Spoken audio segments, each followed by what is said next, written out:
Hello and welcome to Iesf Asia and Oceania Qualifiers for the year 2025. My name is Atomo and joining me is Teltris. How are you doing today, buddy? I'm doing good. I'm feeling pretty excited, Achimo, because we were in IESF Africa, and the skills ceiling, it really seems like there is a big difference between heading from Africa into IESF Asia. Yes, I feel the same way as well because we are going to have, first, a lot more teams. We have 12 countries competing for the Asia slots, of which there's going to be 4. So, ISF also thinks that Asia has a lot to offer by giving them more slots. We're going to split these into 2 groups of 6 countries. 3 of them will advance. And it's going to be a 5-day qualifier, by the way. One of the longest I've ever seen. And it really seems like it's going to be a very back and forth matches, because a lot of these players that are coming into it have been competing in the scene, right?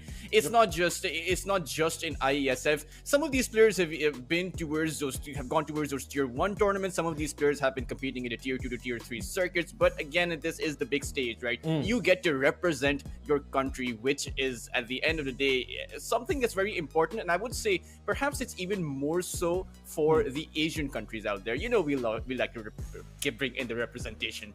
Oh yes, based on my time in Asia playing Dota, people love talking about representation in their pubs. They love mentioning the country where they think some of their enemies are from. So yes, definitely there's a lot of representation.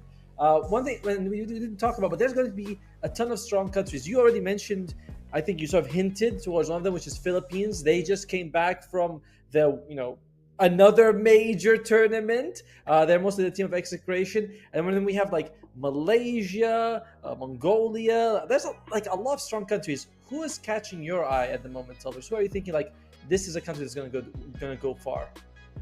I do think that as far as Asia is concerned, it's going to come down to one of 3 countries, right? Either the Philippines, Indonesia, or it may just end up being Myanmar. I do think that is where the strongest team is going to come from, and that's based off of recent performances. Team Philippines, they have the star-studded roster. They have the tier 1 players by their side, but some of these other players, in particular for the Myanmar side, right? You have them coming in. They have been winning those tier 3 tournaments. Meanwhile, so have Indonesia, right?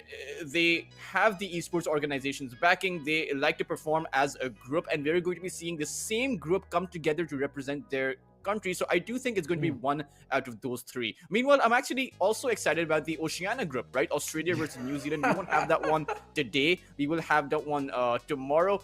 But yes. I'm glad to see it. Let's go through some of the countries really quick. I like that one, but we have in Central Asia, Kazakhstan, Kyrgyzstan, Turkmenistan, and Uzbekistan. Definitely noticing a theme in the naming of the countries there. My sister was in Uzbekistan, by the way. She works there. And they were going to have 1 qualifier, 1 team will advance. Taltris was talking about Oceania and New Zealand. They're also going to have 1 best of 3 between them. Winner goes to the ISF main event. Loser stays where they are. For the East Asia and Southeast Asia group, which is split them into 2 groups. 4 of these teams are going to advance. Mongolia, Myanmar, India, I was going to say Indonesia, Bangladesh, Sri Lanka, and Indonesia is 1 group. Philippines, Malaysia, Nepal, Thailand, Bhutan, and Pakistan is in the other group. We have West Asia, which is where I'm from. We have, I believe that's Iran, Jordan, Lebanon, Oman, and Syria. And Taltus, did I get any of the acronyms wrong? Did I get any of the countries wrong? No, that was... that was actually particularly impressive, because we had a lot more acronyms to go through compared to the African qualifiers. Yes. But you certainly do know your countries. Oh, thank you very much. Thank you very much. Now, we are going to try to do all of the groups, but our focus is going to be East Asia, Southeast Asia, Group A and B. Now, quick prediction. Group A, Group B, 3 teams from each. Who are going to advance? I think from Group A, it's 3 teams, right? It's yes. Myanmar, Mongolia, and Indonesia. Although I believe the very first match we will have is going to be between Mongolia and Myanmar. So only one of those teams is going to go through it. I remember you saying that India, you have seen them win a few times before as well. So I wouldn't see any surprise coming out from them. But Indonesia should almost certainly be advancing. Meanwhile, for group number B, you have Philippines, Malaysia, and Thailand. I think that those three teams should be advancing depending on who gets to play against each other. We might actually see an upset in the form of two strong teams going at it against each other. But I don't think Nepal, Bhutan, and Pakistan. Sure, they are bringing in some heavy rosters, right? In particular, the Pakistan group. That's where I'm from. I do recognize a lot of these players. I've played with them. But against players who have that experience coming in particular getting to perform at the tier 3, tier 2, tier 1 stage, it can be a bit hard. One thing I didn't mention is that it is a round robin though, so each team will face off against every other team. So even if like you said, Mongolia and Myanmar, if they play against each other, the loser still has a chance to make points against other countries. So it is not like like a playoff stage where you're eliminated after 1 or 2 matches. Each country is going to have 5 games in the group stage, and then based on that performance, we'll decide if they proceed or not. So that actually changes a lot. In that, if you bring in a round robin, I do think that both Mongolia and Myanmar are going to be proceeding alongside Indonesia, India, Bangladesh, and Sri Lanka. I think the Dota 2 scene, at least as far back as when I used to compete in the days of the Join Dota League and the Mac Gaming group that used to exist in India, the competition was fierce. I remember at one point we had more than 200 teams registering up for those subcontinental tournaments. But the scene has slightly become a bit more somber, has gone down quite a bit. Meanwhile, in the rest of these countries, take a look at Mongolia, for example. It's not just in the Dota 2 discipline, but also in the Counter-Strike discipline, right? Making it to the majors, the fan following, the screenings that bring in thousands of fans within the country to come together to show their support to their fellow players, right? That's something that is almost unheard of in the rest of these regions. Yeah, I mean, I was really happy. I think last year I cast a tournament, which was one of those country tournaments, and India came out ahead, and it was great to see. I was like, this is fantastic. And they had like ranked 200 players. So the region, it's like any other region. You give them a chance, the players will show. But this is going to be the schedule of the day. Because we have so many games happening per day, I think we have something like 12 games per day. We can't even cast all of them. So some of them will be done off stream. The top match in each one of those times will be happening. So we are going to be doing Philippines versus Malaysia.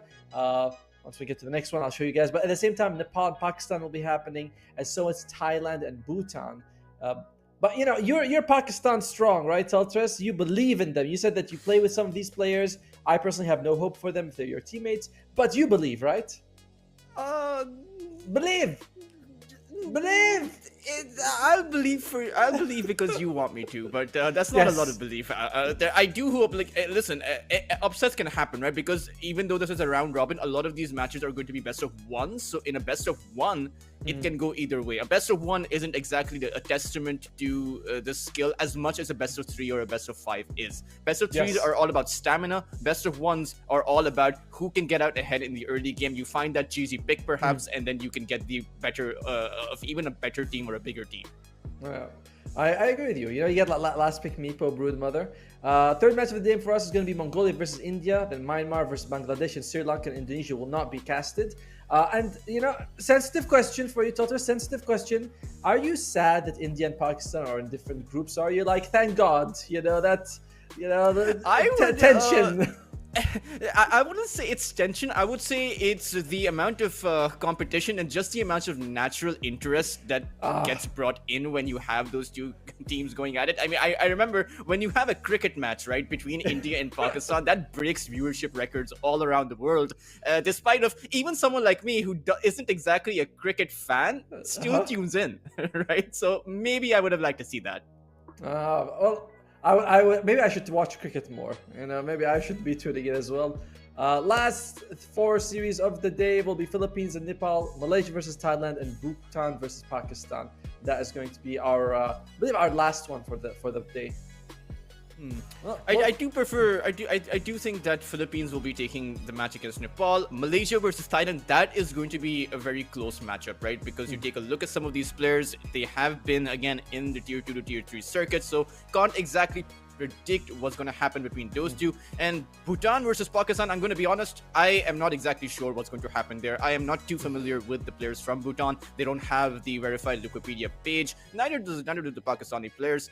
But I do expect, because it is Asia, right? Back when you Yes. were costing Africa, you didn't exactly know what the rankings were. In fact, I believe we saw a few Divine players come out. I believe Uh-huh. even lower than that. This time around, I do know that Bhutan and Pakistan at least still have those ranked immortals playing. Oh, look at that. The schedule continues. We have Kazakhstan versus Kyrgyzstan, Turkmenistan versus Uzbekistan, Iran versus Jordan, and Oman versus Syria. I do not believe that any of these are part of our schedule. They will be happening. But yeah, we aren't going to be casting every region. So unfortunately, we might come in with these results for you guys tomorrow, but we won't be able to actually showcase the match unless you guys follow like these players' social media or something like that where they post it. So that's going to be how it works. I wish I could get into one of the stands, one of those stands, and be like and tell you guys what's going to happen. But Although, we'll, Ottomo, I really do think that the match between Iran and Jordan will be very hotly contested, because remember, Jordan is a strong region in the Dota 2 Yes. scene. You have a lot of personalities coming out from there. Meanwhile, you also, Dota 2 is huge in Iran, right? You have a really big Middle Eastern organization that is in the scene in multiple esports titles, alongside a lot of people that do just generally love the game. So a lot of ranked immortals there as well, people who are playing in the tier 2 region. yeah, I think that Iran, Jordan, and Lebanon could do well. Not sure about Syria. They have some interesting names. I love to buy back is one of them. Like, I'm not sure I want that guy on my team. It's like 2 deaths and he's buying back already. But that is going to be again some of these tournaments where we're not some of these matches. We hopefully will do our best, but we may not be able to bring it for them. We're going to be mostly focusing on Asia and Oceania. Our opening match: Mongolia versus Myanmar. One thing I do like is I think we're going to have most of our games, hopefully, going to be very close matches. That's definitely. It's either going to be very close or it's either going to be completely one-sided, right? That is, it just depends on the early game tempo, which, to be fair, I will give it to Myanmar for that early game tempo. I mean, Young PH, we will see the rosters in a bit, but just talking a bit about how these two teams do go at it. Mongolia have a lot of players that have competed in the European region. Meanwhile, Myanmar's players, they have stuck around in Southeast Asia. And Southeast Asia, it's all about tempo. It's all about that absolute killing machine. You just generate a lot of kills in the early game and create enough of an advantage in the early game to actually take the game from there. But meanwhile, Mongolia, European region, it's a lot more, I would say, calm and collected. Mongolia, the European region, or at least as far as the players' competitions go and where they compete, you're going to be playing it a lot more calculated. But against Asia, calculations may not work out. Oh, come on. Asia's all about calculations based on certain stereotypes, right? Isn't that how it works? But Mongolia, this is going to be Se, 423, Seimei, 11, and Narman. I don't believe I know who 11 is, but I think that the other 4 teams all competed in the Asian Games 2 years ago. They got the silver medal. They almost beat China, the home hosting country. It was best of 3. They went to all 3 games. So this is a squad that's played together. This is a squad that is strong together. And I don't know if I favor them, but they're a very strong team. I'm not sure if I favor them either, because you also have to consider the fact that sure, it is at the end of the day, players coming together to play under the banner, under the flag of their country, right? So then all of these players which are on different teams have now come together. However, on the other side, you have a team that is competing for Myanmar that have been consistently playing together. So I do very much think the synergy there is going to be an important aspect in this matchup, right? KSH, Young PH, Zoran, Skillay, and Lun, all 5 of these heroes have been competing at the same time for the better part of 2 years now, and they have been winning together. They played in a recent Tier 3 tournament that we were both on. I remember casting it with you, and we saw just how strong these players were. I think about you too sometimes when you were not. We are very fortunate both to work here and as all other events as well, me and Teltris. And yes, I do believe the Myanmar team, who is Yangon Galacticos, and we've seen them in a lot of, like you said, Tier 3 tournaments. They're competing against very strong teams, coming out ahead sometimes. This is no joke. I can't really pick one side or another in game. I feel like we're gonna have to see the draft, and I'm excited. I'm glad that we're going to have Asia represented by some of the best players in the world, all in the same country. It's nice. It's a good thing, and builds ISF as this world brand of country versus country. Something that I like. I like seeing. Definitely. I mean, I really like seeing it as well. I mean, even in the qualifiers for Africa, even though we had a lot of teams that we knew weren't going to make it, right? But I still remember Team Nigeria, right? I remember the spirit of the competition that they brought in. Certainly was very wholesome to see. Yeah, they would play until the end. They would lose a lot, but sometimes they make a play. They not come back, but they almost start coming back. And every time Tomas would be like, "Oh, Tomo, watch this. They come back." And I'm like, "Yeah, well, all right. If you say so, I believe you." So they never came back, but it was fun to watch while they were doing it. This is also another thing. If you do well here, it's a good chance for you to be like, get the country going. Let's say you come in here, people don't expect you to do well. You do well. Suddenly other people in the country say, hey, maybe we should compete in Dota. We have a good team. We have good players. Let's build an infrastructure. That's, always the hope.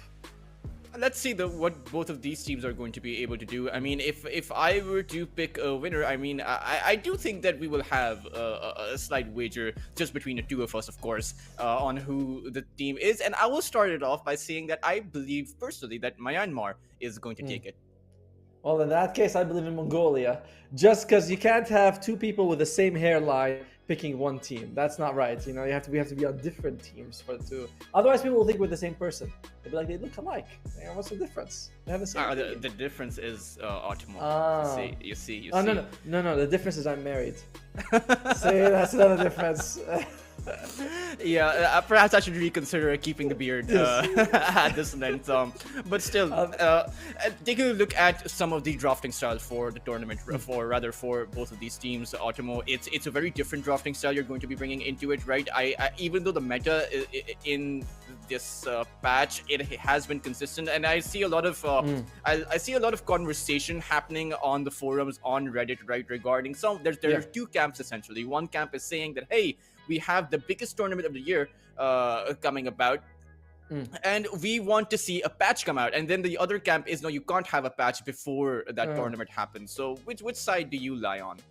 I think Valve released a mini patch, didn't they? They gave us the D patch. It was a nice, good one, 7.39D. Not much changes, but the meta has slightly evolved in terms I'm seeing. Like Nature's Prophet was top pick every game, first pick, first ban. Nowadays, I'm seeing him go through completely uncontested. So teams definitely, there has been a bit of changes, not much, but a little bit. Axe also went down a bit in popularity. But back to your question, I think that you want the game to be stable heading into TI. Not you don't want to release a big patch. Maybe in TEI, someone showcases something and you're like, oh crap, this is bad. It reminds me of what was that Vladimir's upgrade that we had? What was it called? The totem thing that. And everyone was like, oh, this item was broken. We only found out it was broken at TI. Do you think we'll see some kind of... every single TI we've had some kind of niche strategy that has become overwhelming for the rest of the teams to deal with, but I don't see that happening this time around. Yeah, I'm not saying, again, I didn't feel the same way where I'm like, when I look at like, there's an item that's super good or super imba and teams aren't picking it, or a hero. Everyone seems kind of like on the same level. When we're talking about like this Vlad's upgrade, before TI I was thinking, wow, 30% damage reduction is crazy. And then TI comes, the first half TI no one's picking it, second half everyone's picking it. And you go, oh yeah, that teams are catching up to this idea. So this time, not so much. But I mean, 52 matches, right, for Iesf, around 52, yes. I believe. A lot of matches to be played, around robin of a group which has 6 of these teams going at it, but it is one team in particular, and the reason why I suggested that I think that Myanmar are going to be winning is because they have been, at the very least, the grand finalists for some of these tier 3 tournaments, and if not the grand finalists, then the overall winners for some of these tournaments, right? I believe they actually had a win just a few days ago. They snagged themselves up that $16,000 per prize pool at a smaller tier 3 event, but they were playing against I believe it was Protocol 20 that they went up against, and even before that they played against Team Indonesia, right? Over at EPL, the Team Reconics bringing in all of the 4 players. You won't have I believe you won't have Jikroy playing for Indonesia. It is, I believe, someone else as the position 1 for Indonesia, but the rest of the 4 are the same. And they managed to actually beat out Team Myanmar, at least as far as players are concerned. So it does seem like Indonesia is going to be a cut above Myanmar, but then Myanmar can choose to solidify themselves at that second place position if they're able to take the game in this one. And it's very interesting, right? A lot of these groups, normally we see, as far as a stacked group goes, normally we see a lot of teams in the same group being strong. Over here, it's just you have to get through the first 2 matchups. You have to, for all of these teams are wondering, is the 3 teams from each group that are incredibly strong, and you just have to get that those 1 or 2 wins, and the rest of the competition is going to be easy. I agree, because 4 teams do advance, so there is a lot of room for you to just make it through. Making it through the group stage might be harder than the playoffs, because I do believe that if you do well in the group stage, you're number 1, you almost automatically apply, and the other 4 teams will be competing. But the draft, I believe, will be starting very soon. The coin flip is done. We're just going to try and connect to the lobby in the meantime. As for your question, Indonesia, I believe they brought Dreamocell as their carry, and I think he won one of these Iesf tournaments before. So that's a nice bit of experience. As the lobby has collapsed, let's make sure we are in the right spot. Oh no! I joined the referee. The referee slot. Have you ever done this when before they load in, you click on a random one, you end up in the wrong place? And the one time I did that, and the guy instantly kicked me out from the whole lobby. He's like, "Get out of the lobby!" And then the match had to start trying to get in the same time. But no, this time I end up with Tultris. Very nice. Very nice. There have been times where I've re-entered the lobby after the lobby fails to connect all the players in, and I joined the wrong slot, and the admin doesn't care which slot I'm in. They just start the game. They just want everyone to be in position, and then they just start. So then I'm there with a Russian as my co-caster, and we're wondering what we're actually doing. But luckily, the Dota UI has been upgraded, so it doesn't actually matter which slot you're in. You're still going to be able to cast the match. You have your observer cam going independently. So I do like those. I do like those upgrades. But speaking about the recent, or rather the past, right, Ottoman? Remember the times when there would be several casters for one single match? I believe you had like 4 different slots. Yeah, exactly. Yes. The newbie cast. I really do hope that they bring back the newbie cast. It does seem like it was a lot of fun to bring in new players as well. It's a good way but a lot of people didn't really care too much about it. The problem is with these things are people watching it? Like, you can have it, you can say it's a good idea, but if no one watches it, it's not worth it. It's the same thing when, like, should we have an Arabic cast for a lot of these tournaments? I think yes, but they have done it for a few of them, and the viewership is double digits. Is that worth it? You're gonna fly people in for 90 viewers? I don't think so. So it makes sense when the language don't overlap too much. But a lot of people who speak Arabic know English. I imagine a lot of people in Pakistan also know English, so it becomes very easy. But some countries are a little bit more isolated, so they have their own stream with like 50,000-60,000 viewers. How many people do you think speak English in these 2 countries, Myanmar and Mongolia? Because I do recall Mongolia does host quite a few of those tier 2 to tier 1 tournaments. Quite a lot. You know why? Because when you play Dota, English is the universal insult language in the Southeast Asia. It's like, you are tut. So, and the guy has to be understanding English, and you have to understand English to insult him. So it's really good. English is classic. As Mongolia starting off with a very nice opening. As you can see, Nature's Prophet unbanned, not first picked. Well, not yet, at least. But he has been going through more and more as teams are just feeling like he's not that good. I don't think I don't expect the Nature's Prophet to come out from Team Myanmar, but they actually go for the Dragon Knight. And I wonder if this is going to be a mid for Young PH, or if it's actually going to be KSH. I don't think it's going to be KSH, right? KSH loves to play those tempo picks on the carry, loves to play those flashy carries out there like the Slark and heroes like that. So I do think it's going to be a very traditional Dragon Knight versus the Puck lane. But overall, not really that much. And I have seen the Puck be of increased importance in these tournaments now. We're seeing the Puck in that first pick. Yep, I think that Puck in general is always one of the, almost the best mid you can always get. Very strong. They ban out 2 good controls in the Shadow Shaman and the Silencer. Silencer is a little bit, I feel like, more problematic for the Puck than the Shadow Shaman, because there's nothing you can do about it. You see, Myanmar with the lion. Okay. Yeah, they saw the fact that the Shadow Shaman was banned, and they went for the other hero that caused that instant time hex. And Myanmar certainly do seem like they have an action plan to take this puck down. I suppose this is going to be for skill lay here. The thing is lion worth picking? You know, like, yeah, he's got some decent burst damage and control, but I always feel like lion can't do much, and he's not as good as Shadow Shaman. He's not as good at catching the puck. I don't know. I don't like it. Perhaps it's a position 5 line. I mean, you're right. Skill Lay is the player that plays the position 4, but he's also the player that loves to play the Tusk, right? And a snowball save against a Dream Call right now can be pretty good. You know what? It's your team. It's your country's pick. You know, you guys wanted the line. Look, you know what we're taking Enchantress. Enchantress is fine. Yeah, I'm not exactly too sure about this Enchantress, right? What is the Enchantress supposed to do? I do think that it's going to be a strong... we will have to wait and see what they're going to pair the Enchantress up, because it is one of those picks that is only as strong as the hero that he is dueing up yes. with, right? Yeah, it is going to be their pick. Do you think they need a break mechanism? Do you think they need to do something about this Dragon Knight? No. You don't need a break. I like the Earthshaker pick that comes out. Could be offlane, could be position for Mongolia, but it gives them a nice bit of control from a distance. I like it. Dragon Knight, I feel in general, his passive is not usually worth breaking. It's like it's not that much. I remember it's 0.5 armor, 0.5 health per level. So it's 5 armor, 5 health at level 10. Is that a big deal? Not really. So it's not like Bristleback or Timbersaw, where the damage reduction is significant.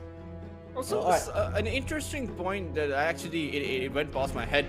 They actually picked an Enchantress against a Lion, against a hero that is supposed to be extremely strong, right? That Finger of Death nuke damage that comes out is the way you take down the Enchantress. So, I don't know, Mongolia may be playing into Myanmar's hands right now. It is going to be Myanmar's pick, and I wonder if they're going to be going for that second core pick for them. But if it is, what exactly is it supposed to be? The Templar Assassin is open, so is the Slark that KSH loves to play right now. But I don't think you're going to be going for a Slark, not against the Earthshaker and the Puck. No, I wouldn't want to see a Slark at all in this one. Another support. I like your opinion earlier about getting a Tusk for something like a save against the Earthshaker. Clockwork is also really good against Earthshaker. I'm sure we've all seen the video when Earthshaker's trying to fissure and the Clockwork gets on top of him. He's like, hit! And then he goes like, hit! And then he can't because of the battery assault. But no, Gyro's the carry. So we know Gyro is going to be the one. Dragon Knight's going to go mid. I like that against the Puck. And probably going to be Gyro Line. Gyro Line is a very strong lane. Yeah. I mean, just the amount of disables that are going to be coming out. The Enchantress creeps are not going to be able to survive, so Mongolia may have to position this Enchantress towards that position 5 role rather than sending him down towards the offlane position. But Myanmar, I mean, right now, they have those 3 disables, and they also have a response. They really want to shut down this Puck. They do. Nice Stalker with Blink, the Silence, just straight away jump on the Puck, you can bring him down. Now, to be fair, I figured they're going to pick an offlaner because they might be flexing the Gyro as a position 4. We've seen Gyro 4, you go, or 5, whatever. You get the Rocket, you get the Shards, you go for like 4 Staff Glimmer, and it's decent damage. So, we'll see. But I haven't actually seen Skill Lay like to play the Gyrocopter on the position 4. I've seen plenty of games where he's played the Lion. He either goes for something very aggressive or something defensive, but he likes to play those play-making supports, so to say. Yeah. But Mongolia, they're going to go for the Timbersaw, who is named as the Shredder. Did Valve change the name for that one? Wow. Yes, Shredder. That's it. We're just gonna call him Shredder. I'm not sure why they call him that. But Timbersaw picks up, and I'm starting to feel like, yes, the Enchantress and the Puck are very like fragile. If the Lion can get on top of him, the Night Stalker, they can reduce them down. But the Earthshaker and the Timbersaw, that's a tough duo. I don't feel like Myanmar have it to deal with them at the moment, but we'll see. It's still Myanmar with their carry, potentially mid, potentially support last pick. Very open draft for them. Oh, they banned the Clockwork. Interesting ban coming out there. You did mention the clockwork, but one point that I will note is for Mongolia, if they're able to get the initiations off, maybe start it off with the Echo Slam at the back of that Earthshaker and follow it up with the Dream Coil as well as the Silence coming in from the Waning Rift, and then you have the Timbersaw follow up with all of that pure damage, right? I agree with you, Myanmar, they're going to have trouble surviving because the Dragon Knight is weak against pure damage, so is a Night Stalker, and a Gyrocopter, he's not going to have a Satanic until the late game. However, you do have the Dark Ascension for the Night Stalker. So Myanmar do have the better information. They should be able to see the Earthshaker. Yeah, I'm wondering what they're going to be thinking about here for Mongolia. There's still the Abaddon, if you want him. That's always solid. There's the Ursa as well. So both, I'm not sure about the Abaddon. I prefer the Ursa. If I'm going up against a Gyro carry, Ursa's like easily wins that matchup. I was gonna say Medusa, but they have to ban Anti-Mage if they want to do that. Of course. Ooh, the ban out of Disruptor and instantly pick themselves up the Ursa. You definitely called it there. But for Myanmar, what do they pick to counter out that Ursa? I mean, they have the lockdown, they have the front line, they have the carry as well. But what support comes to your mind when you want to shut down the Ursa? Maybe an Oracle? I would honestly prefer if they switch it around and put the Gyro as a 5 or whatever, the Lion as a 5, the Gyro as a 4, and pick a different carry. Ursa destroys the Gyro. Yeah. He might do... Dragon Knight could go up against Ursa man-to-man, and you could pick a mid right now. Move the Dragon Knight to a carry role, pick a mid, but I want to see a core. I don't think the Gyro... You can pick the Storm, because the Disruptor, I mean, it was banned, but Mongolia also had the 5 picks here. Storm versus the Puck, not that good, but... in the late game, when it's about the grab, right? You can grab the Timbersaw, make sure he can't Timber Chain in. You can grab the Ursa, grab the Earthshaker, grab anyone you want because you have the follow-up silence, you have the follow-up damage coming in. So I don't necessarily disagree. I do think the Gyrocopter switcheroo could end up working out, but it has to come at the back of a strong mid pick. There you go. TA comes out. That's fine. I'm good with this. I'm glad that we were saying, right? The Gyro should be a flex pick. It should not be the core pick. They go with a TA carry, the Dragon Knight mid, or the other way around. I'm not quite sure which one is going to be. KSH is going to be on the TA. So this is going to be the mid Dragon Knight. I like it. I like this move a lot from Myanmar, but I'm a Mongolia supporter.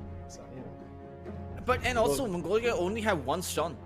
They literally just have the Fisher to play with, and the Enchant Totem and the Aftershock stun that comes in. You have 423's Dream Coil, so that is an additional stun too. And sure, they have the magical damage, but how are they supposed to hold Myanmar? I mean, the Templar Assassin can just blink out even if he gets gone on.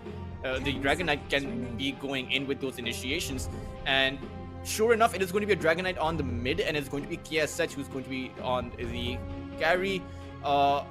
And it's actually going to be a position 5 Gyrocopters, but I do think that Myanmar have the better draft. Not by much. I'm going to say it does come down to the initiation, but still have the better draft. Well, I like the Mongolia draft a little bit more, honestly. I think that they're quite durable, quite mobile as well with the Puck and the Timbersaw. You talk about the one stuck, but you also have the Coil. They might be picking some like Basher on the Ursa, Hexes, Yules. I watched the game yesterday for another tournament, and one team had one stun, but they all bought three of them bought Yules, and suddenly the stuns were no longer a problem. It's like, all right, we'll just Yules this guy, kill the last guy. So that's how I feel. But yeah, I'm on Mongolia, and I like this. I like that we're split, because when we were doing Africa, we were always like, yep, 100% this team's gonna win, both of us, and we were right every time. So listen, I gave Nigeria that 1% chance, okay? And that 1% was wrong. Voice of optimism. Yeah, well, I want you to be the voice of realism, and Myanmar, I think that's a good bet. I think Mongolia as well. It's just it can really. I will say that at the back of that Ursa pick, right? Their safe lane is not going to go as badly as it would have if that Ursa did not come out, because Ursa versus Night Stalker, you can survive against Zoran, but any other hero would have struggled. I think we are going to go into the game there we go. We're in the game. We'll see if there's anything interesting in terms of facets. I know that the Gyro took Afterburner rather than the secondary missile, which is something that you see when in supports. It gives you the extra bit of damage. But Afterburner is a great way for him to move around in fights, and he is up against 3 melee heroes, so Afterburner will be proccing up a lot. Other than that, nothing crazy in terms of facets. Protective Wisp, Shredder, Curveball, Bear Down, and Tectonic build-up. Myanmar are going for this wraparound, but they're going for a blind wraparound, right? They're not really going to go in it with any kind of a smoke. It's not available on the Lion. It is there for the gyrocopter, but I think they just want to be planting down those sentries, make sure their offlane is as enabled as it's going to be. Meanwhile, you will have an aggressive observer ward from the side of Mongolia, but it's actually going to be spotted out. Young PH actually knows that that ward was planted, so you might actually see an early game D ward coming out as well. Trying to think about the laying stage. So it's going to be Gyro TA up against a Timbersaw and an Earthshaker. I think that the Timbersaw and Earthshaker will suffer. You're up against like two range heroes, a lot of a good mixture of magic and physical damage. It's going to be tough for Mongolia in the bottom lane. Meanwhile, you will not have the Lion though. I would have imagined that the Lion would have been much better against a Timbersaw because you have that Hex the Timbersaw. And that's going to be the key thing, right? In those team fights, if Skill Day is able to pre-cast his Hex on the Timber, then the Timber is going to be hexed up and will not have that follow-up Chakram or even the Whirling Death to play with. But that's going to be towards the later parts of the game. Let's talk a bit about the laning phase here. Yep. Let's talk about the mid lane loss. We went to the off lane, or rather, let's actually talk about the top side. Yes. Nice Stalker plus the Lion against the Enchantress and the Sorcerer. And do you think Sei can survive? This is the one I'm having trouble with in the top lane, because I think like Ursa can do really well. Sei should be fine. He's got overprotective wisps. He heals fast. Yeah, I think that the Enchantress is gonna be okay. Honestly, I think I favor the Dire as well, just because, to be honest, I think Lion's kind of an ass laner. It looks like he's good, and oh yeah, Lion stuns, slows, but when you play him, he's just so fragile and weak most of the time. Specifically when you compare him to his counterpart Shadow Shaman, right? A hero that does nearly the same amount of thing, but the Shaman just seems like he will have a better time. And right now, Sei doesn't even have his enchantment, right? He doesn't have a neutral creep. When you have that, that is when you will truly realize the power you have over the Lion. But to be fair, he had to take Nature's Attendance to get benefits out of the facet. So, and he can just go and take some damage. It's like free healing if he wants to trade. So I don't think he did the wrong thing at all. Like, this is the right way to play. First minute, there's no creeps anyway for you to take. So, yeah, by like what minute 40? Oh, push back that skill lane. There you go. He's got a creep. Ooh, and they'll actually get the void on Saime as well, but Skill Day, he's trying to go for the kill on the Lion. Will he be able to find it? And certainly should be able to, but under the tower it's going to be hard. It's going to be Sei who grabs the first blood.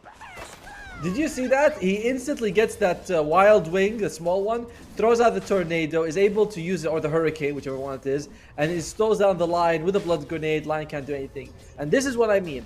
Lion, he looks good. You're a core player, aren't you? That's why you think Lion's good. Yeah. If you're a support player, you know Lion sucks. That's just how it works. I mean, Lion was just level 1, right? Maybe you need a level 2 to actually stack up, because with the Hex, perhaps you can find some kind of a return. Yeah, we'll see. Nah, but I feel like a lot of cores like seeing Lion in the lane. They're like, yeah, you stun and you Hex and you moderate, but it seems so good, right? It's just it's disable. I want to hit creeps, but there's a Lion who's gonna Hex me up. But then when you play Lion, you realize it's so much harder to get those things to happen.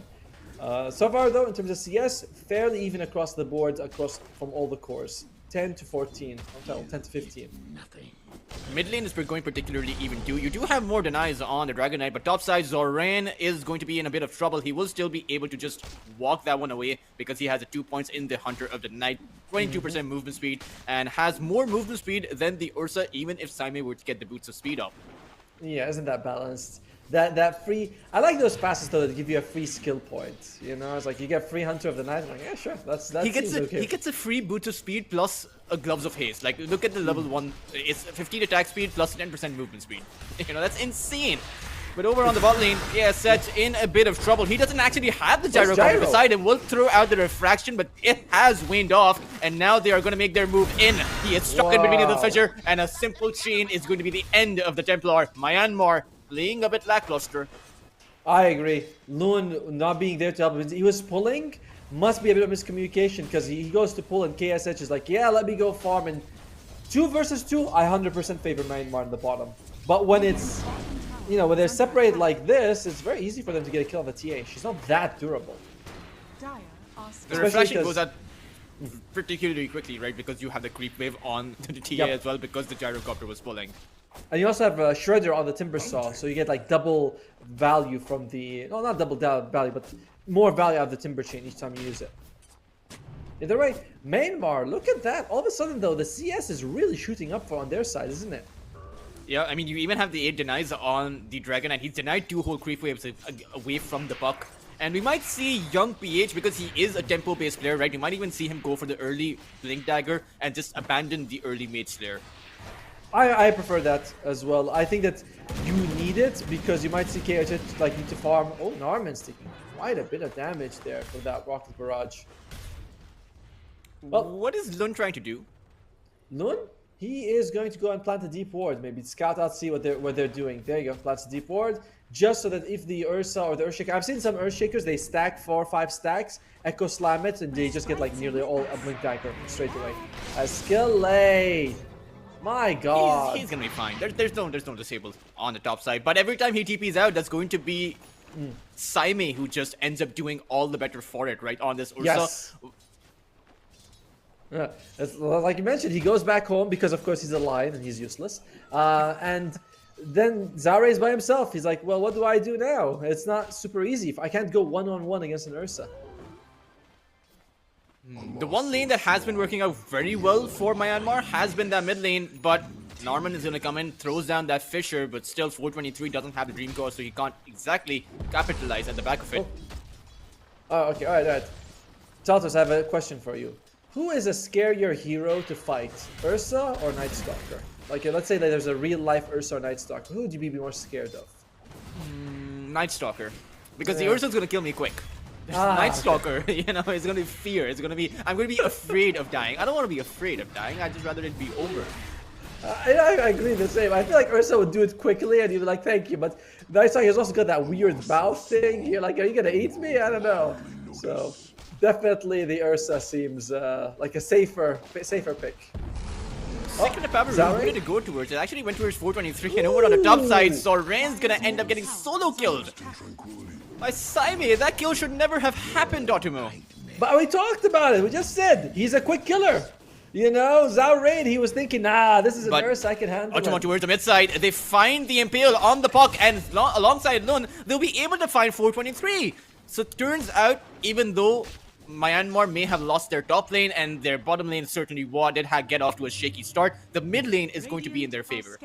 Saime is thinking of going for the Wisdom Ruin. Well, Shrine, sorry, I always call it Ruin, but he's going for it. He might get there before. Oh, the scans! The scans are there, the Radiant no, and the Dragon Knight, top lane. Dragon Knight is TPing in. Kill day is so low though, but still you have the silence coming in, and this is an isolated bear in the Shrine of Wisdom. Saime, will he be able to get the kill? No. The Warrior Spirit is going to slow him down, but he still will charge at Skill Lay. Unfortunately, I don't see a way he exits from this position stuck in between the two heroes. The Dragon Tail is going to be thrown out, and he has no enrage, so he is going to end up falling here. But a nice little solo kill being found by him. What? Wait. Oh, no, he's dead. He's dead. Okay, I mean, it cost them 2 TPs and 4 heroes, and they still trade 1 for 1. To be fair, Saime is way better as a, you know, like getting him out for the map is huge, but he did so much space for his team just now. Now, when you consider the lost hit discrepancy, right, Otomo, between both of these carries, sure, the Ursa has 2 kills, but he actually has 20 lost hits less compared to the Templar Assassin. And when you take a look at the net worth, you see that reflecting, right? 3,900 for the Templar and 3,550 for the Ursa. This is unavoidable for the matchup. No matter what you do as an Ursa, you are not going to catch up to the TA early on. She has built-in farming mechanisms, and you don't until you get the Battle Fury. So it's like saying, oh, the Alchemist is ahead of the enemy anti-mage. It's like, yeah, I mean, that's how it works. That's the matchup. What do you think the timing needs to be for this Dragon Knight's Blink Dagger? Because I do think the Myanmar are very reliant on that, at least in the early to mid game. I mean, until he gets it, they really can't make much plays. They'll have to rely on... Whoa. Going to go in on towards KSS. The Dream Core will be thrown out as well. And Templar Assassin stunned up, doesn't have any ally beside him. Lun is too far away, and Mongolia are going to capitalize. They will take KSS down, and that is going to be a successful rotation coming out from them. And this is like the gap between the TA and the Ursa at this stage of the game is nothing. You know, like you are very happy if you are Ursa and you're only 200 gold behind the Templar Assassin. This is a good result for you. You know what? Oh, Lun. On the mid lane, Lun getting fissured up. You don't have the Dream Coil, so you don't have any more stuns outside of that fissure. But young PH certainly needs to be careful. Right now, he isn't afraid. Zoran is going to come in at the back of that Dark Ascension. They will be able to take the Enchanters down. It's going to be a slow and painful death for Say. And at the back of this, perhaps they even take down this tier 1 tower. Nice rotation there by Myanmar, bringing in the Zoran for that. Their supports are a little under level though, only being 4 at 9.5 minutes. And that's a problem, because both the Gyro and the Lion get a big power spike from their level 6. More so than like the Enchantress. And Ursa, you can argue that the early, until you get Blink Dagger, Echo Slam doesn't do that much. At least until you need that Blink Dagger as well, right? Yep. You need that shock and off factor coming in from Norman. But he won't have that for quite a while, but neither will the level 6s be available pretty anytime soon, either for Lun or Skill there, right? They are just level 4. So there is a bit of window to play with. That ward that they planted earlier, they kind of know, and then they say they see the stack and they say, let's just take it ourselves if we want to. And nope, just just zoning out the Earthshaker. What is Zoran going for? He's actually going for a Blink Dagger. They want all-out aggression for Myanmar. I like it. They are thinking that their supports might, first their supports are going to take forever to get Blink Dagger on the Lion. Oh, okay. Zoran, looking dead. He's dead. Right, stuck inside of the Dream Coil. There's not really any kind of maneuvering that he can do. Zoran is going to end up taking out, but 420 team, Saimi actually didn't end up chasing after him. He got actually out-juked by the Night Stalker. That's pretty good. I mean, he's forced to TP back and heal, but that's still a wasted coil overall for Mongolia. And he couldn't take him down in 5 seconds? What? Highly unexpected, at least from my perspective. He was just juking really well. And by the way, look at it. You take a couple of minutes and the TA again gets a big lead over Seime's Ursa. That is just how it works, this matchup. He'll have the Desolator up as well in a few minutes. I mean, sure enough, the Ursa will also have the Battle Fury, right? So if we're going to be seeing KSH with that Dragonlance and the Desolator up at that 13 to 14 minute mark, but you'll also have the Ursa's Battle Fury. Who do you think this favors? I mean, it depends. I don't know if... I still think that the Ursa's doing okay for himself. This is like sort of standard distance between the two carries. So I'm okay with it for Mongolia. As Myanmar making a move, says not who you want to go for though. And right now, young PH certainly doesn't seem like he wants to be making a move towards the Enchanters, and I think the communications is going to be there as well. I just think they want this tier 1 tower, and right now, Mongolia, they aren't bringing in any kind of response. Skill Lane is actually going to steal the power rune too. We know one person I haven't seen do anything so far. It is the Timbersaw. Sorry, the Timbersaw. Yes, he is just kind of been by himself here on 11. 1 kill, 1 assist, working towards the Kaya. Relatively inactive as a Timbersaw. Do you think he should have been playing more active at the back of his Chakram being available to take down the Refraction? Top side, Lun is actually going to end up falling here. Perhaps the Dream Coil is going to be thrown out, so that means that Mongolia will make their intentions clear. They will be able to take down the Gyrocopter. But it's just a support. Exactly, it's a nice little bit of a pick-off, but it's not going to make too much of a difference. I think our Enchantress is going to go for what I believe is my favorite build, where you go for the max impetus, you get Hurricane Pike, you turn to a right clicker with the shard. Big fan of playing the hero this way. Those are a lot of couriers flying out for the side of Mongolia. It's like all the couriers, it's like an entire army of couriers flying out. But young PH now has the Blink Dagger Ultimo, and this is where things get tricky for Mongolia. He has that instant initiation, there you go. And he's going to demonstrate. He's going to move in on towards the puck. The Impale will be there, and a Finger of Death to finish the Fairy Dragon off. Brilliant. The best reveal you can get out of that Blink Dagger, catching the most elusive heroes, one of the most important heroes from Mongolia to set the pace of the game. Zoran, he sees the courier, he sees Narman, and there you go. He sees maybe a dead Narman here. And this is the period where Mongolia need to be really careful. I mean, both the nighttime being available as well as a Blink Dagger, even the Night Stalker, even Zoran will have his very own Blink. I think he changed his idea to go for a Blade Mail instead of a Blink Dagger at this point. Oh, wow. I approve of this. I think having 2 blinks on the Dragon Knight and the Night Stalker is a bit excessive. You know, like you don't need that much mobility, especially on the Night Stalker. Oh, Night Stalker! Might need more mobility here, buddy. He has the blade mode that is flying out, and KSH is here, doesn't have the Desolator, so there is a bit of missing damage output from the Templar Assassin, but Mongolia need to be careful. They do still have their Dream Coil and the Echo Slam, so perhaps it should be Mongolia who make a move. They will need to wait a minute or so, in my opinion, to be at their strongest when that daytime comes about, and you won't have that Dark Ascension either. I'm still not seeing anything from 11 on this Timbersaw.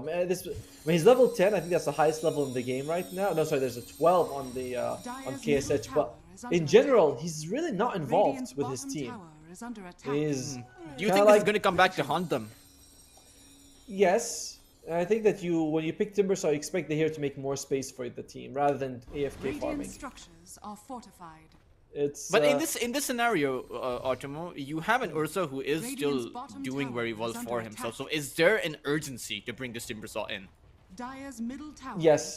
I mean, look at the gap between the Ursa and the Templar Assassin. This is at the point of the game where it should start, like, it should get bigger. And it's continuing to get bigger. And a lot of it's because the Timbersaw is not making space. The Ursa is the one fighting. Like, just now he tried to kill Zhao Rain twice.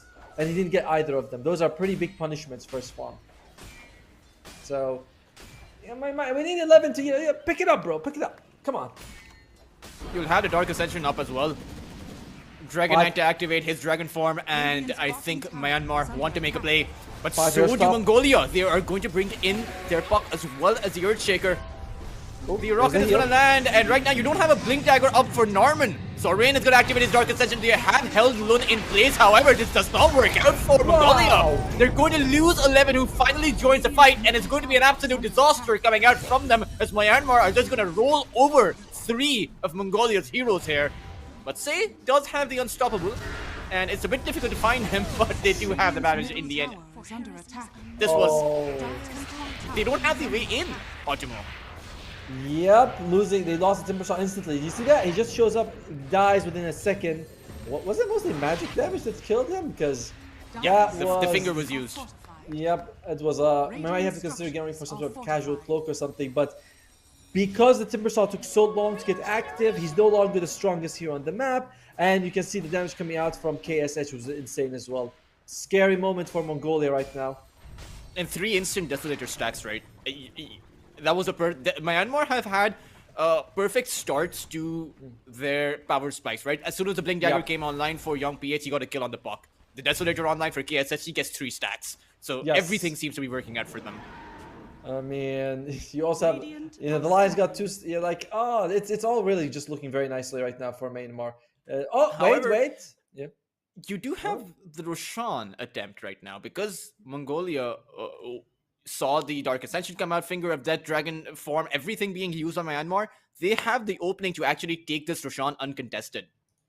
That is true. They are right there, but of course they haven't begun yet, so it might take them It's an Ursa that doesn't take that long, but I feel like they can respond on Myanmar if they know they have it. You know, like they have the TP scrolls available. They can show up there to slow them down. We'll see how committed Mongolia is.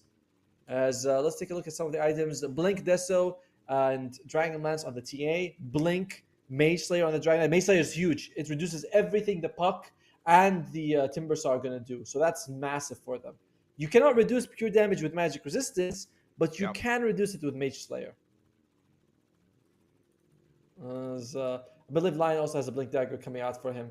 On the other side, Solar Crest for the Enchantress. You need Solar Crest because the enemy is mostly physical damage. So a couple of Solars would be nice. But the main thing is that this Earthshaker, does he have a Blink Dagger flying out to him? He's got no items at all. There's no Blink Dagger coming. And by virtue of that, I think there is dependency on Norman to get his Blink, right? It really seems like the last team fight we saw could have gone much differently if there was an Echo Slam coming in. He's got 2,600 gold. Now, an Earthshaker is a support that needs money. Like Gyro, if you buy the shard, you're happy for the rest of the game. And he's going for like Solar Quest, that's fine with me. He's got to earn, like, it's okay. You don't need items on the Gyro so much. But Earthshaker without Blink Dagger is a joke. They will still be able to take down Roshan. So at the very least, Saime is the one person who's been doing well, right? He didn't end up going down in that last fight. And he'll be able to get the Blink Dagger up in a minute or so. But Myanmar, they're going to be able to take the tier 2 tower towards the top side, and I wonder, are the doors closing in, are the walls closing in around Mongolia right now?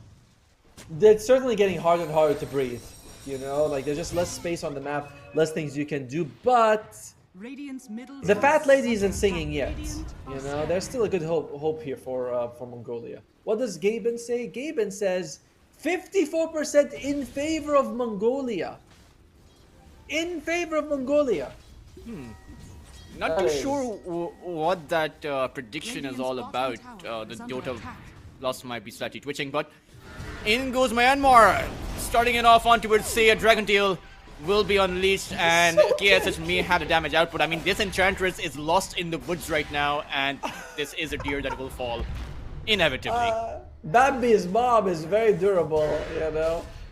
He heals to full before they can kill him, and there you go. Towards the other side though, Lun and the Lion, they actually have spotted out Norman, and this Earthshaker who was struggling is going to continue to do so. He only has 800 gold in his pocket. However, 11 is going to come in, so will 423. Skillday is still able to find the kill, but 423 will find the Lion's killing spree, and at the end of it all, it's going to be a 1-for-1 as Lun makes it out. Better trade for Mongolia there, just because they're a little behind. They kill a higher value target. They're, you know, shockingly, the Lions having a good game. Shocking.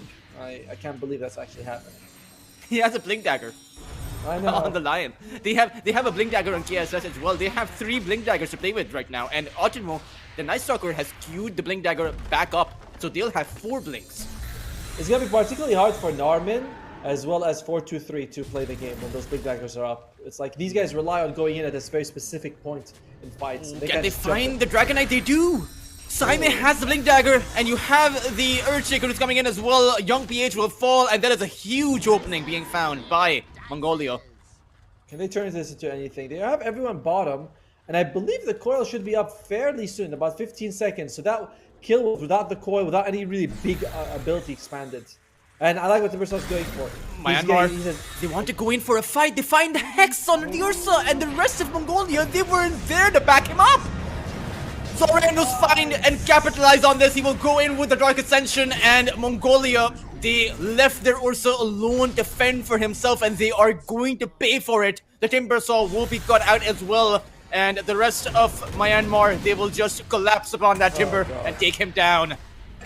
It was a good moment for Mongolia, but when I saw the puck leaving, I'm like, it's okay. You know, he's got 20 seconds as ulti. He's not, and Armin's dead as well.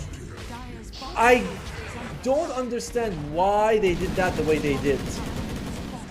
And I think Otimo, we were speaking about the synergy, right? Remember, yes. Myanmar are a team that have been playing together for so long. Mongolia is a team that has brought in the best players from Mongolia, but they aren't necessarily competing in the rest of the tournaments out there as a team, as a group. So I think that's where a lot of the difference comes from.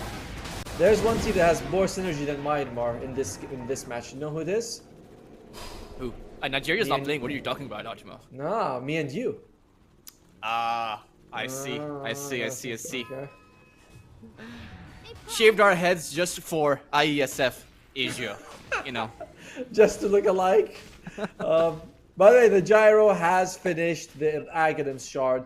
The power spike you get from this on a gyro is massive. You can... It's a lot. Like the rocket, by the way, the rocket keeps throwing barrage on you for as long as it's active. And it can be active for a very long time. The homing missile is about to hit the level 10 tile, 25% more homing missile damage. Like, it shapes up to a ton extra. And it might even disable the blinks, right, over on Mongolia. Yes, if it passes by anyone, right? It's a great way for that to happen. Overall, finds the D-ward. I mean, do you think it is looking a bit shaky? Is it going to be Norman at the back of that blink dagger that creates the difference for Mongolia? Not really, no. By the way, firstly, he bought the shard. We mentioned that in the previous fight. I saw it. I was like, oh, that's where his money went. But I don't think Norman can do too much against 4 blinkers with rocket barrage flying in, with damage from the Night Stalker. Like, it's hard. Traps as well. They can also disable him. I believe it's traps with Aghanim's shard, so these silences are going to be annoying. No, it's very hard for Armin to play this. Which is... Right now, Myanmar, they're on the move. We don't They usually do see... have the vision. So sorry, Optimo, you were saying? No. You first. No, I was just thinking that Myanmar could be gearing up for a fight, but turns out they wanted towers. Yeah, I was just gonna say that you usually don't see Earthshaker struggle too much because he's such a backline support, but in this game they have tons of ways to catch him or just hit him with some sort of random spell to stop him from blinking. It's not easy. Alright. 7,000 gold for Myanmar, which means Mongolia will probably have a 60% chance to win, according to Gaben. Because he's been very funky the last few days, you know? He's been all over the place. It's just a 54% win probability for a team that is doing so well right now. I think the yacht has gotten to Gaben. But they find the Earthshaker. Norman towards the bot lane will end up falling here. The Finger of Death being used as well. And Skill has 4 charges on that Finger of Death, Otimo. That's 160 damage. I don't think that's as big of a deal because you don't get the extra health talent anymore. So it's not like, you know, you could get the extra 20 damage, whatever one takes. It's just the pure damage added to the Finger is the benefit nowadays, rather than the health or anything like that. By the way, I like what Power23 is doing. He's going for a BKB. BKB this game, nothing pierces it. So Puck is like, dude, with the stuns and the control, I need a BKB. And I think this is an extremely wise decision for him. He will have to be careful not to get chain locked at the start of the initiation though, because I think that Myanmar, once they see that BKB, they will realize that as long as you can lock down the Puck from the get-go, you can perhaps take him down. But it's now Myanmar to head on over towards that high ground, and still Norman doesn't have the Blink Dagger, so they will have limited options on the side of Mongolia. 423 goes in on a Templar Assassin, and perhaps they can find the kill here. The Ursa Warrior is on top of him, but 423 loses his life. The Echo Slam isn't going to do anything. And Mongolia, they will lose the 2 cores, and it seems like Myanmar want more than just the 2. They want everything from Mongolia, and they will find it. Where was 11? Where was the Timbersaw? He's here now. He's a bit late to the party, but he is here. It's at the end of it going to be a full team wipe coming out from the side of Myanmar as soon as they take 11 down. I really feel like Mongolia, I think the 2 teams are equally talented, but the way Mongolia's played, the way it's so disconnected from each other, we saw it with the Ursa, right? When he pushes by himself and the Puck leaves him, and Ursa dies with an Aegis with no help. We see it a couple of times. 11 just now. Teams fighting. They're committed 100% to this. 11, he's not there. I don't get it. They're playing like your pubs, not mine. or your chess ranking, Otimo. You see, you throw shade at me, I'll throw shade right back. Okay, my pubs aren't that bad. Come on, man. Firstly, Thaltus, you know I can only dish it out. You know I can't take it, right? I'm a very sensitive soul. And secondly, what's bad? These are some of the best players in the world. I'm comparing your pubs to them. It's a compliment in a way. I feel bad now, Otimo. But Myanmar, I mean, they must be feeling pretty good about themselves, right? 16,000 of a net worth advantage, and they are facing up against arguably the strongest team in the group, or one of the strongest teams in the group, yes. Top 3 in the group. So if they win here, they will be feeling so good, right? And right now, Myanmar, they're going to head into the triangle. They will spot out the dead ancient camp, so they know that this camp was taken recently, and will make their way towards the other side. Radiant are scanning. Young PH will find him. He'll jump towards the high ground, finds 11 with the stun, and instantly, Se is the one who fell towards the backline from KSH, but they will be able to take this Timbersaw down too. Maybe even Norman. Oh dear. That was a big Timber chain. But by the way, again, the exact same thing happened. We were not seeing the Ursa and the Puck. They are also trying to farm their item. Ursa wants that BKB. He's about to have it. But again, this is a disconnect between the team. Do you think the BKBs will change anything? Radiant's top tower is under attack. I mean, they might be able to take KSH down, right? In the last fight, we did see KSH drop down very low. I think it's still possible for Mongolia to take it, but you've got like one Hail Mary, one good fight, that's about it. You have BKBs on your 2 cores. If the Timbersaw can get his axe up, that will also be a big thing. He's been 1,000 gold away from it for like the last 3-4 minutes, just getting picked off a lot. Now though, it's that lost Hail Mary that you were talking about, Otimo. They are going to smoke outside of their base and will try to make their way towards the opposing side's jungle, but they have to find someone. They have Norman's Blink Dagger. Blink Dagger is... Oh yeah, baby. And there it comes. Myanmar don't know he has the blink, so they might get caught out. Unfortunately though, they will come across Skill, Lei and Lon. These are just the 2 supports, so it's not exactly a high value target. No, it isn't, but it's still something. This is breathing room, you know. Roshan is literally about to respawn. There he goes. Respawns right now. They say, okay, this is a huge opening. A dead lion, you know, a reveal of the Blink Dagger, about to get the Aghanim Scepter on the Timber Saw. It's a lot of big things. But the scan is going to come out. Yeah. This Roshan is falling incredibly low, but Myanmar, they want to be going in. There is no Dark Ascension though, so they don't exactly have a perfect way in. Young PH is going to decide not to go for it. Roshan will be claimed by Saimei. Mongolia, that was a very strong couple of minutes for them. You know, it might not seem like it's like they only killed the lion, but it was then the perfect spot followed by the perfect Roshan respawn. Will this deter Myanmar, Otimo? Do you think they play passive now for the next 5 minutes, or do you think they're just going to go on ahead? I think you want to go on ahead but the problem is by the time they do go on ahead, as we mentioned, there's a blink on Norman and there's gonna be the Axe Scepter on the Timber Saw. The Axe Scepter Timber Saw could be massive because he's been bursted down a lot in these fights. At the same time, do you see KSH's net worth? Do you see that? Yeah. He has a Daedalus up.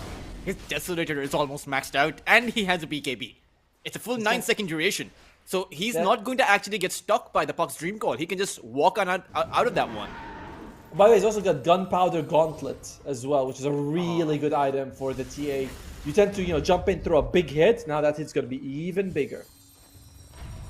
Oh, Whisper of it on the Timber Saw. We might see a clash outside of the base though. Young PH activates the Dragon Form and the Dark Ascension. The Silence and once again they've left the Ursa. He will have to walk on over. The homing missile is going to chase after him, and that will mean the Aegis gets popped out. And Zoran is patiently waiting for the Ursa to respawn, but I don't think that they want to go for it quite just yet. They may still move on towards the tier 3s. Yeah, but they could go in right now for Mongolia. They used a lot on the Myanmar side. This could be an opening for them. Oh. Right now, though, they are losing their barracks. The melee barracks is the only one to stand here, and I mean, it really seems like it's all calm, right? That Dark Ascension, as soon as it goes up, it really seems like Mongolia don't have the response against that one ability. Yeah, but Dark Ascension is over. We'll see if Mongolia decides to make a move right now, but losing the Aegis with... well, so far no benefit, and they can't even go near that cliff. I like what Myanmar's doing. They're saying, hey guys, this is our territory. If you want to come in here, no problem. We'll just kill everyone. Oh, now Young PH is going to spot out an amplified damage, and KSH is going to be the one to pick that one up. Gunpowder Gauntlet, a Desolator that's maxed out, or nearly maxed out, a Daedalus, and now an amplified damage. And no glyph for Mongolia. They will have to pull off something magical if they want to defend this now, and they're going to have to do it without the Aegis that they previously held. Nearly 600 damage per hit on the Templar Assassin. That's without refraction charges, Solar Crest, Gunpowder. Like, look at that tower. Oh, okay. All right. Still, though, the entry is quite hard for Myanmar outside of the Dark Ascension. They really do need that one. But Young PH is going to move on over towards the mid lane. And it will be a costly maneuver for Mongolia if they go for the defense here. They will be able to zone him out. But still, every time you zone someone out, your structure takes several hundred bits of damage. Exactly. I mean, at least it's the melee one, so it recovers a tiny bit, but still, it's not recovering fast enough as... Oh, 11! They want to go in. The Dark Ascension, it is on cooldown for about a second. It is available now. It gets popped off, but Myanmar are falling incredibly low. Both sides having activated their BKBs. Does KSH want to go back in? 11. He uses Axe Scepter, his reactive armor active. They will find the Enchantress as well. Sage is unable to survive. Oh! The Echo Slam from Norman! It cleans up both the Dragon Knight as well as that Night Stalker, but KSH can just hold his position. He will be able to take down the Timber Saw too, and the buybacks will come out from Mongolia. Will this be enough though? The puck is silenced down, and KSH has an ultra kill. And may even find the rampage here. Just a few more hits should do the trick on towards the Enchantress. That's not the ideal target. But Myanmar, they want to close this game out. They're going to be going for their very own buybacks. KSH now comes out with the rampage. But now Zoran is in trouble as KSH has fallen. But still, Myanmar, this is a very heavy investment into this game. They've used all of their buybacks. Yeah, 1, 2, 3, 4, 5 buybacks. All of Myanmar being used. And Mongolia, they killed everyone. I think everyone died. 4 buybacks on Mongolia, 5 on Myanmar. The Urta will have his buyback. No, he buys Basher instead. Does not save for buyback. A risky move by 11. Not 11. He will come online in about 10 seconds. But Ultimo, it's looking a bit over. I say, the fat lady, her throat is warm, but she's not singing yet. I mean, she better start singing now, as it does seem like the walls are fully closed in upon Myanmar. However, Mongolia, they're still going to go in. Young PH is going to end up falling. That's the dieback. And perhaps Mongolia have brought themselves in at the back of just the range rack standing for them. Young KSH, does he really want to go in to secure mega creeps? He may be giving up his life if he chooses to do so. We'll throw out the dishes. And we'll be able to find mega creeps. And the Ursa has been stunned up, but able to activate his enrage. He will fall in the end though. And Norman will go down too. So Myanmar playing a bit too close, but in the end, they managed to grab the game. 423 is going to call GG. What an ending though, with 9 buybacks being used. I am actually surprised that Seimei wanted the Basher over the buyback on the Ursa. He was like, I think Basher is the way. That was a very risky decision for him to make. It kind of paid off with the kill on the Dragon Knight, but then they just brought him down and the game was over. Myanmar playing a very risky late game, but entertaining to watch. Definitely very entertaining. I mean, just the way that they come online and just the way that they, as soon as they have their first item up on Ultimo, as soon as you had Young PH create that Blink Dagger, that's when they went all in. Look at this early one, Seimei. This is probably Mongolia at their best. Like, look at the mechanical skill required to go on this, and he gets like the last hit, knowing that was really well done by Mongolia. It was a decent start from them. The Ursa wasn't very far behind the Templar Assassin, but then the reveals, right? Reveal of the Blink on the Dragon Knight, the reveal of the Blink on the Lion. These were all like huge moves for them. Really seemed like Mongolia, I mean, they still have a shot, right? Round robin, definitely. Top 3 teams, they go forward.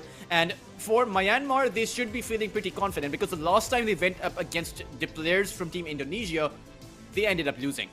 Perhaps this time around they find that necessary success, and I will take a look at when that match will actually happen, because I may want to tune into that one as well. I know we're not going to be able to stream it or cast it, but still maybe good to follow that one match, guys. If you are tuning into the stream, I do think that the match between Mongolia and or rather the match between Myanmar and Indonesia is going to be very spicy, more so than this one.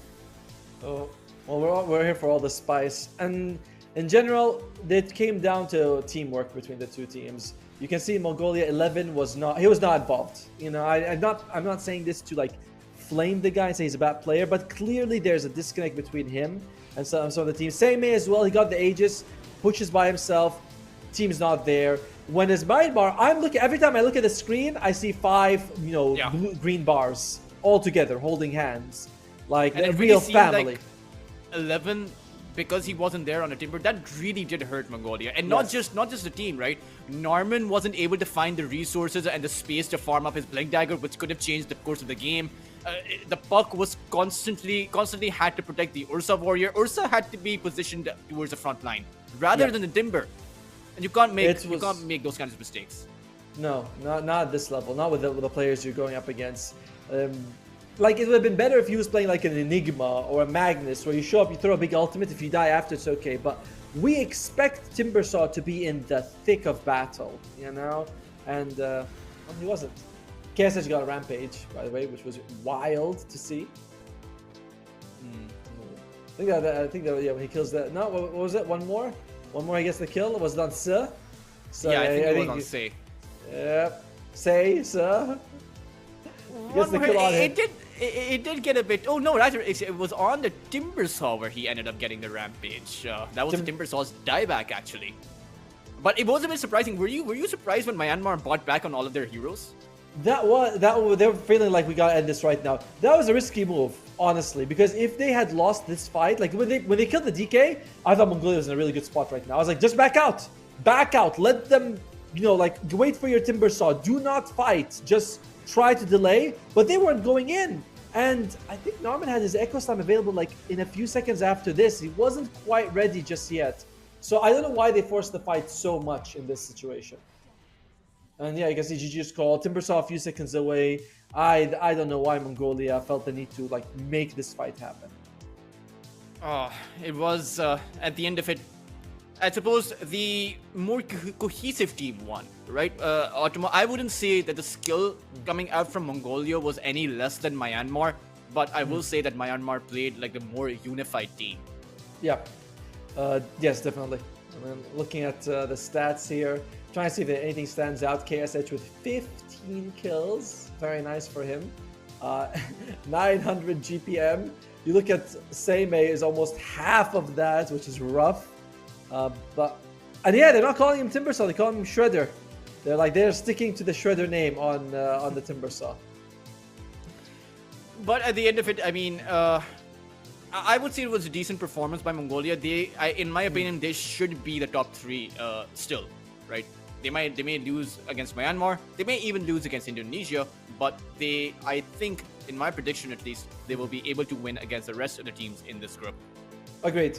Mongolia will probably maybe get second or third place the way the game is going, because I don't really believe in Sri Lanka and Bangladesh much. I don't know if they have really strong teams, but I do believe that India could also compete with Mongolia for that third spot. Like, I am not as confident right now as I was before. I feel like Myanmar, Indonesia top 2, then it's India and Mongolia compete for number 3. Yeah, I remember you saying that you have seen Krish, who is the mid laner for India. You have seen him compete in quite a few of these tournaments before. And I believe we've actually seen Krish somewhere. He was on Costa Week. So I've actually costed Krish as well, and I just didn't realize it.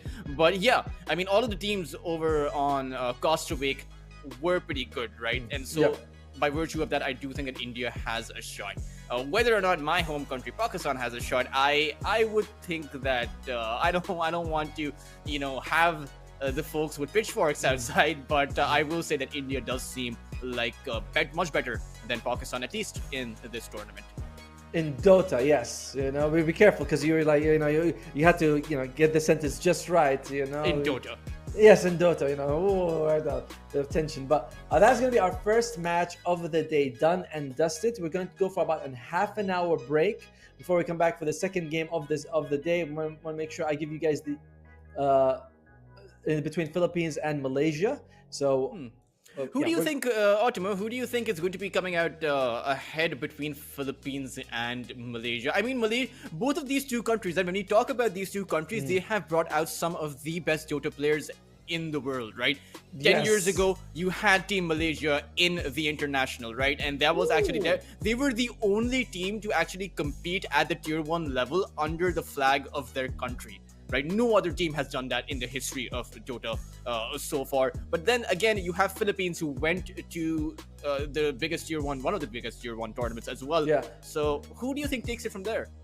I mean, by the way, the mid laner for Malaysia was my teammate at one point. The substitute mid laner, again, he was my teammate, so I know he's pretty good, And on Philippines, the coach is also one of my old teammates. So I'm having a really hard time picking him. I'm going to mull it over as we're going to go for a break right now. When I come back, I will have an answer for you probably after the draft. But we'll see you guys in about half an hour. And me, Amatomo with Toltris. We'll see you guys for the match number 2 in just a bit.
Hello and welcome back to the Iesf World Esports Competition for Qualifiers for 2023. We are going to be doing Southeast and Asia. I'm Atomo, join me as Tultris. First match, pretty good, Tultris. Definitely, and we already have a few matches coming out. Apparently, Bangladesh got a walkover from Sri Lanka. However, Indonesia and India went at it. That best of three actually lasted a whole whopping 20 minutes. It turns out Indonesia proved themselves to be the stronger team in that competition, or rather in that series. But again, Ottomo, like you mentioned, it is a round robin. Both of these, all of these teams are going to be playing 5 matches in total. It's best of ones throughout, so you can get the better of the other side, even if it is a bigger team. Yeah, I'm surprised when you mentioned there's a 20-minute victory right there. But that is in the past. And me, Tultris, I only look towards one direction, the future. And it's going to be 2 teams that are quite dear to my heart competing against each other. We have the Philippines, who has their coach, Leon Arthur, my good friend, my brother. He won't even help me get a job, though, unfortunately. But it's all right. I still love him. Playing, leading the Philippines. And then you have Malaysia, home country. When we actually go on camera, I will show you that I'm wearing the Malaysia flag on my shirts right now. So you know that I have no bias towards these 2 teams, right? I'm very neutral. But who do you think? I mean, because I also remember, Otomo, that you have interviewed the coach for the Philippine squad as well before they made their run in some of those tier 1 tournaments. Do you think that they are geared up for IESF as much as they would like to? I feel like of the 2 teams, are these really the names of the players for the Philippines? I thought it was Palos, Lewis, Tino, Shanks, and CML. These are perhaps not the teams okay. Well, it's all right. We're fixing it. But your question about the 2 teams, I think that the Philippines comes in very well oiled. They've been playing together for a long time. The Malaysian team, I believe they're all from different groups. Some of them, I don't know if they've played a lot. We have 3 players from 3 different teams. CDR was on a team. Their substitutes was on a different team as well. Teamwork might not be there for Malaysia like it is for the Philippines. Yeah, and that's something we saw, just how significant of an advantage it was back when you were casting Myanmar versus Mongolia, right? Myanmar, because they were playing together for such a long time, they did come out ahead, and now you have perhaps arguably one of the strongest teams in Southeast Asia, the players of Execration coming at it, forming the squad of the Philippines, and it does really seem like they are the strongest team in that second group. And but to be fair, one of the members of the Philippines team, they were all together as a team, but Lewis has left Execration, but they brought him back for this qualifier. Now, if he was bitter, oh, sorry guys, I gave away first blood. Oh, no, I wanted to buy Dagon on Kunkka. It's a good build. Yes, Divine Rapier Puck is a good choice. Maybe he could pull some shenanigans like that. I'm sure he won't, but there may be a little bit of tension when one guy is kicked out of the team and immediately competes with the team. That happens. But for Lewis, I mean, for a lot of the Philippine players out there, I don't think it's going to be doom and gloom, even if you're not playing for Execration, because I mean, you take a look at TI, 8 out of the 80 players, 10% of the players heading to TI are going to be from the Philippine squad. In fact, the highest amount of Southeast Asian representation is there in the biggest stage. When you take a look at both TI and EWC, you see that 4 independent teams, 4 separate teams from Southeast Asia have actually qualified there. It's very good for the scene, honestly. I mean, it may be oh, don't you want to have one very strong team going for everything? I'm I'd rather have different teams getting experience, and all of these teams ranking up together rather than one guy or one team. Because we do see some regions are one-team regions, like North America, for example, where it's wild cards. That's about it. I don't even know what other teams are there. But we're going to go to the rosters of the Philippines. It is going to be, one sec, guys, Palos, Lewis, Tino, Shanks, and CML. I remember when Tino was a carry for Boom, and then they put him in the offlane. That was a fun bit of time right there. But as mentioned, if I had to pick a favorite, I will favor the Philippines on this one. We'll see the draft, but Philippines, with the experience, they've been together for a while. It's Philippines for me. I would like to hope that Malaysia do have a shot here, but I do find myself agreeing with you. Philippines does seem like a stronger squad. However, for entertainment purposes, I will actually give my vote to Malaysia. CDR, Moon, JT, Ayad, and Ponyo, who I have seen before back when he was playing with Team Essence, but still some of the other players like Moon, he was previously in Talent Esports, JT was with Azura Ray, so it's not as if these players aren't coming in from their star-studded rosters. The only difference is they haven't been as involved in the Dota 2 scene or as successful in the Dota 2 scene as the players from Philippines have. Agreed.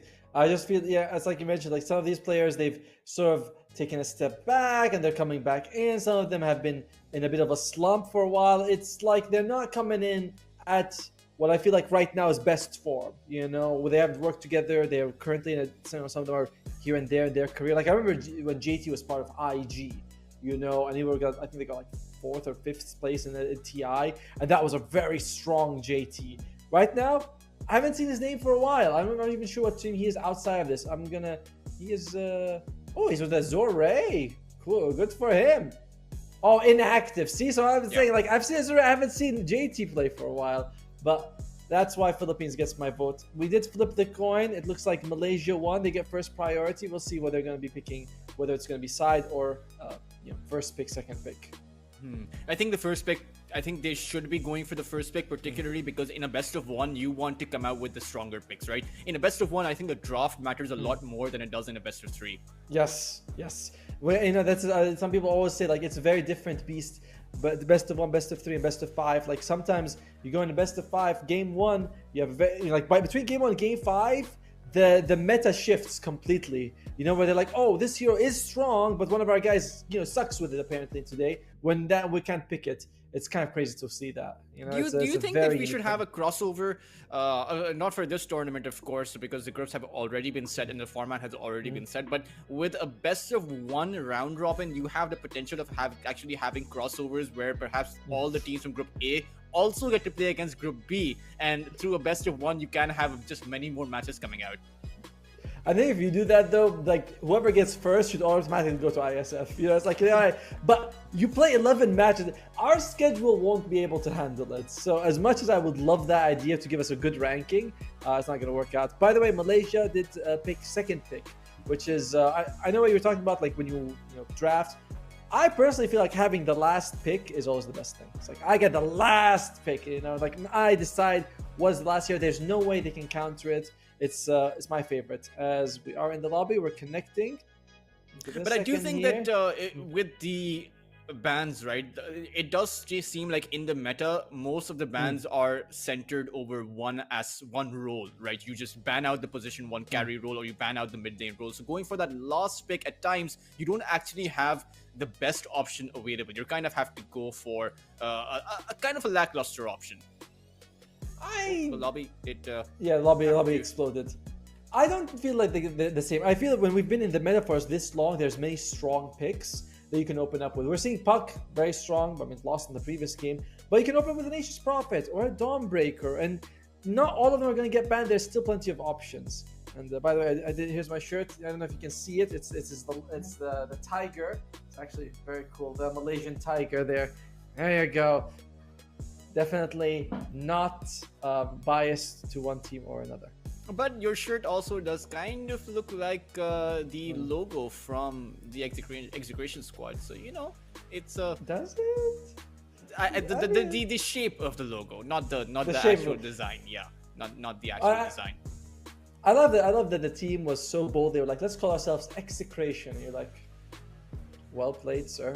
That's going to be a fun name to mention here. I mean, the names I think that the names of Southeast Asian teams, they're just so much better than the other regions out there. I mean, Boom Esports, right? It's a Talent Esports. It's even back 10 years ago, you had Team Orange, and then you had Titan Esports after that. So they're fantastic names. Nemesis, right?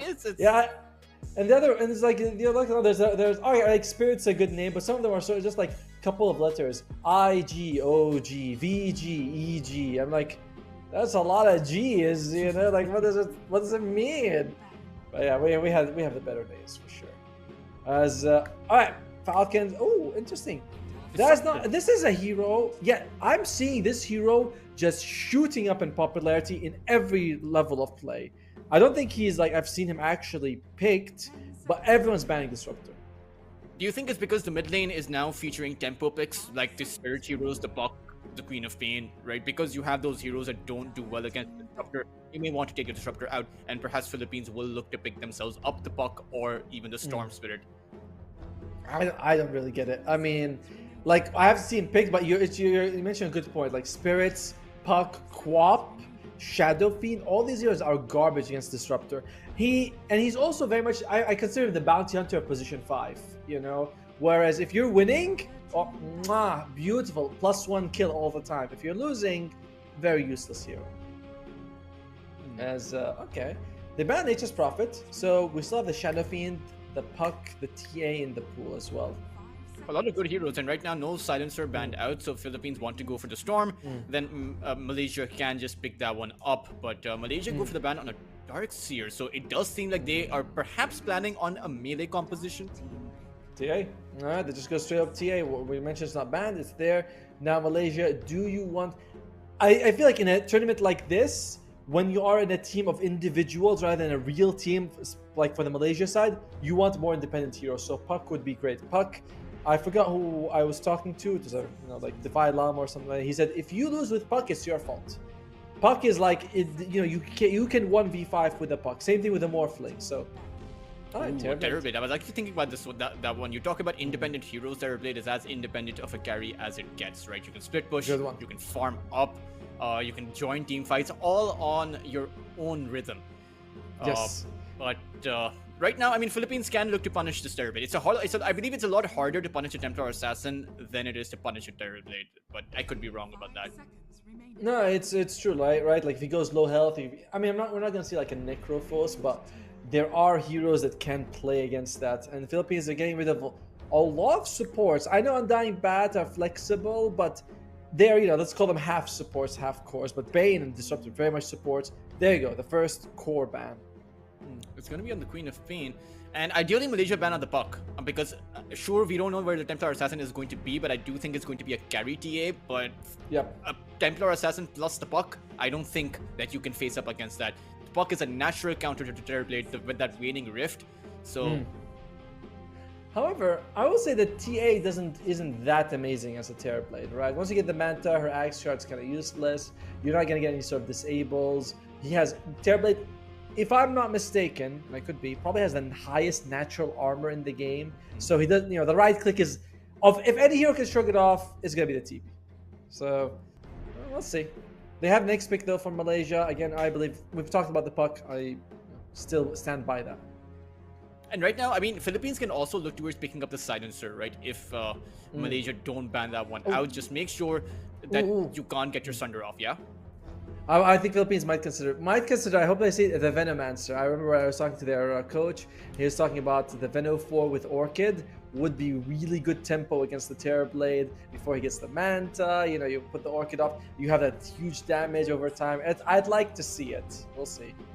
We'll see if Arthur disappoints me this time like he did when he dropped a few games while we were teammates. Oh, Hoodwink.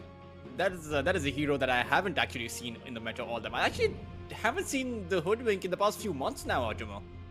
Yeah, there has been a rise, it's crazy, of Hoodwink core coming back. And wait, is it Tino playing for Malaysia? No, it's GTX, sorry. Yeah, it does damage, so we'll see about that. I mean, it does do damage, but then again, it's not about the damage output because you do have a TP for that late game damage, right? But yes, I don't know. I would have thought that there may be better heroes to pick rather than the position 4 Hoodwink. Perhaps there's a mechanism where you can take the Templar Assassin down. I mean, you do have that little tiny burst of damage to take out that refraction, but then again, a lot of heroes do just that. And right now, it's Philippines' pick. You can go for the Storm. I mean, Storm does very well against the Hoodwink. But no, Philippines, they actually go for the Butcher. Why not? By the way, I think I know why they picked the Hoodwink on Malaysia. I was remembering, because I mentioned Tino. Tino was the one who brought Hoodwink as a core in the offlane. I remember watching it. I was not impressed in the beginning. I was like, Hoodwink core, no one. Then he showed how it's done with the offlane. It was amazing. So I think this was a pick to prevent Philippines from getting it, rather than they think it's themselves really good. Oh, but yeah, your favorite hero. The Chaltis Pudge. is happy. Yeah, of course. Who else? And they will go for the silencer, but it's Malaysia, and they are going to be on the back foot slightly because with this silencer has a dual role, right? Not only is it good against a Terrorblade as well as a Hoodwink when he's channeling, but you also now have the ability to go for that Storm pick, or maybe even another Spirit pick as well as the Puck. So it does seem like Philippines have the better draft. It makes Malaysia have to think about a mid like a Tiny, you know, a hero who's not super affected by it. Because if you go for this hyper elusive hero, Global Sign comes out and you're like, well, I'm screwed now. Thanks a lot. So this is going to be, in general, I feel like Silencer is the best support in the game if you can get your hands on it. They got their hands on it for Philippines. What do Malaysia respond with though, Optimo? That's the big question, right? Because they need to get through the meat shield of the Pudge. They also need to find a hero that does well against the Global Silence and the Templar Assassin. And it does seem like a lot of these picks, they are geared against a TA, right? The Axe, the Hoodwink, the TB, all heroes designed to win against a TA in that late game, or maybe even the early game in the case of the Axe. I like the Axe, just because, I mean, Axe in general, we talk about independent heroes. In the off lane, it's like Legion Commander. Axe, if you want to be independent and not rely on anyone, make space for yourself, then those are the heroes you're going for. So I like the Axe pick a lot for Malaysia in this situation. They should pair it. Are they going to pair it up with a Skywrath Mage is the question. Because that is the best combo with the Axe. Or maybe the Invoker? True. Invoker, I mean, they could go for the Invoker, flex it 4-5. Sorry, 2-4, the Global Silence isn't that good against the Invoker, right? Because you can wait it out. You're not hyper dependent to get those spells out. You're not in any kind of haste to be able to do that. And nice little follow-up with the Cataclysm coming out. And you can even go for the Quas Vex build, in my opinion, against some of these heroes. Just make sure the Pudge has no mana, so a Pudge without mana doesn't actually do anything, right? But in Malaysia, they're going to go the route of Mongolia. They will pick themselves up the Enchantress. Enchantress Hoodwink. I mean, to be fair, if you are channeling with the Hoodwink, it's definitely going to be a Hoodwink 4 at this point. I strongly believe that. Then by the time Axe jumps in and calls, you know, that the arrow will be flying up. You'll probably be able to get a kill on anyone anyway. So, Philippines, we don't know what the role this Pudge is, by the way. He could be a 4. He could be a core. Which makes me... I think that you might take something like a Timbers. Oh, okay, there you go. So the Storm comes out.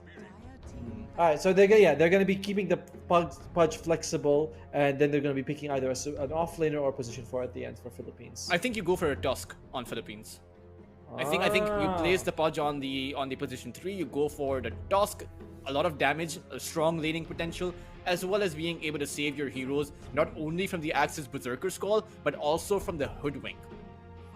I don't know. I don't want 2 melee in one lane against a Terrorblade. And it's like you have to rely on hooks to get him. I would rather see something more like a Phoenix, a Winter Wyvern, a Skywrath Mage, something like that. That would be my The only reason hero. I've suggested the Tusk is but Philippines may have gotten away with the Storm Spirit pick and they have the Silencer, but Storm is traditionally pretty weak against the Axe, right? Because if you get the Berserker Skull on him, you have that follow-up disable coming in from the Hoodwink, and then you can find the Storm kill. Yeah, but I mean, you can also just press R on the Silencer. It's like, I don't know. Again, but this is assuming, of course, that it's going to be the Pudge off. We're not sure about that. They still banned the Puck for Philippines because, truth to be told, you don't actually have much stuns on them, right? It's like you have a good amount of silences, then you have Dismember and the pull from the Storm, and that's it. Perhaps you go for the Mars on Philippines. Is that something? Additional silence, the Terrorblade range attacks, you can block them out with the Arena, and then you can also just spear the Axe back if he goes in for the Berserker Skull. So the Mars seems, in my opinion, a good pick for the Philippine squad. I think at one point he got famous because of his Mars on Tino, but I'm not quite sure. Malaysia, they are banning offlaners. They are feeling like this is going to be that position for Pudka, as they say. We'll see how it works out. Next pick, though, is going to be Philippines. It's going to be either offlane or the 4. And, I hate it when it's like this, so flexible, because you have to think about 2 different, like, trains of thought. It does seem like it might be the Ember or the Void Spirit ban. There you go. Well done. Yeah, it has to be a mid, right, for Malaysia. And just ban out a natural Manta style builder, I think, which was, I mean, the Void can just make that one counter at the Global Silence, but now it's Philippines' pick. And Otimo, what is the offlane here? Is it an offlane? Is it an offlane? We don't know, right? That's the problem. We don't know if it's going to be an offlane. Legion Commando could be pretty decent. I want a 4 range. I want a Phoenix or a Skyrat base. That's what I want. Or is Shadow Shaman? Shadow Shaman's in the pool as well. Or Veno. Oh, for sweet Veno. I mean, the Venom does very well against the Axe, but wow, it's going to be an Omni Knight, and I think this is a bit of the Execution special, right? Yeah, it definitely looks like an offlane Omni Knight from where I'm standing. Okay, that's pretty cool. Malaysia needs a mid. Invoker now feels a bit better because you can dispel some Omni Knight's effects. I don't think you can dispel Heavenly Grace, although it says you can, but you can dispel Guardian Angel, which is nice. So I definitely feel like Invoker would be good. Or Tiny. They go for Leshrac. You go for the Leshrac against the Omni Knight's second spell? The one that grants you debuff immunity, and not to mention you have the pulse that can make the Blade Mill. But I mean, it again just you fall back to that big R button, right? The Global Silence. If the Leshrac goes in, you just press the Global Silence and counter initiate on him. I don't know what they're doing with this Leshrac. I imagine it's really good because you're able to just run at the enemy team and try to bring them down one by one. But to be fair, I don't think you get magic immunity from Heavenly Grace anymore. It's just the extra regen, extra armor. I mean, extra strength, which is nice. But it's still a lot of extra durability against it. I feel like Philippines won the draft. And I already felt that they were a stronger team. So I'm all in on the Philippines. All in on Leon Arthur. I think that Philippines do have the better draft because we don't have to, but I would prefer to not agree as far as the draft goes. Otimo, we have to. Our bald heads must clash against each other. Okay, they have to bounce off each other. So that's why I'm gonna say that Malaysia have the better draft, despite me not really agreeing with the fact that they have a better draft. I mean, if we talk a bit about the ways that Malaysia can come back into the game, right? GT gets that Blink Dagger, and as you mentioned, the Terrorblade in that late game is stronger against a Templar Assassin, just 1-to-1 as a carry, and perhaps Moon has some plan with his Leshrac that we don't know about that is outside the realm of understanding in this game. All right, Tulters. Tulters putting his hopeful face on, as he usually does. I pick one team, I go with the facts, I go with logic. And then Tulters goes with feelings and usually ends up right more often than not. So I mean, that's what makes a good duel.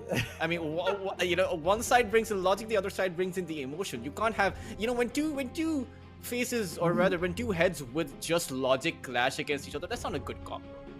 No, it's not. Yeah. No, that's not. All right, but here's it's gonna go: Philippines versus Malaysia. Arguably, the match that will decide who wins this group, if you ask me. Because Group B, Thailand may put up a pretty impressive performance as well. I'm not counting them out, but I would say that these are the two strongest teams. Who wins this match will probably win the rest and take first place and maybe automatically qualify for Iesf. I do agree that whoever wins here is going to be solidifying themselves as the strongest in Group B, particularly because this group isn't as stacked as Group A.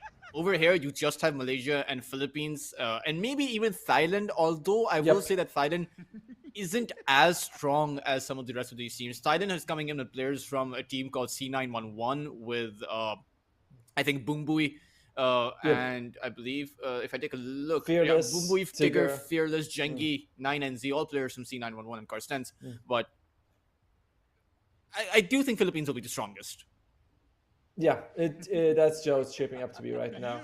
So we're seeing the battle for first and second place. Pause comes out. In terms of the facet, it's literally all the ones that you expect, with maybe Pudge's Rotten Core being slightly unexpected. Usually the support Pudges, I'm seeing them take the other one, the Fresh Meat or whatever it's called, that gives you strength as you dismember, but he wants the Rotten Core. 80% extra damage is pretty good. And at that level 4 mark, you have around, I think, plus 180. 180? Yeah, percent? in after 5 seconds, with that level 4 mark, you get around plus 180 damage. And when you couple it up with the armlet, I've tried it once. It's really strong. Armlet on, I mean, if you're a core, yes, but if you're a support, you're not getting armlet. Or Yeah, are I mean, you? he might just get the blade mail for the puck, or maybe even the blink tag. I mean, Pudge is one of those heroes that you can pretty much itemize in such a diverse way. You can go for a lot of these items. So what you're saying is that Hand of Midas into Dagon You can position go for for most of Pudge these items. is by he corrects his sentence on the fly. All right. Well, we'll see. One of the nice things about Pudge, of course, is that he is able to set up that early first blood in the bounty ruins. You can go to one of the sides of the river. Hope you pick it up. Looks like will he throw out the hook? Doesn't even bother. He's like, nah, we got it. There is an observer ward on top of the Pudge, so I don't think it would have been surprising if Malaysia actually ended up getting hooked. But still, it is going to be an 0 for an 0, and I think it's going to be 2 and 2 bounty runes each. Yeah, Ponyo and Chidori will pick it up for their team. Palos and Lewis will pick it up for the Radiant side, and we will have a clean game, at least for the first few minutes. But Otimo, towards the bot lane, this Axe has a setup for his Berserker's Call. It is Ayad on the Hoodwink that can create it. And do you think the Templar Assassin is going to be able to survive? And in fact, this is the lane in which I think Silencer is going to suffer quite a bit. Agreed. I think this is not a good lane for Silencer at all. Like, Silencer needs something like a melee guy, like a Slark or a CK in front of him, stun, control, and he can, throw out some glaives, throw out his silences, throw out his arcane curse if he needs to. Like, that's what he needs. A TA who hangs back is not good. And if he tries to harass, there's Battle Hunger, there's the Hoodwink arcane curse. It's really a bad lane for Philippines in the bottom. What about the top? What about Tino with the not the Dawnbreaker, with the Omni Knight, and it's gonna be Shanks on the pods, a 2 melee lineup, and you were predicting that you wouldn't like to see a 2 melee lineup against a TB. To be fair, I don't, but this is a 2-me lineup with like passive slows, right? You have the Degen Aura for the Omni, and you have the Rot for the Pudge. He's got probably maxing it out. So if they can get on top of any of them, they're dead. So I like this one. I think Philippines came up with a nice duo on the top lane. It does rely on the hook's landing, of course. We'll see if the hook lands. I mean, it's hard to land when you have illusions coming about from the TB, but you may also want some kind of information. Over on the bot lane, though, this Hoodwink is able to push out both the Templar Assassin and the Silencer all by himself. CML taking so much damage. He got a bit unlucky that one of the Acorn shots that were aimed at Palos went to him, but still, bad luck, whatever, it still was able to do a lot of damage for him. And JT will just farm up at the back of this. I mean, has the Battle Hunger as well. We'll throw it on to Palos and the Templar Assassin. This is a bit shaky. Ooh. The Hoodwink Acorn shot almost ticked Palos out. Oh, I was looking top. The hook almost landed on Chidori, but he actually got one of his own creeps. And if he had gotten it, probably was going to be a dead Chidori. Mid lane, though, Lewis is actually able to overrun the Storm Spirit and actually gets the first blood. Well, see, Lewis, I told you. Lewis is not part of the team. They brought him back just for this tournament. Oops, sorry, first blood. Sorry, team. Thank you for kicking me. I'm sure that happened on purpose. I mean, accident. Definitely on accident. One would imagine, Otimo, that's more of a motivation to actually play all that much better, so that you take a look. Hey, this is a mid laner. He's doing so well. Wait, maybe we should bring him back. No, are you kidding? If a team kicks me, you can bet your ass the last thing I'm doing is helping them win anything. Oh, now you want me back? Oh, okay? Well, too late. It's like when you break up in a relationship and your crazy girlfriend comes back to you and she says, "Oh, I think you're a good guy." You're like, no. This ship has sailed. No. Okay, my version is that when you go through a breakup, you hit the gym and then you make them think, what am I missing out on? So it's two perspectives. Inside of our bald heads are two different perspectives. Yeah, but he needs to join a different team to do that. You have to, that's hitting the gym, is joining a different team, hitting 17,000 MMR, and then winning TI. Then you're like, aha, see? So you don't go back to the same team. You don't do that. But over on the bot lane, the Axe actually found the Berserker's Call, and Palos, he doesn't have the refraction to play with. He might end up taking out to the Battle Hunger here. The Bushwhack is going to come out from Ahid, and they will be able to find the second core kill. Malaysia, they might be the weaker team in terms of the draft, but they're making it work. They're definitely doing it very impressively. I not think that Philippines would be struggling like this. Would like to see the. By the way, top bottom lane is a huge win. Can we look at the last hit? I think JT's at like 22, and we are seeing that Palos is on. Oh, CML is dead. Yeah. This is two lanes that are not working out too well for the side of the Philippines, but their top side is looking pretty decent. Although, as I say that, okay, no, Omni Knight has actually more lost hits than the Terrorblade does. And you always have to worry about the death threat, right? Because, or sorry, the kill threat, because Pudge hook into the Omnites right on top of someone, that person's dead. They don't have the same thing on Malaysia side. Enchantress, Terrorblade are okay, but it's not the same killing combo. Shanks, waiting for that hook. He hasn't been able to hook a hero so far, unfortunately for him. The Enchantress is actually going to bring in the Satyr Banisher with the Purge available, so he has a Dispel to play with. But over on the mid lane, it is Moon once again overpowering Lewis. However, Lewis was able to get the Vortex, setting it up for the Shanks hook to come in. And this time around, Philippines will be fighting back. Lewis is like, well, thank you for teleporting to help me now. But yeah, it's a nice move by Shanks, because top lane, he really wasn't contributing, and this does go a long way, because you need Lewis to have a good game for the Philippines to start fights. He is your main jumper, you know? We should give Dota to, besides, we call them the mid lane, but what they do for the team is different. Like we should have like a jumper. This guy jumps in, catches people, or a catcher. Just as a hero with 4 jumping abilities. I like it. Exactly. Meanwhile, over in the bot lane, they've actually found Palos once again with the Berserker's Call, and he has no refraction to play with. A few more hits will do the trick. Ahia trying to find that last hit. They aren't able to do so, though. And that will mean that Palos escapes, but it's going to be at the edge of his life, but a Bushwhack going to be dodged out. Nice meld coming about from him. First, I did not know that the interaction worked that way, so thank you, Palos, for teaching me something new. Secondly, wow, that was incredible that he thought that was certain death if it had landed. Well played. Malaysia, Philippines are coming back slowly. It may be at the back of the aggression coming out from the Malaysian side, but they are able to keep themselves composed. And top is still going very well for the Philippines. Tino is having a very nice time top. Shanks though, oh, poor Shanks. There's no way the bot survives, not against the pure damage. Once the Ledge Strike gets on top of you, you're a goner. So, but that does make the Pudge actually might be very good against the Ledge Strike, because if he can the meat shield, the damage block is 26. That's roughly what each explosion is from Diabolic Edict, 34.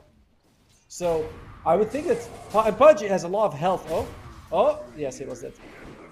Pure damage. Palos is actually coming in for the return. I'm not too sure if the Templar Assassin should be here against the 2 of Malaysia, but with the Storm, they can make it work. Lewis comes in with the Vortex, and a Remnant is going to be the way that they will be able to grab themselves up with the kill. JT on this axe isn't doing as well as I thought. Even towards the top side, Panyo is getting rotted up, and you have Tino coming in. The heal will take him out. Tino with the kill. A lane that has been going well for Philippines, and I think they've actually won the top lane when you take a look at the last hits too. I'm interested to see what Tino builds, by the way. I remember that the core Omni is very similar to core Abaddon, right? Like, you go for the Radiance, and you go for a bit of right click. You used to get the Shard. I don't know if you get the Shard with this one, because it was, it was better Purifying Hammer, or like passive Purifying Hammer. But going Radiance against Terrorblade, usually not a very good idea. Dire's middle tower is under attack. Maybe he goes for the Echo Saber and the Pike build. That would be better, honestly. That would be better. The Harpoon, right? That's the one. Yeah, the Harpoon. I always get it confused for some reason. I was thinking because I was like, because it is a bit like a pike, right? The Harpoon itself, like they're similar. They're not that different. Both fishing tools. Ooh, Shanks throws a hook out, but not really finding anything. The 8-minute Power Rune is going to spawn. Lewis now has his Ball Lightning available. Is he going to go for the rune? He is very low, and no, he won't. Moon will be able to grab up and amplify damage out of him. I'm wondering if Shanks should consider putting that second point meat shield early. He immediately teleports towards the top side. Tino, he's going to be crushed here in between of the 2 heroes, the Terrorblade as well as Moon. He activates his heal, but he won't be able to find the kill. The Silence of Shima tried to come in for the return, but wasn't able to do so. I think he... What? Did He wanted to do. He wanted to Sunder, but the damage came before the Sunder. Oh man, that was he had the fairy fire, Otimo. Oh, trying to be too cute. He was trying to be the last word proc. I don't know if it procced because of the Sunder or the timing, but I think it was because of Sunder. Shanks, where's the mate shield? It's the level 1 mate shield. Oh, that was a big mistake coming out from Malaysia. And even though they were the ones to get a kill on Tino, just losing your Terrorblade here, he is going to be the source of all of your physical damage in the late game. Yes. And to be fair, this is a really bad Terrorblade performance so far. Look at his net worth. Has Ponyo taking some damage. The last word procs. He's dead. +1 intelligence, +1 galvanized stack as well. So these kills are very, fruitful. Besides just the gold. It is Moon who is by far the winner of the laning phase, though. 5,000 net worth for the Leshrac in comparison to the 4,000 of both Nectar Assassin as well as the Storm. So perhaps the Leshrac through an early Blink Dagger can enable his team. But I feel like this is the Philippines has a that hook misses. Has a draft uniquely suited against the Leshrac. The supports, we have Suffer in Silence, so you take 20% less damage from the Leshrac. That's a lot for the Silencer. We talked about Meat Shield, really good against Diabolic Edict. Omni is very tanky. Maybe the TA suffers, but the rest, they're all good against the Leshrac. Ish. Good-ish. Do you think there needs to be... What if Tino went for a Blade Mill? Tino went for a Blade Mail. Now that would be clever. I actually might, mass Blade Mails against the enemy. It's worked against Tinker, March, and Machine. Could work against the Leshrac as well. By the way, someone's saying me and you, we should combine our heads in a fusion dance. I think that would be a great idea. We'd be like Mega Mind, Fusion Dragon Ball style. Perhaps we'll do that, Well, I mean, ultimately, if we make it to the land, we will definitely do that. Yes. We should make the agreement right now. We will rub our heads together for your pleasure, ladies and gentlemen. But in the meantime, Palace is farming pretty nicely. That is going to be a big issue. Is that you're not seeing CDR having a decent time. Sorry, Chidori, on the Terrorblade, but the TA is the game's good for her. You also have the global silence, right? Up now. So perhaps the side of the Philippines, they want to fight back. The Pudge is going to teleport towards the bot lane. Let's see if he's going to be able to find a hook here. It might be difficult. He has a narrow window. Will throw the hook out and grabs the Enchantress. Dismember is there as well, and Ponyo doesn't have the Untouchable available, so this means the attack speed will be there. However, is there going to be a response coming in from Malaysia? No, there won't. No, they'll be able to defend as well as take the tier 1 tower towards the top side. Yeah, this was a great move for the Philippines side. And I like that Malaysia recognized it. He's dead, guys. What are we gonna do? Try and save him? It's not worth it. So nice move there by the Philippines. Malaysia, cutting their losses as much as possible. Well, in the meantime, it really is on Moon to make things happen. What's he going for? What's the build? It is going to be the Kaya to Blink just to be as active as possible. He is getting active. Grabs the Leshrac. Does he want to be going in? I mean, the Omni-Knight is coming in from the backline. They will be able to skewer Moon in between the two heroes, and Lewis will grab the killing spree. That was a big kill, Otimo. That was one hero that was doing so well for Malaysia. We call that one the juicy kill, and the Philippines, they got it. Lewis, he is going to be most of your tempo, but at the same time, Blink Dagger's not far away from JT. So you're going to have double Blink timing very soon. The problem is if you don't catch Silencer, it's not great. But to be fair, if you are Leshrac, you can activate the Pulse Nova, activate the Edict, then Blink in. So it's not like you're that hurt by the global silence. Assuming you jump, of course, and not you get jumped on. I mean, he went for the Gaia, right? Instead of the Blink Dagger. So they are going to suffer as a result of this. They won't have the initiations, at least for a while. Meanwhile, as you mentioned, the TA just farming up has a Deso. No, they're going to have the Blink Dagger for the Leshrac at the same time as the Axe. No big deal. That's good for them. Oh, and look at that. Radiance on Omni-Knight. I don't know if I like it, but this is the standard build. Could be good. Oh, Storm is actually going to get cut out by the splitters. Hey. That was one spell that he really can't get hit by, and I don't think he should be getting hit by because that splitter animation, it just takes so long. One thing that is not mentioned is that the ultimate for the Storm, the Ball Lightning, it gets actually faster as you level up. Radiant It takes 0.3, 0.2, 0.1 seconds to get into the ball and roll. So if you're level 1, you might forget that it's actually much slower. You know, the ball curling animation is a little bit there. Takes some time. Tino towards the top side is going to get sundered up. Well, at least he knows that Sunder's not available if he wants to dive in for the kill on Chidori, but probably not. There's no tier 1 for Malaysia though, so if Tino wants to play aggressive, he could. And just 1300 gold away from that Radiance. Man, look at Chidori's farm. This guy, he has really suffered. I mean, things can quickly snowball out of control for the side of Malaysia, as they will make an attempt towards the Palos. other side. Perhaps they get the Templar Assassin here. If they do, that will be a big kill. The Templar Assassin is right now. Palos is in between of the trees, but he will reveal his position, and I think they saw him. The Axe has the Blink Dagger, but right now they don't have the vision. They will see him at the back of that Acorn shot. The Global Sudders will come out, but it's going to be too late. Now they come in with the response. The Storm Spirit jumps forward onto JT, trying to catch that Axe down. He will be able to find it. However, it's taken so much time that Chidori will be able to come in, and the Philippines will be left with their tail between their legs, and will lose out 3 of their heroes as well as the tower. Did you see what happened? Moon did the exact thing we talked about. He put on the Edict, put on the Pulse Nova, then blinked in with JT. And the Global Science is like, it does nothing in that circumstance because all the damage from Blood Strike is already being pumped out. So a big loss there for Philippines, Malaysia with a huge, nice uppercut being delivered. I think you needed to use a Global Silence as soon as you saw the Acorn shot, but who knows if the Silencer was even keeping an eye on the TA.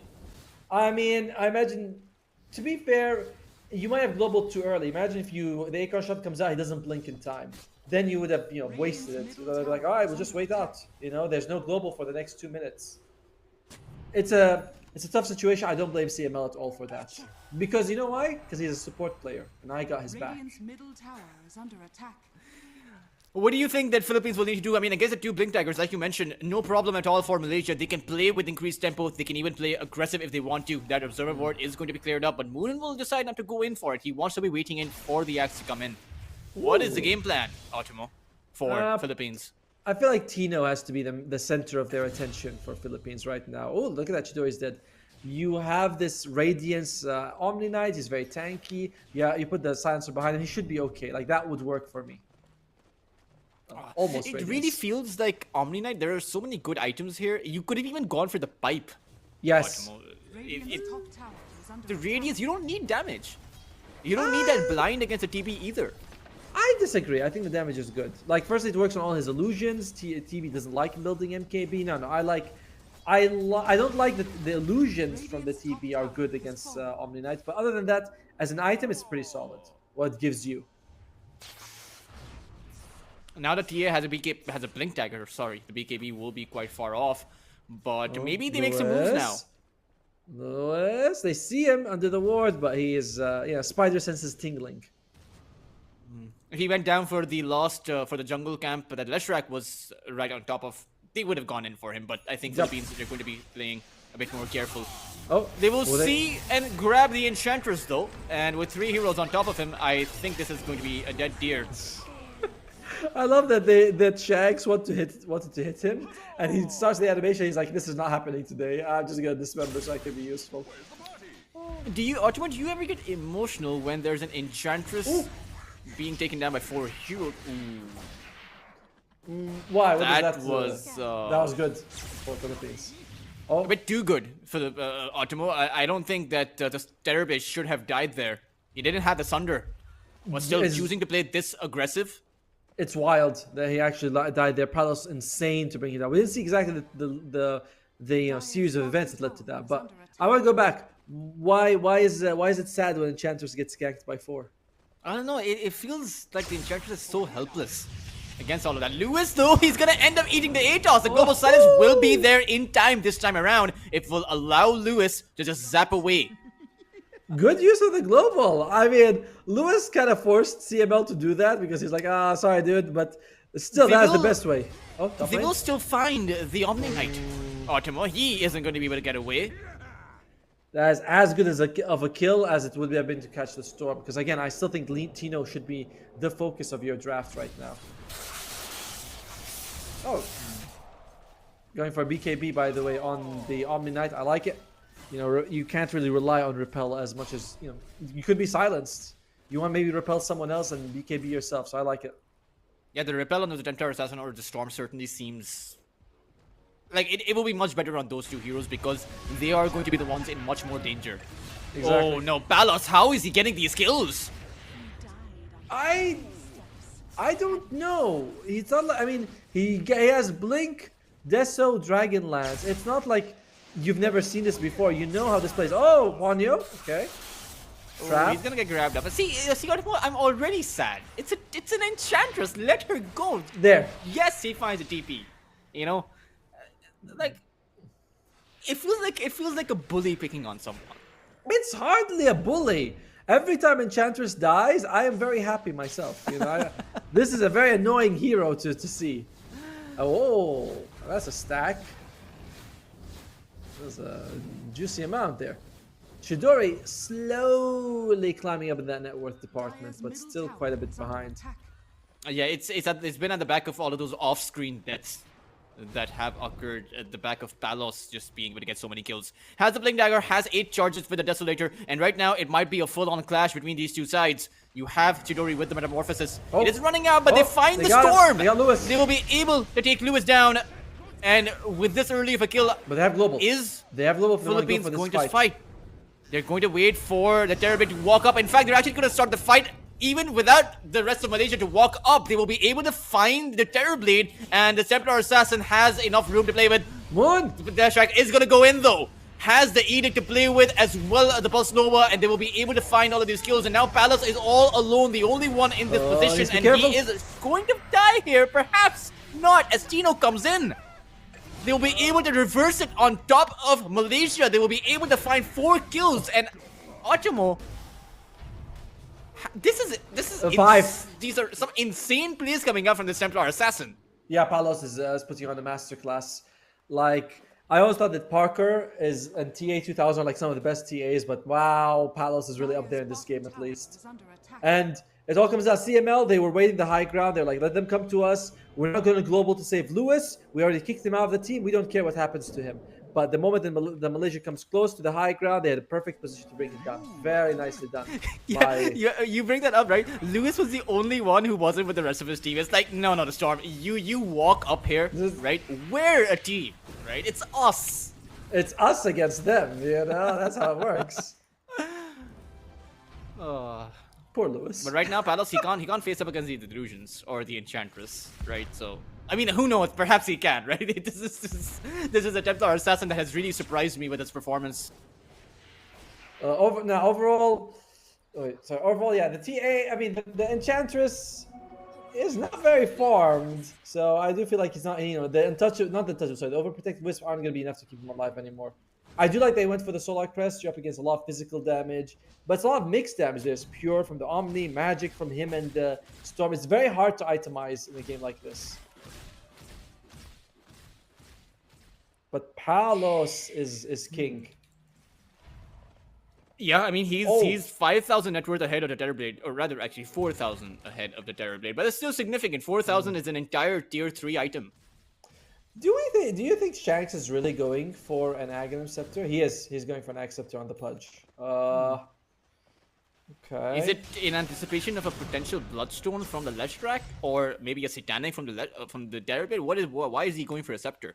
I mean, even just the Kaya Sanj gives you a spell lifesteal, I believe, for the Leshrac. And the Enchantress heal as well, right? I guess. I don't know if it's needed. Like, it is a very good core item. Aghanim Scepter is a great item for Pudge, but support Pudge usually don't get it. It's too expensive. And it relies on you being in the thick of battle, which support Pudges are not that durable. I don't know if I agree with this. Well, okay, I'll be more honest. I do not agree with this. I think this is a very risky move that doesn't need to happen. I mean, 4,000 gold may as well have gone for the pipe. I keep coming back to the pipe because it does seem like that one item is so good against the other side. Agreed. A pipe would be very good. I wouldn't mind a pipe at all. I know he's got a Glimmer, which is kind of like pipe plus, but for one person. But pipe would be good. Pipe would be good. Oh, Moon. He's going to get spotted out over here. He's going to get hooked in. And stuck between 4 of these heroes. Malaysia's mid laner will fall. And it's very hard to fight without your Lesh. By the way, have you noticed that every kill is so good for Philippines? We already talked about the Storm and the Silencer, but Shanks also gets extra strength every time they kill someone. He's on 8 flesh sheep. Yeah, 14 extra strength at the moment. It's going to get more and more as he levels up. They want to go in for the defense, but Lewis actually has spotted everyone out. The Axe will go for the Berserker's Call, but it's only going to be on that Omni Knight. Meanwhile, the Templar Assassin will be allowed to stay in here, and they will take JT down. So does Ponyo, and Chidori will struggle to find his exit against Tino. And with Palos coming in, that should be a dead TB. He does have the Sunder available, but will not be able to find it. There's going to be 4 heroes that fall, or rather 3 heroes that fall, as the Hoodwink was able to make its way out. But it's a costly exchange there, Optimo. Very much. Was it 4 for 1? Because I believe that they were able to kill Moon very early in that previous engagement. Man, the Ayat, as he was using the Bushwhack, he almost brings the Pudge into Rot range. If he had the Aghanim Scepter on Shanks, he would have killed him with the extra AoE, but barely makes it out. Kudos to him. And now you have about 18 stacks on that Desolator. You have a Hurricane Pike as well. Palos can reposition as much as he wants to. And Shanks is looking for the hook, but in fact, Lewis is going to go forward, and he is going to get hooked out. And you can see the fear from Malaysia, right? Previously, where they went in with the Atos, now they're just using it to disengage. I'm not sure how I'm not saying. I don't like that Ayad is going for mech on the Hoodwink. I think Hoodwink's one of those heroes that if you pick her, you should go all in on offense. You know, like at that point, it's not really worth it to pick this hero and go for defensive items because there are better choices for that. Heroes who can farm faster, who can do more with no items. So this feels like a bit of a waste of the Hoodwink. You have a Chrysalis now, and Optimo, once you have that Daedalus up for the Templar Assassin, it's going to be very hard for Malaysia to actually survive. I mean, they don't have a BKB on that Lesh, right? He's not even going for it. He's going for a Shivas. He does have the Vampiric Whisper of Dread on the Lesh rack. That's probably the best combination of tier 3 items he can get.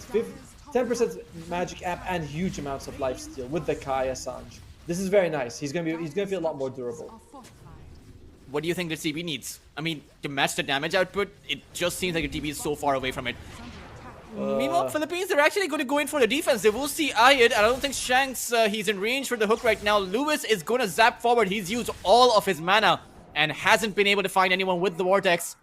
So this Storm needs to be a bit careful, but it turns out Malaysia, they still want to disengage. They don't want to fight right now. Could they catch CML? No, unfortunately they don't. Oh, Moon! Moon's going to go in towards the mid lane, but this is a very difficult kill. You have an Aegis as well as a BKB, as well as a Repel. Still did massive amounts of damage though. That was a reveal, I think, of the Shiva's guard. So yeah, Moon, despite his net worth being quite a bit behind the tier, I think he is going to be a massive factor in these next fight. If he doesn't get bursted down within 5 seconds, he's going to win the fight for Malaysia. Do you think he survives the 5 seconds though? How likely is that? Vegas odds say not very likely. It is still pretty even in terms of win probability, right? 52 to 48 in favor of Philippines. Yeah. Wow. 53 to 47 now. But I mean, over on the mid lane, Moon once again goes in on towards Chino, but they'll still turn it around. The 5-second timer, it has started, Ochimo, and Moon is able to at least fight back. However, he is going to get bursted down in the end anyway. Let's see. Was he alive for 5 seconds? I feel like he was. Oh man, but the rest of their team, they may be able to stay alive for a bit longer as the Axe goes in with the Berserker's Call. However, you have the region available for Lewis. You have the Omni Knight to protect him as well, and the Axe will just be teleporting away. Meanwhile, they also take down Ponyo towards the top side. I mean, Moon has been doing this very aggressive move. We're seeing this again, by this feels like a very similar pattern to what Myanmar was doing, right? Where everyone's kind of doing their own thing. And if you look at like the warding coming out from the Dire side, it's super deep wards that they're not playing in. They're not in those areas at all. They're farming on their side of the map. The supports are saying, guys, these areas are safe. The core is saying, I don't want to go there. It doesn't matter to me. It doesn't feel safe.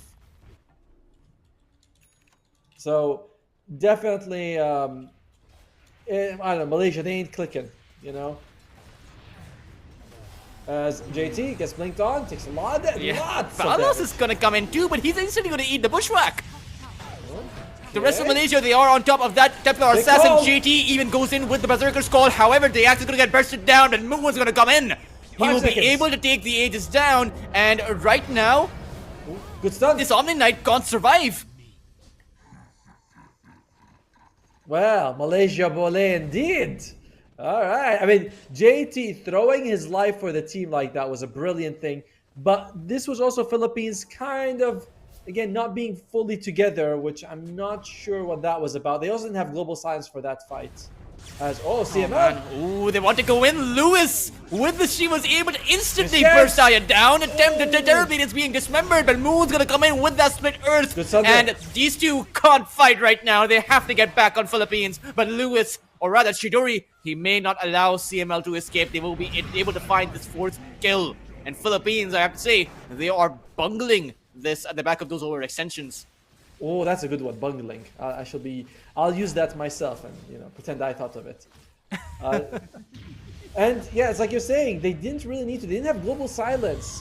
You know, I'm surprised that they still feel the need to fight. Silencer's best trait is that when you have global silence, the enemy team is like passively more scared. No matter what team you are, you're gonna be a little bit worried about global silence. But without it, you don't. You know, Silencer's really not much of a hero, and they took 2 fights without his global just now. Radiant's middle tower is under It's attack. They still do have the network advantage. However, the Leshrac is super strong. They Ponyo! find the Enchanters, and this is just mean, Artemo. This is very mean. This is what every enchantress deserves, if you ask me. 8 deaths now on the Enchantress.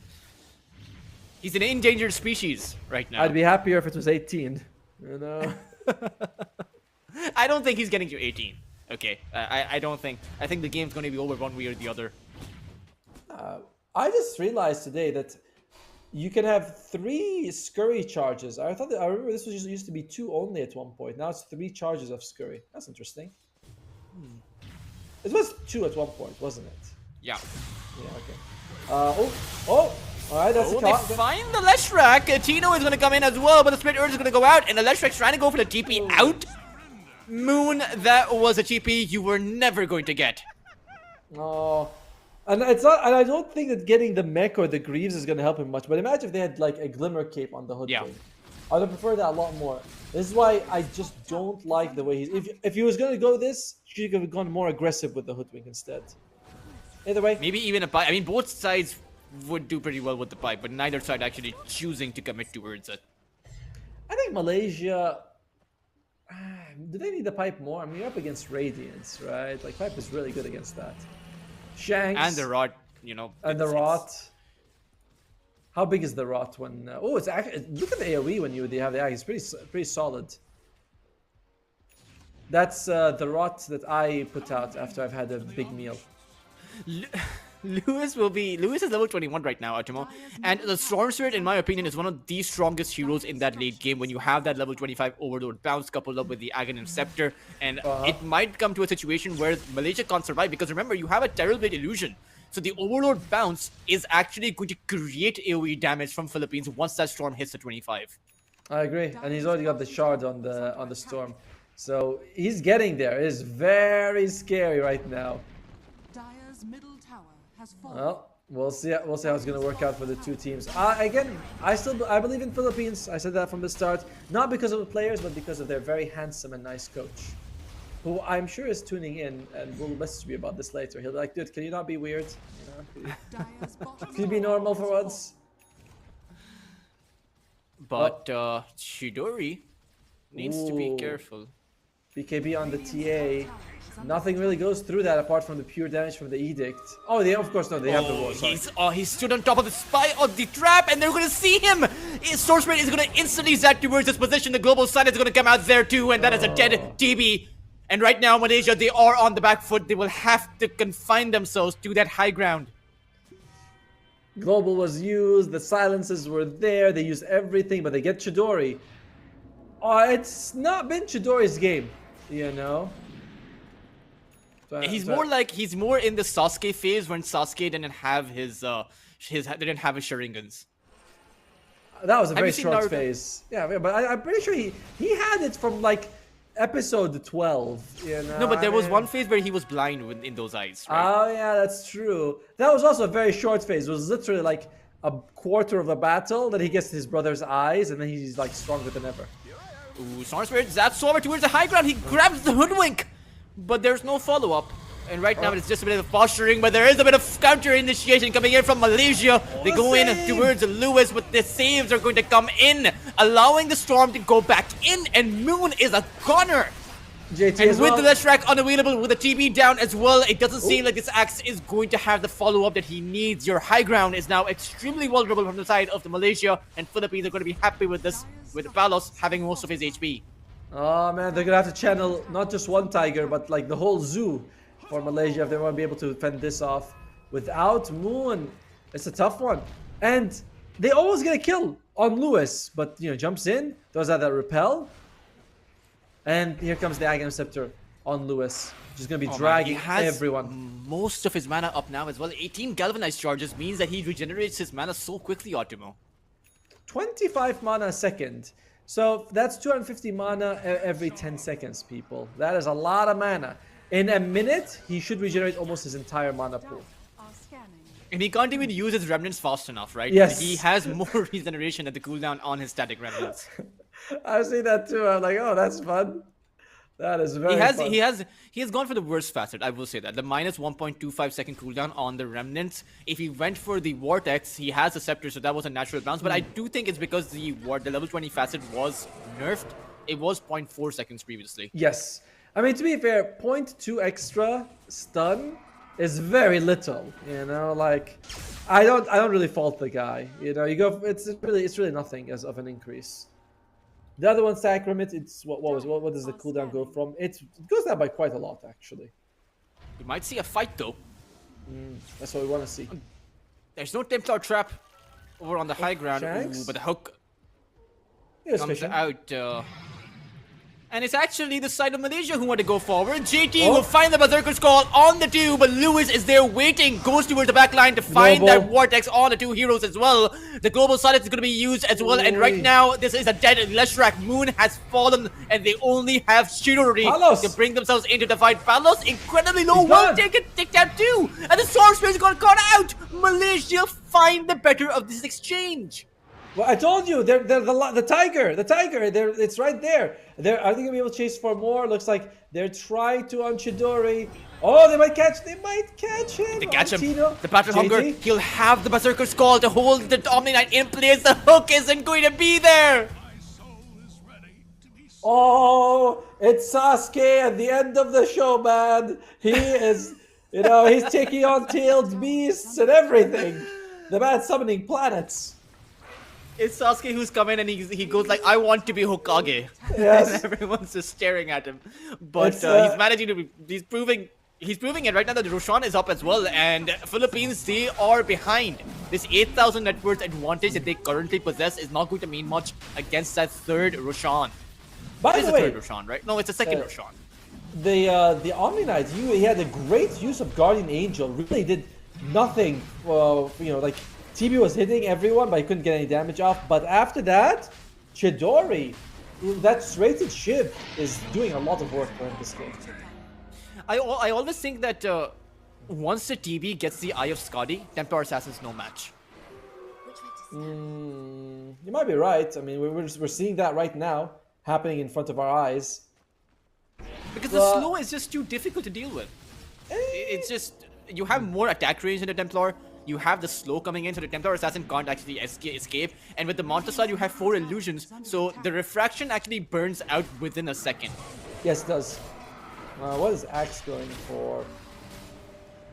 Lotus Orb in this game, good against the Dismember, good to remove the Global Silence as well. Also, I like that CML is going for Axe Scepter, but by the time he gets it, there's going to be even more dispels on Malaysia, and you might be better off getting a Refresher Orb. I like Axe Scepter on Silencer, but he delayed it by firstly not having a GPM neutral items, and secondly going Glimmer Force Staff.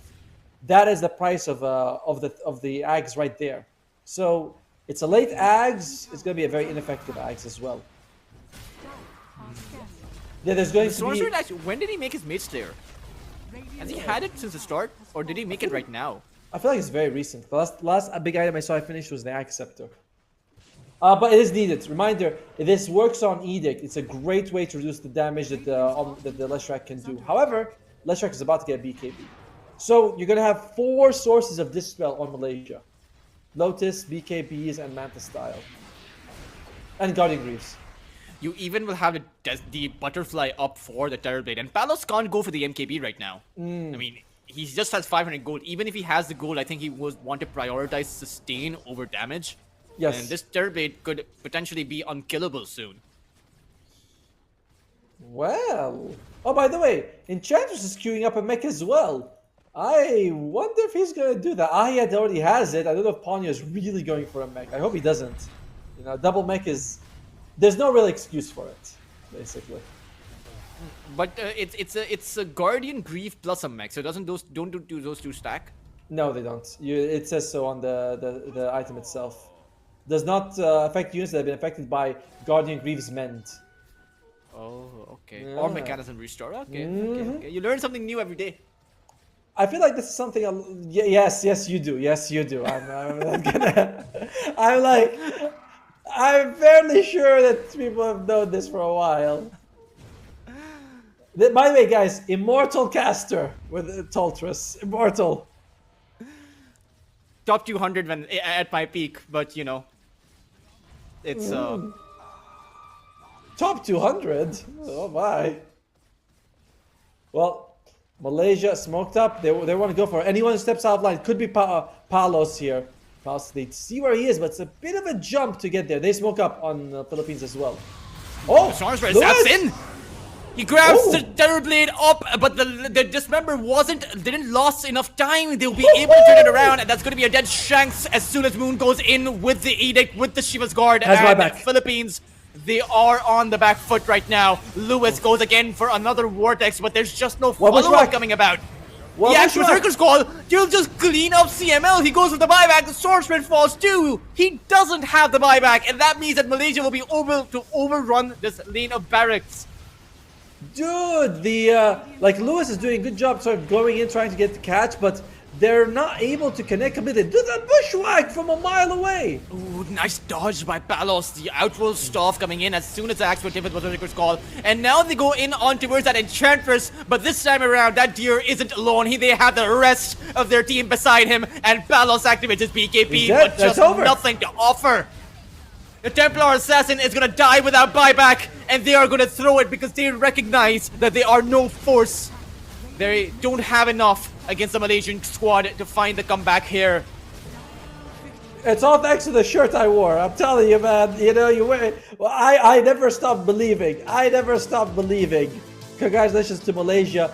The Gleipnir on Ayed, by the way, it makes the range for the bushwhack catch huge. So he was able to catch Palos from like a mile away. I've never seen like such catch from a bushwhack before. But overall, Malaysia, great jump in by JT. Chidori recovers, spending, I don't know, the entire match recovering, 30 minutes. But he comes in big at the end, just when they need him. Yeah, it really seemed like the Templar Assassin wasn't able to do much either on that high ground, right? He just had to constantly get back. And Lewis, he tried to go in with the Vortexes, and he did find the Vortexes. But the big problem for Philippines was that there really was no follow-up. They don't have the same jump in that Malaysia did with the Axe, with the Leshrac, with the Hoodwink, as well as the Terrorblade.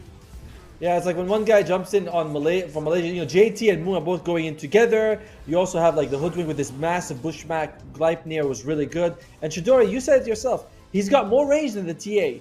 On Philippines, they're kind of relying on Shax to catch people with his hook, and he misses, he's human. But oh my god, what a comeback from Malaysia. And we are always saying, Malaysia and Philippines, best two in the team in the bracket. This might put Malaysia straight away into the Iesf land, just with this victory. I don't think it's gonna be. I don't think it's gonna happen like that. But they will have to show up for some of those other matches, right? But against teams like Pakistan, against teams like Nepal and Bhutan, I do think that all Malaysia will have to do is show up, and they will be able to win. They have taken down the strongest team in the group, and that is Philippines. And being able to take a team down that has gone towards some of the big tier 1 lands, I mean, that's no small feat. And for Team Malaysia right now, perhaps they're wondering, hey, if they're able to do that here, why not actually form a team? Ah, I see it. Because if 3 of their players are contracted with other different teams, and it's going to be a nightmare to assemble it. But I like the way you're thinking. You know, I mean, this is a team that has went to one of the biggest tournaments in the world, and they beat them. So, you know, it says a lot about Malaysia's fortitude. I really like the way that they were able to keep their cool despite Chidori suffering so much and make a comeback. Like, that was incredible to watch. Also, and it was Team Malaysia, right? It was previously as well TI3. Team yes. Malaysia. I mean, they were orange, but after that, they shortly rebranded to Team Malaysia. And it's always Malaysia, man, that does it, right? It's always Malaysia that comes in with the nationalism as far as performance correlation goes for the game of Dota 2. We say Malaysia Boleh, you know, that's a saying in Malaysia. It means we can do it. Malaysia can do it, and Malaysia did it again, you know, and in spectacular fashion. You knock them down. You're able to take a few kills. They were in the lead by I think like 16,000 at some point, and it didn't matter. So yeah, 15,000. This was literally 5 minutes before the game was over. The Philippines was 15,000 gold ahead, 25,000 EXP, 72%. But ain't nothing for Malaysia, bro. Yeah, it really seemed like Philippines, they were so close to hitting that ultimate power spike, right? That level 25 on that Storm Spirit. But it seemed like Malaysia recognized that, and they chose to take the fight towards the high ground. And that last fight at the back of Philippines losing out, Malaysia were able to win the Aegis. And there's no way you fight against Chidori with the Aegis there. Not the Indra-enhanced Eternal Mangakyo Sharingan. What else does he have? Curse Seal level 2, Orochimaru in his body level Sasuke, right? That's the one? Yeah. Yes. That's the one. I mean, he has a metamorphosis too, so I really do think that there's a bit of creativity that goes in that name. What was the one spell that creates that huge structure when you activate it? Susano? Yes, Susano, right? Yes. In the middle of Susano. Yeah, they really got like. So he did the same. He's like, everyone, you're my Susano, just cover me, and I'll hit them. And Chidori really did it. It's hard to mention how impressed I am with him because the guy came in shattered in the laning phase, absolutely decimated, and then ends the game with an incredible performance. I think was it higher damage? No, Moon was higher damage. But still, it was still an incredible performance by the Philippines as well. So there is a bit of silver lining. At the very least, Philippines will be able to win out the rest of their group B matches. I don't think that anyone is going to stand in the way of both Philippines and Malaysia. There we go.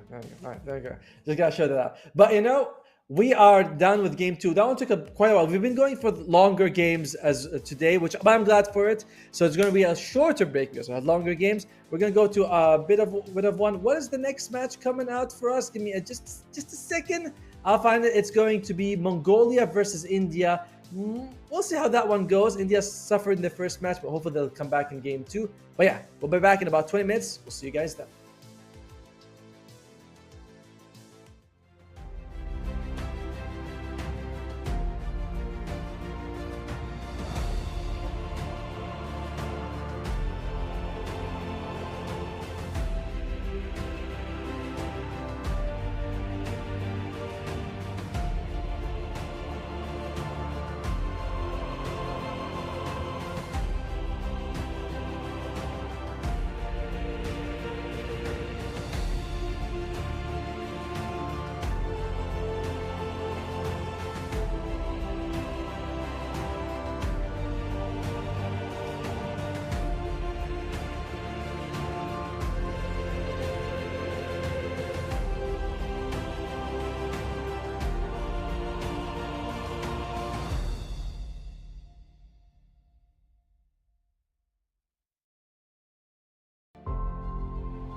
Hello, and welcome to the ISF World Esports Qualifiers. My name is Atomo. Joining me, we've upgraded, side graded from Toltris to Ter. How are you doing today, Ter? Not too bad, man. I'm excited to be here. It has been some time. I think it was a few years back that I casted with you, so I'm definitely excited to be here and be a part of the action. I'm not sure if it's me, but I couldn't catch a lot of your audio just now. I'll see if that's my fault or not. But yeah, we're doing the Asia qualifiers right now. We saw Malaysia do an incredible comeback against Philippines just now. But we're going to go to the next match, which I believe is going to be India versus, let me show you, Mongolia. Now, India, they had a pretty bad opening match, but we'll see if they're going to be able to make a comeback against Mongolia. So these are going to be the two teams going up against each other. Reminder that we have 12 teams competing, split into two groups of 6.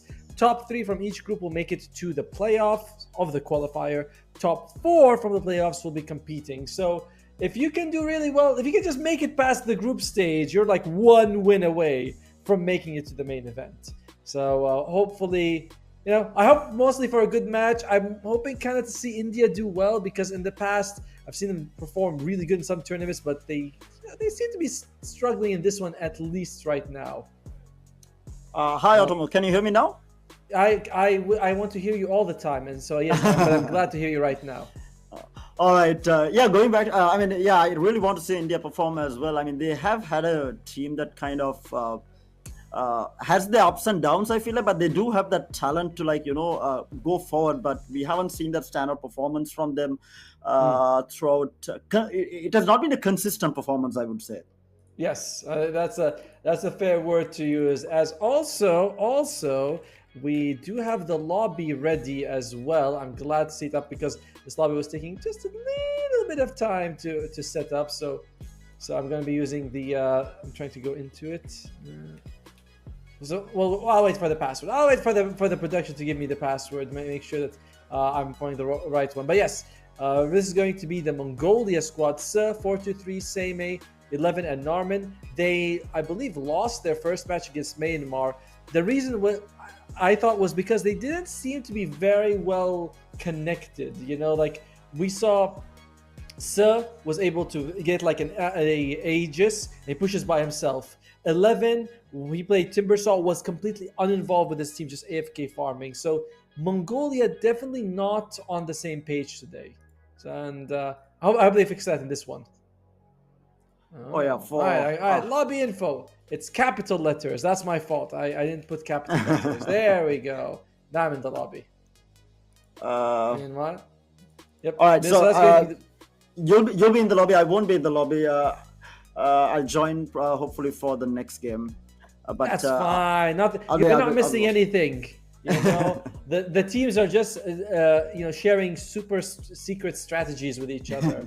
They're talking about who's gonna win TI. It's boring stuff. Nothing interesting there. What do you think about the current patch, though? I want to get your thoughts on the current patch, how it has been, and who kind of has taken the spotlight in terms of who the strongest heroes are, and what should be 100% bans from these two teams.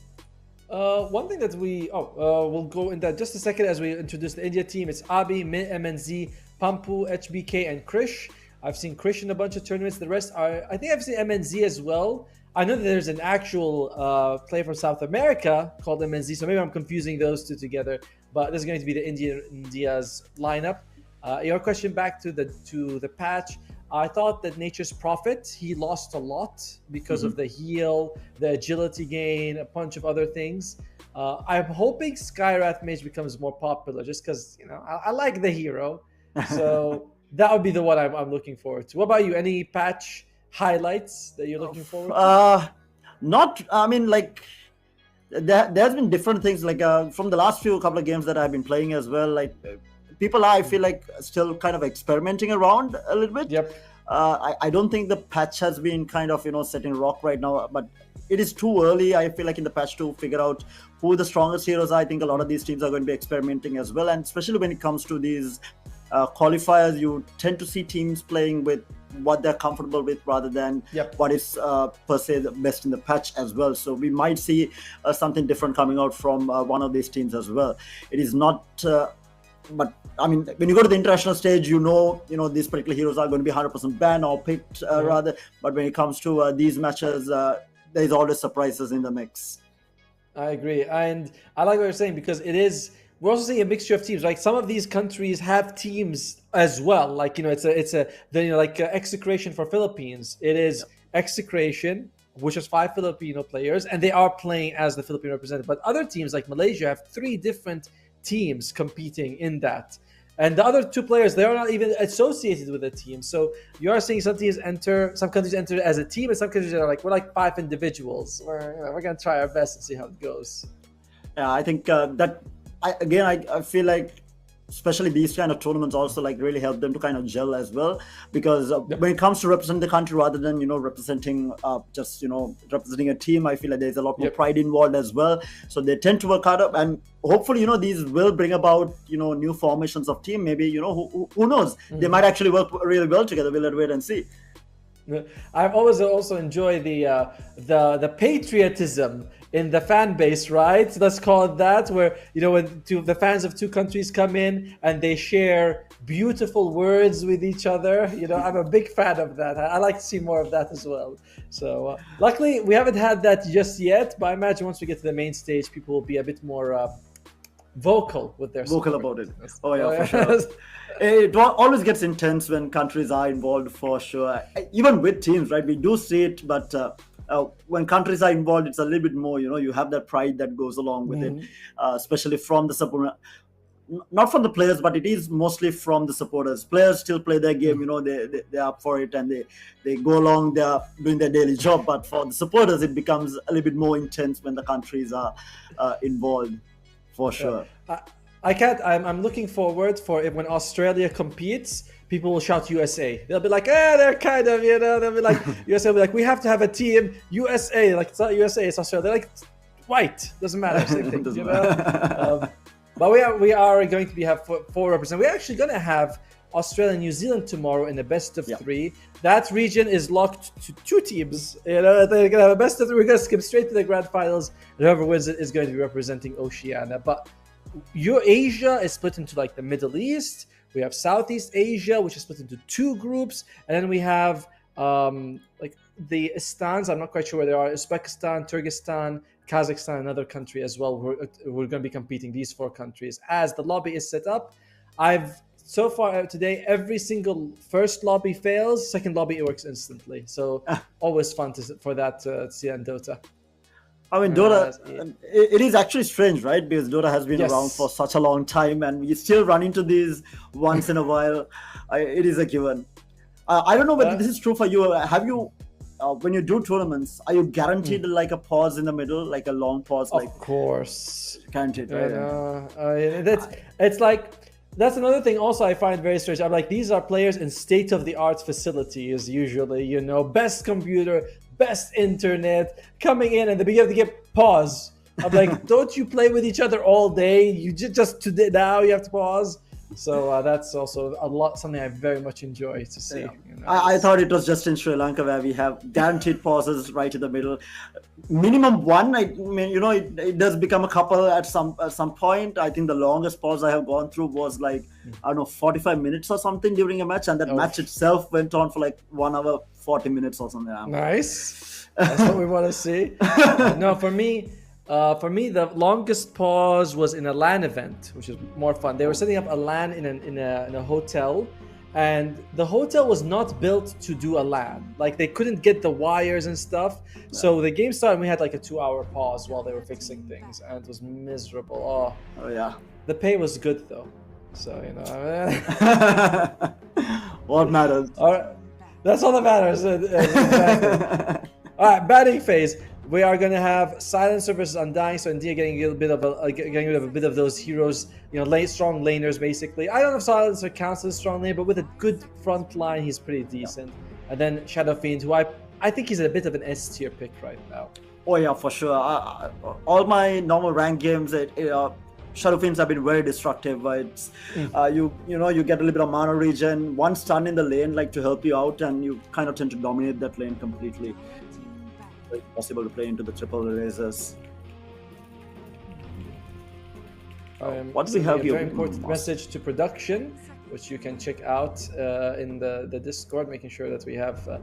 Oh, look at that! Mongolia picks the Marcy. Now, I don't really like Marcy position 4, but I'm starting to, I'm opening up to it. I think I saw yesterday in another tournament, Marcy 4 absolutely doing fantastic saves, and I was like, okay, maybe this hero is not complete garbage. So how do you feel about the Marcy 4? Are you a fan? Never liked it. Since the hero came out, in any of the patches, I never really liked Marcy as a lane support. I mean, you don't have that kind of, how do you say it? Someone take the pressure off you, right? Like you want your core to be able to farm in the lane, take a little bit of pressure off. I haven't really seen that. Like Marcy is not able to do that, right? Like it is very difficult for Marcy to be able to do that. I also the same. I remember when people came up, they're like, you can use dispose to move your guy from like 2 inches. We just move him from here to here, and I'm like, isn't he still dead? Like, well, dispose is useless. Mongolia though, they say let's open up with a Queen of Pain. Oh, sorry, the Quap of Pain. I believe that's what they're calling it these days. The Quap of Pain. Solid mid and Disruptor. Today, every match Disruptor has been banned out. I don't think this hero received any changes, but teams are like, whoa, Disruptor's good now, So what I think it's a region. I think it's a region thing, right? Like even in Sri Lanka, majority of the tournaments that we have here, this is one of the most favored picks, and even the tournaments that we have up against India or Pakistan or Nepal, we do see this hero.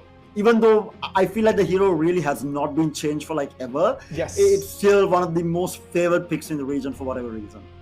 I remember when they buffed the Thunderstrike facet, right? It was when you pick it, the Thunderstrike goes from 0.4 to 0.8 slow.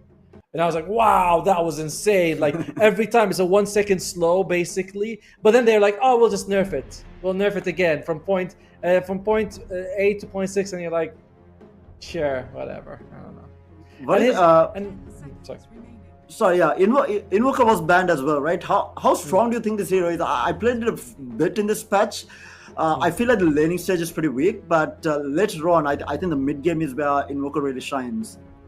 Yeah, I think the same. Especially if you have like Disruptor, right? You can ping someone back. You're guaranteed where they're gonna be. You can put a Sunstrike or a Cataclysm on top when they land. I feel Invoker's okay. Second ban phase is over. Timbersaw gets removed as well. I'm surprised India banned it because 11 on Mongolia. Again, I've never seen a Timbersaw with 2 kills in 20 minutes. Like he was 1-0-1, 1 kill, 1 assist. He's like, I don't give a damn about my allies. Let's just go with that time. Iesf, clean language. Clean language. But I mean, yeah, that's pretty much a rough Timbersaw game. Yeah. Yikes. But Queen of Pain again, like I really feel like Queen of Pain has been another S tier pick in the current patch. Extremely destructive in the mid lane, very hard to lane into, especially with the the river change in the middle where you can't really go up to high ground anymore, and it's really difficult to last it up onto the high ground. So the lane control is so much more important, and if you go down into the river, Queen of Pain is 100% going to punish you. Yeah, she's a very solid hero as well. She has that nice shard as well, which is also like some people are opening up. People now go for the bondage facet. They're like, I get Blade Mail, I go Kaya-san, which is pretty good. Mongolia going back to the Lion. Now, Taltres, he was like, oh, Lion, best hero, best, great at every role, amazing carry, Taltres. But I'm not a big fan of the Lion as a support. Do you think he's good, or do you? Oh, I love it. I don't know. All my games, a Lion has been like, I would 100% ban it, right? Like it's really annoying to play into. I feel like he's, I mean, like your friend said, I think Lion is the do-it-all hero right now in the patch. I feel like. I can't believe it. I get all the casters who like Lion on the day that Lion's picked up. Oh man. They have a Dawnbreaker. Now, Dawnbreaker is great against Disruptor, but you have to time your ulti correctly when it's like it has to be after the glimpse. And sometimes the glimpse is very far. With the Axe After no longer you have challenge, so you can't even throw it early and like move towards them like you could before. It's good, but can be a bit rough. However, It is a great heal. Like, Sandstorm doesn't do much damage, just the silence. Yeah, Dawnbreaker ult on top of the Static Storm is going to help them out quite a bit, and like they want to use this Disruptor Static Storm onto the Queen of Pain, right? With Dawnbreaker ult, I think that Queen of Pain just does not die inside the Static Storm, just with the Static Storm at least. And Exactly. right now, India, I feel like with the current draft, they don't have the burst for the Queen of Pain. Ooh, Slaughter comes out. This is a very good combination with the Disruptor. I'm starting to think maybe you should just take Tinker as well. You have like all these super long range abilities. Like, why not? We can work with that. How has Tinker been in the patch? I haven't seen it being played. Oh, they buffed Keen Convenience from 90-second cooldown to 80. They're like, you know that ability that gets refreshed every time? They're like, yeah, how about we just reduce the cooldown? You go, Tinker buffs makes the least amount of sense, like especially like the cool. Like, why would you reduce cool? Like, how does that make sense? Yeah. There are Ice Frog patches. Like, remember when he introduced the cart for Centaur with the Acceptor? You're like, that is very much Ice Frog's idea. And then there are patches where it's like, oh, Crystal Maiden, plus 0.2 strength gain. You're like, this is just like a maintenance patch, just like putting numbers out. Honestly. So that's all right. Mongolia, you have Dawnbreaker. I'm seeing also some position 5 Dawnbreakers come out. Because if you get her Axe, she's just as good as almost the core, it's just much later. So they may consider taking a carry and flexing the Dawnbreaker for a bit longer. Also, but they are going to run into the same problem. Like, Dawnbreaker is not the strongest during the laning stage. You need a self-sufficient carry, I feel like, in the lane for the Dawnbreaker to work as a position 5. Preferably someone ranged rather than the melee hero, because I feel like that's a rough lane for the carry if the Dawnbreaker is the support, unless you have like kind of this beefy carry in that lane. And you're also playing against like Slaughter, Dark Willow. These are not good heroes for the Dawnbreaker to play against. And like Slaughter in general, he's a lot more tanky than you sometimes think like, oh, I can deal with it. It's like, no, he seems to just shrug off damage. I don't know how he does it.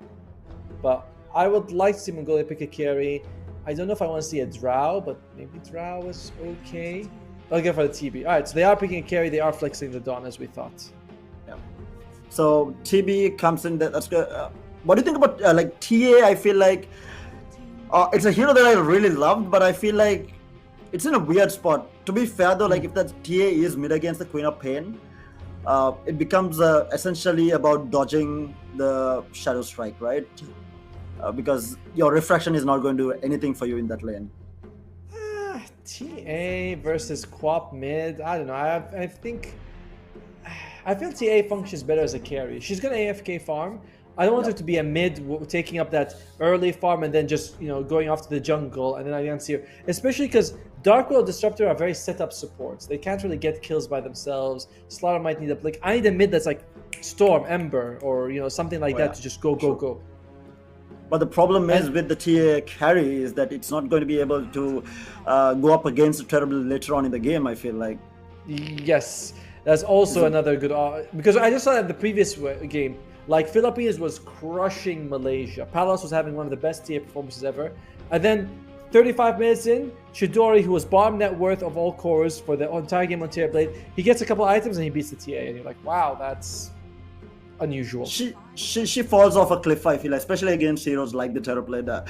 Yes. And I think that India is banking on this Slaughter Templar Assassin combination. Slaughter gets dagger, TA gets like a Deso dagger, or even like a dagger Hurricane Pike, I feel like. And with the amp coming out from the Slaughter, they will be dishing out a lot of damage, but they need to snowball from there onwards, because if this TB gets time, this TA is not going to do anything later on. No, it's but that point about also like the corrosive haze, Terrorblade naturally builds a Manta. He also gets a BKB, and I know that you can get like this shard on Slaughter, so you can apply it once and apply it again, but it's still, I don't know. It's good early. I feel like past 25 minutes, it's not gonna do too much. Exactly, it's going to fall off. And TB naturally has like really good armor gain as well. So highest in the game, I think, or something. Highest. He starts off with like 11 armor or something, which is wild. Exactly.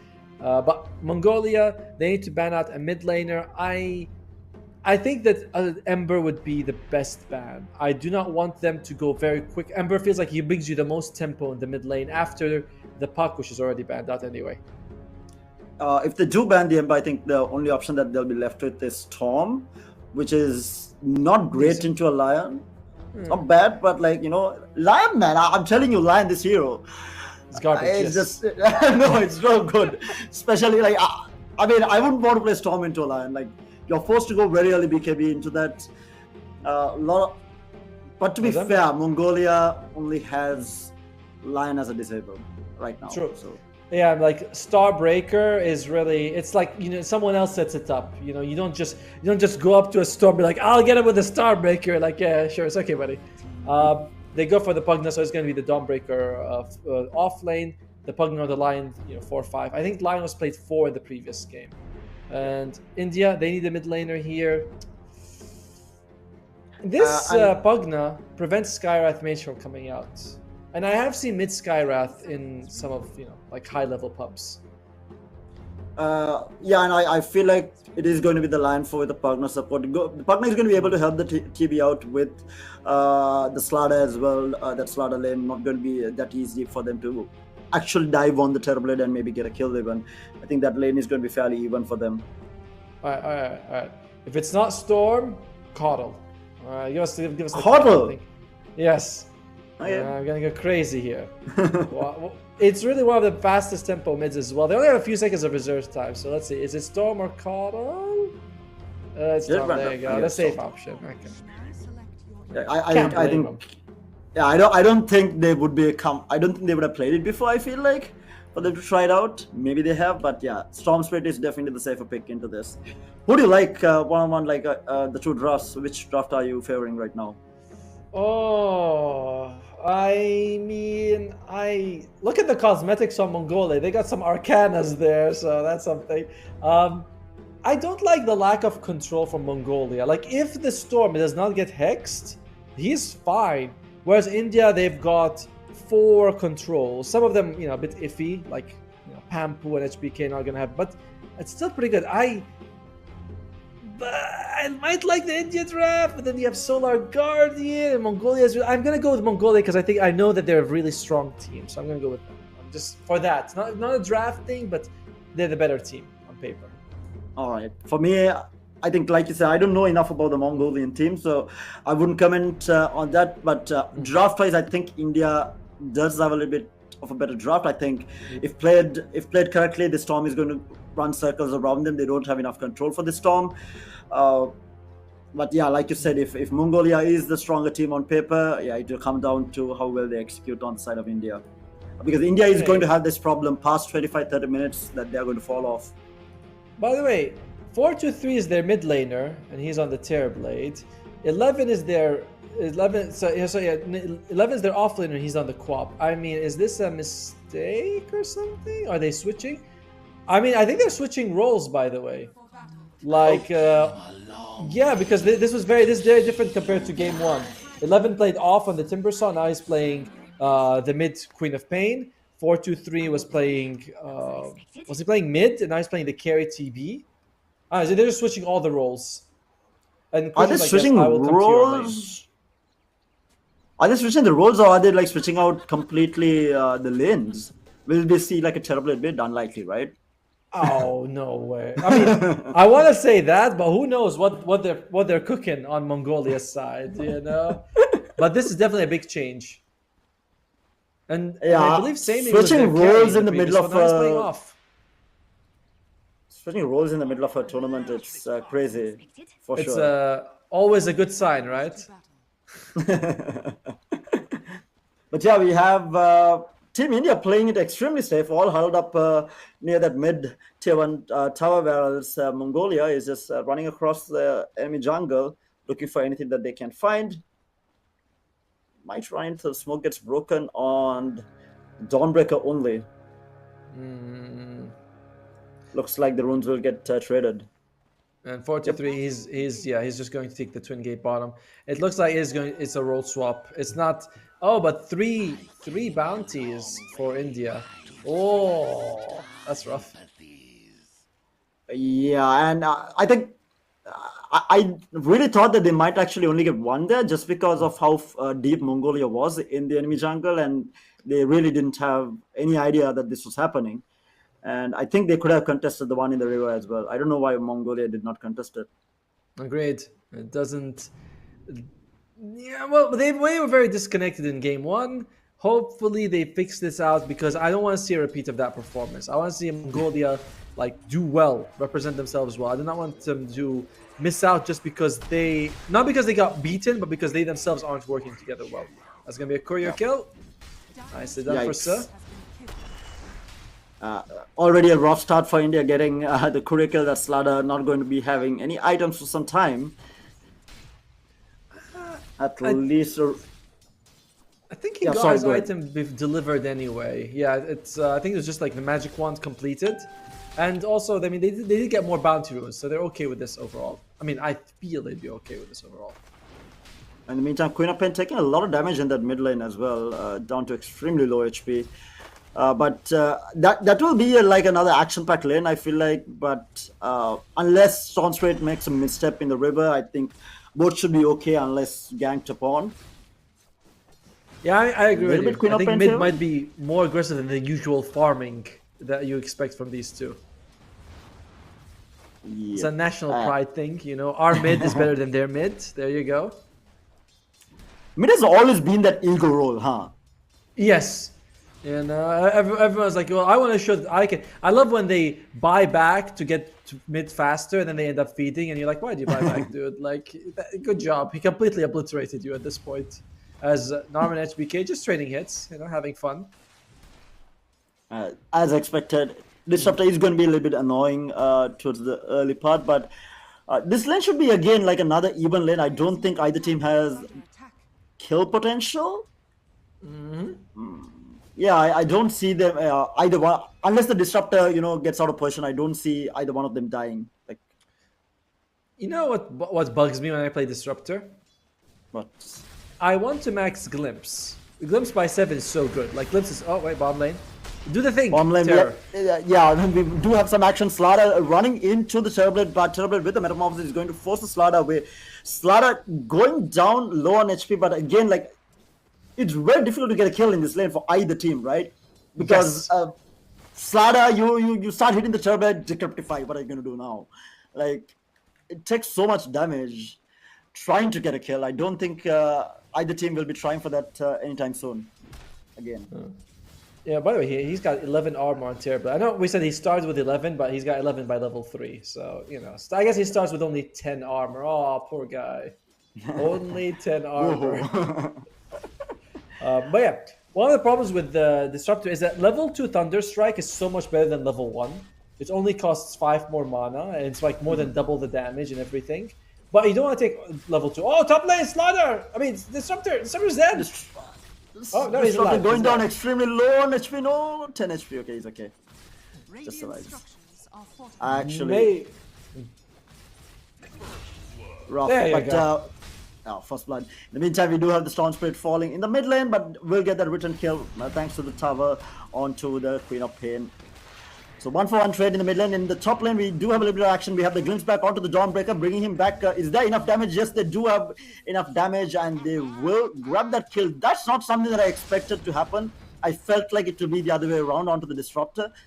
Not sure what happened leading up to it, but yeah, Dawnbreaker was way too low there. Glimpse back, easy kill. Well, Meantime, bottom lane, we have a little bit more action here, going after the Dark Willow, down to low HP, but now Slaughter, he's going to turn onto that Pogna. The stun lands as well, no Decryptify to save himself, and... Oh no, the neutral got him! No! almost.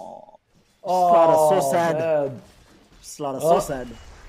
But that is, I mean, early on, dying to neutrals is a longer death timer. So there is, That is something, I guess. something.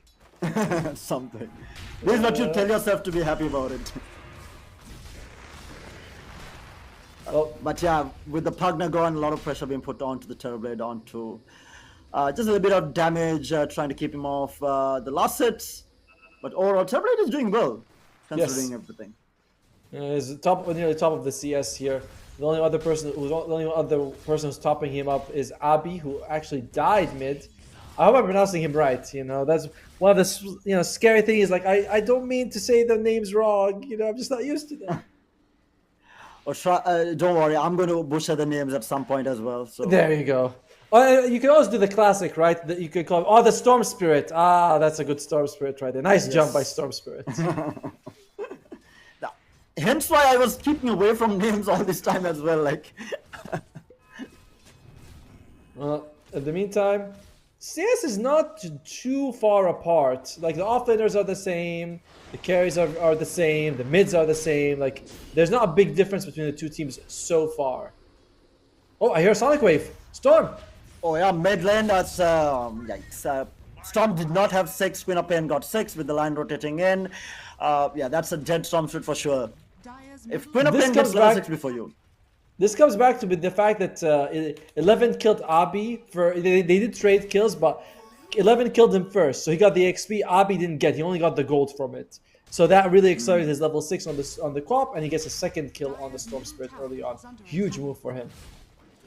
Yeah, definitely. I think the line also reading it properly, rotating in, realizing that his mid laner does have level 6 over the Storm Spirit, and making sure that he extends that lead. Uh-huh. I mean, any support could have done that, not just a Lion. It's like not special to the Lion. Stop hating on the Lion, man. If I do that, what identity will I have? They'll be like, who's this guy? They're like, oh, he's the Lion hater. Ah, there you go, Lion hater. Okay, I know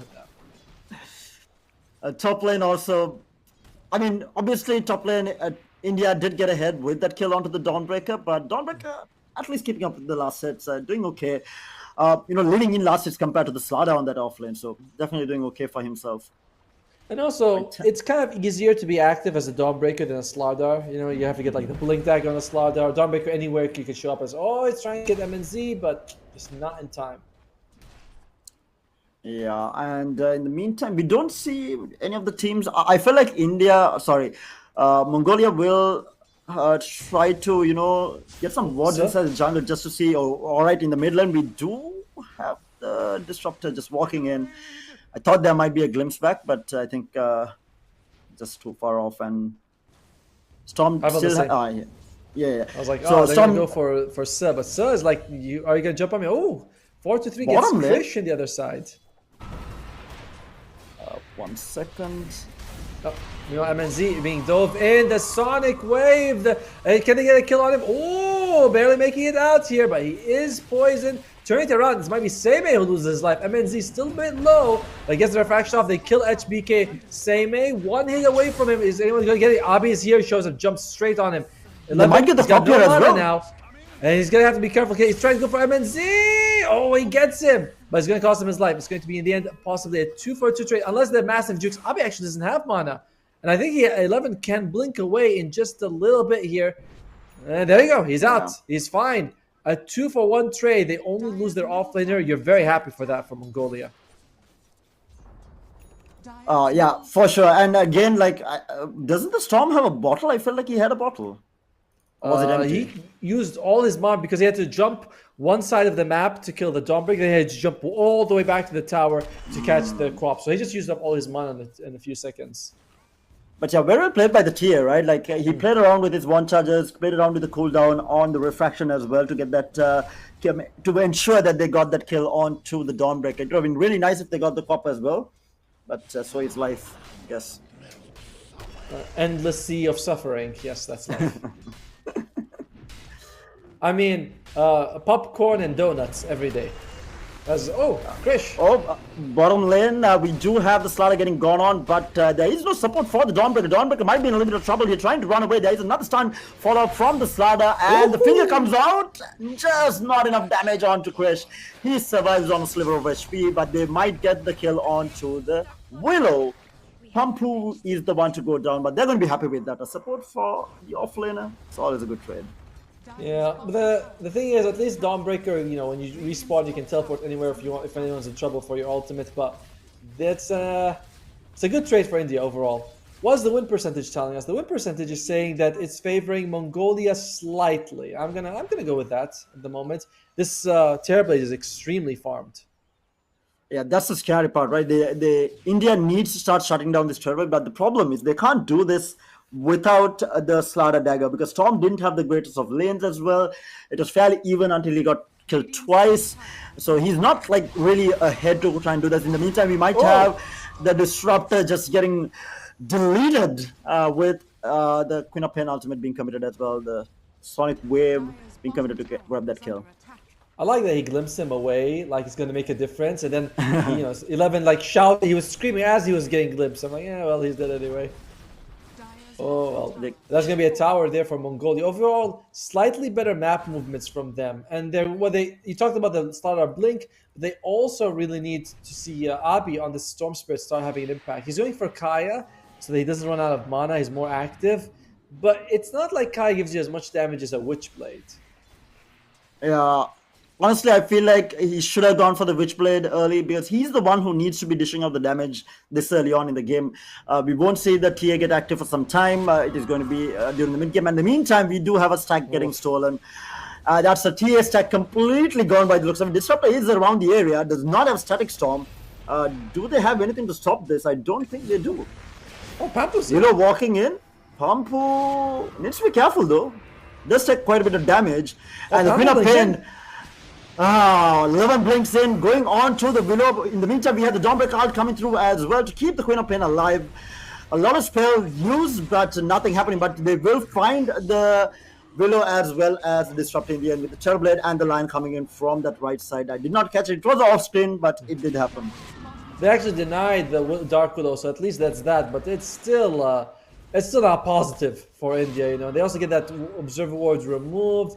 Mongolia, they are tightening the neck. Tightening the net around India. Yeah, and like you said, I think it's just better movement around the map, right? They're playing around their cooldowns, especially on the Sonic Wave as well as the Lion Finger. They're making these movements. They're ensuring that they're not just blindly running across the map as well. Their movements have been a lot more fluid than India.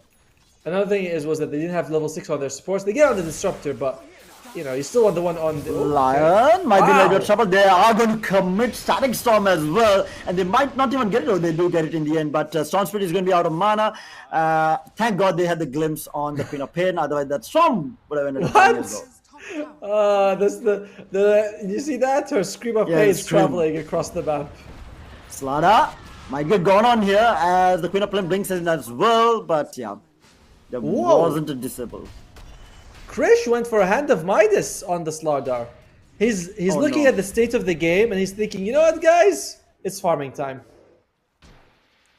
He might not be wrong here. I feel like Mongolia, but honestly though, I don't know. I still think he needs that Blink Dagger. He's the only way that India is going to be able to do something here.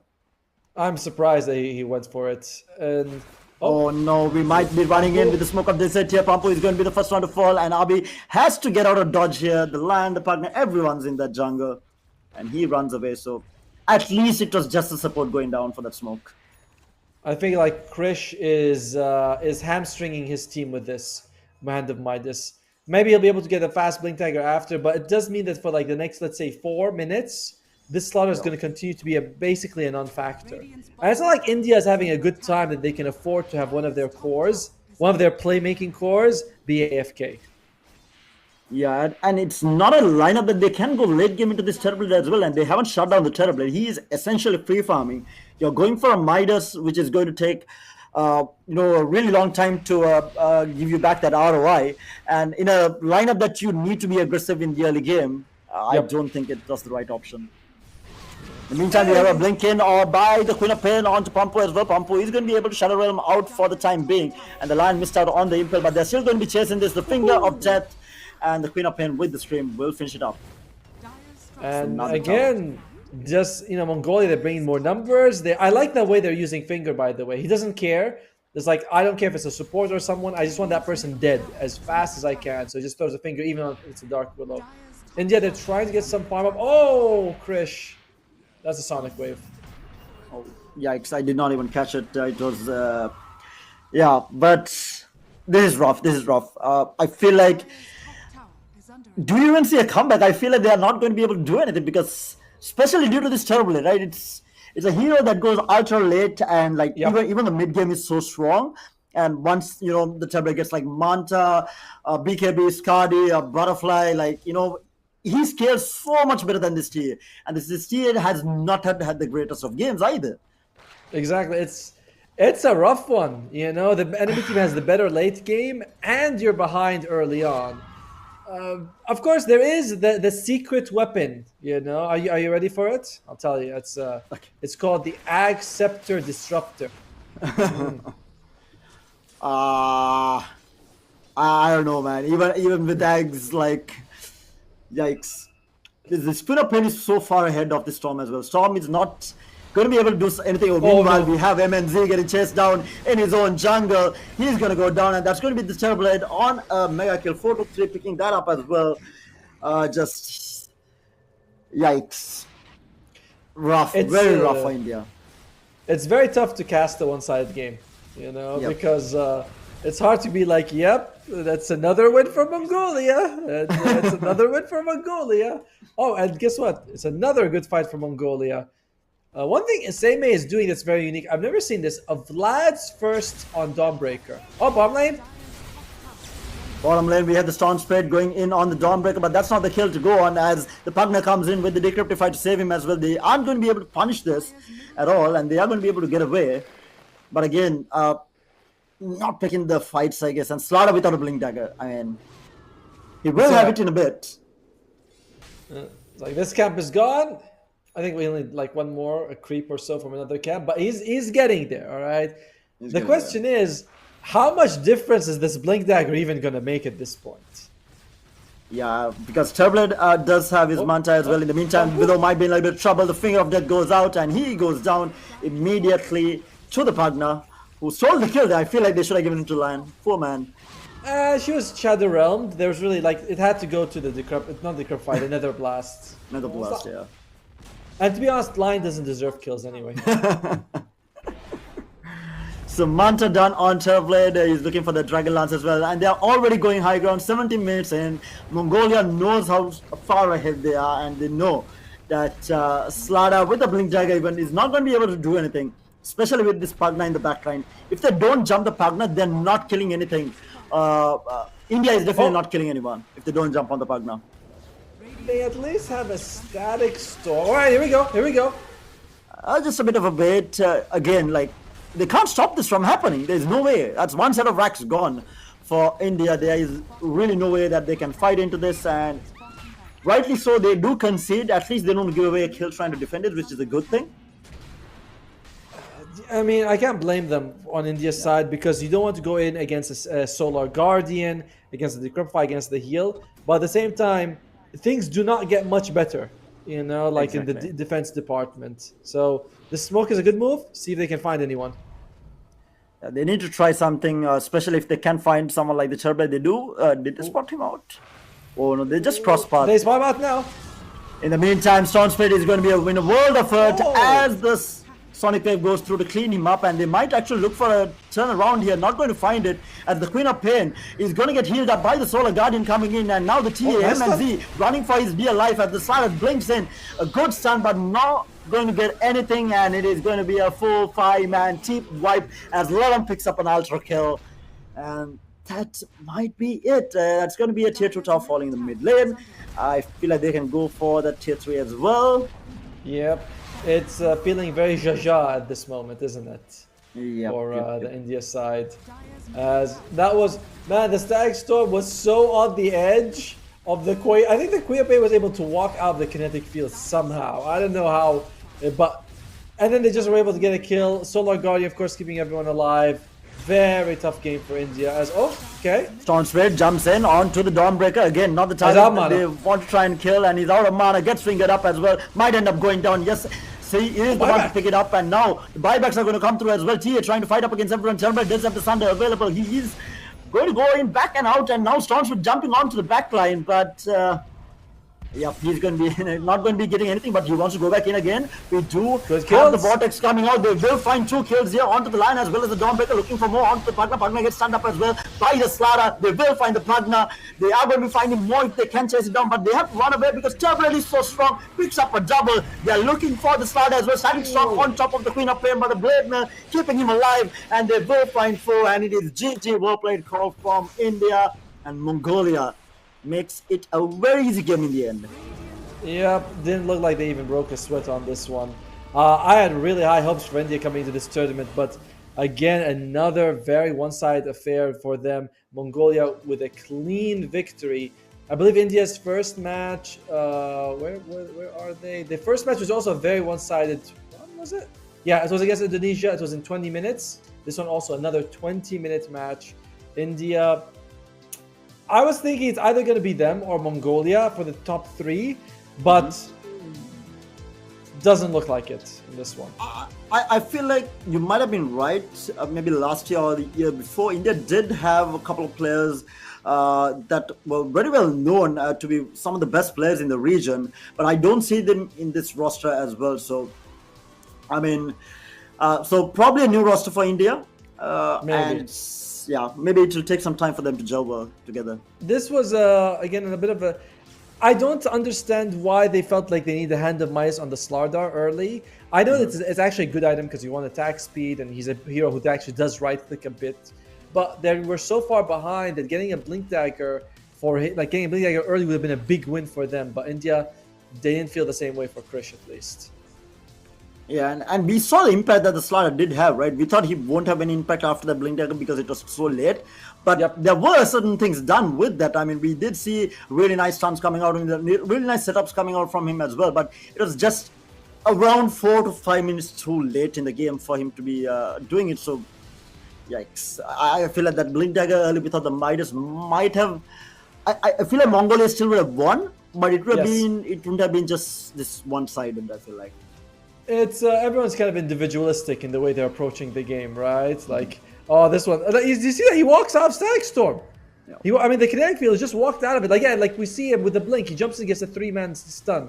There's no follow-up because they're so far behind, but you can be like, there is potential playmaking you can do with the Blink Dagger on the Slardar, but it was so late by the time it happens. This was a decent hold from India, but again, you're 17,000 gold, you're behind. The buyback on Abi is used. It's not enough. GG is called by Krish. And this is scary. India looking like they might be missing out on their ticket to Iesf, the main event. Yeah, it looks that way indeed. And Mongolia are looking quite strong. You said that they played a bit lackluster in their previous game, right? But they seem to be a lot more fluid, at least in their movements as a team across the map. Maybe it was because they were ahead, but I feel like they played pretty much a flawless game against India here. Yep. I mean, a big part is also because they seem to have changed their roles, right?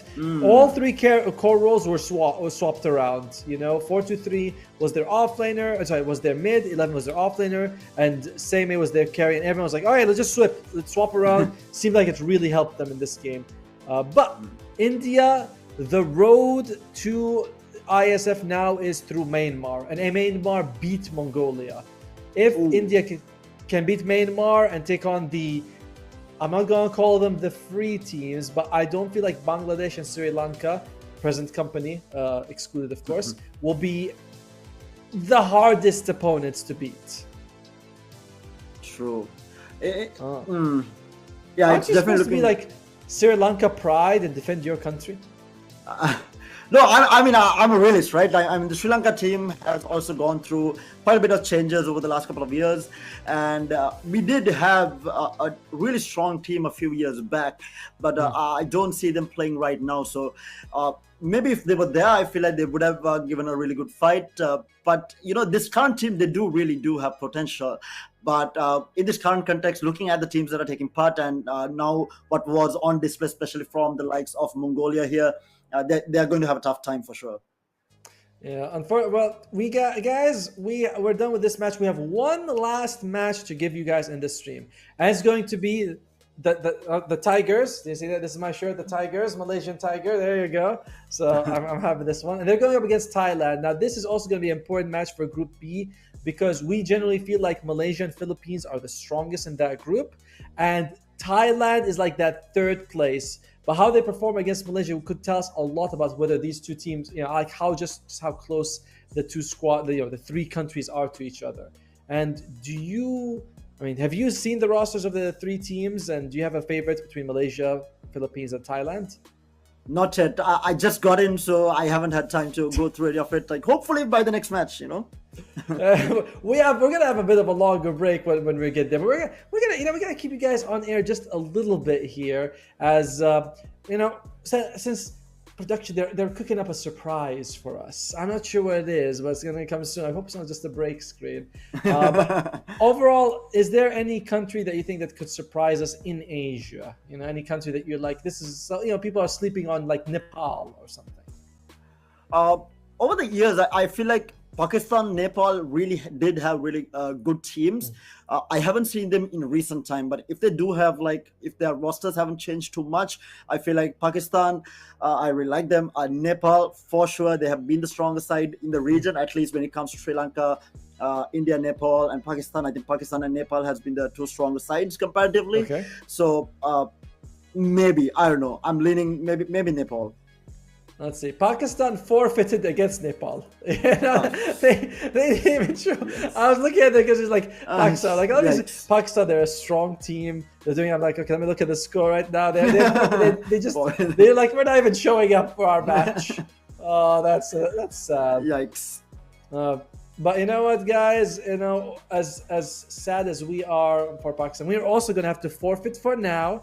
We're going to take about a 45-minute break. A bit of this has been the fastest match of the day, but we're going to come back with hopefully one of the best ones between Malaysia and Thailand. We'll see you guys in just a bit.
Hello and welcome back to the Asia and Oceania qualifiers for the ISF 2025 season. My name is Atomo and joining me is Tara. And Tara, we had a long break. Tell us, what did you do in that break? I had just got back from work, so I had to grab a bite to eat, had some water, refresh myself a little bit. But I'm hoping for an exciting game, right? Yes. From what you have said, these teams are really close to each other in terms of skill level as well. So I'm really hoping for a very tight game. It's always entertaining to cast a game that is really close, but it kind of gets even for the viewer, right? Like it kind of gets dull if it's one-sided. Yeah, it is. It's like we love the game, but it's all, you don't want to see someone get smashed, especially at this level where it's country to country. You want every country to do well. It doesn't matter. Like, it doesn't matter who wins. Obviously, we all have our little biases. The fans all also support. But I want every country to do well, to look good. I do not want any country to come in here and get smashed. That would be a sad thing.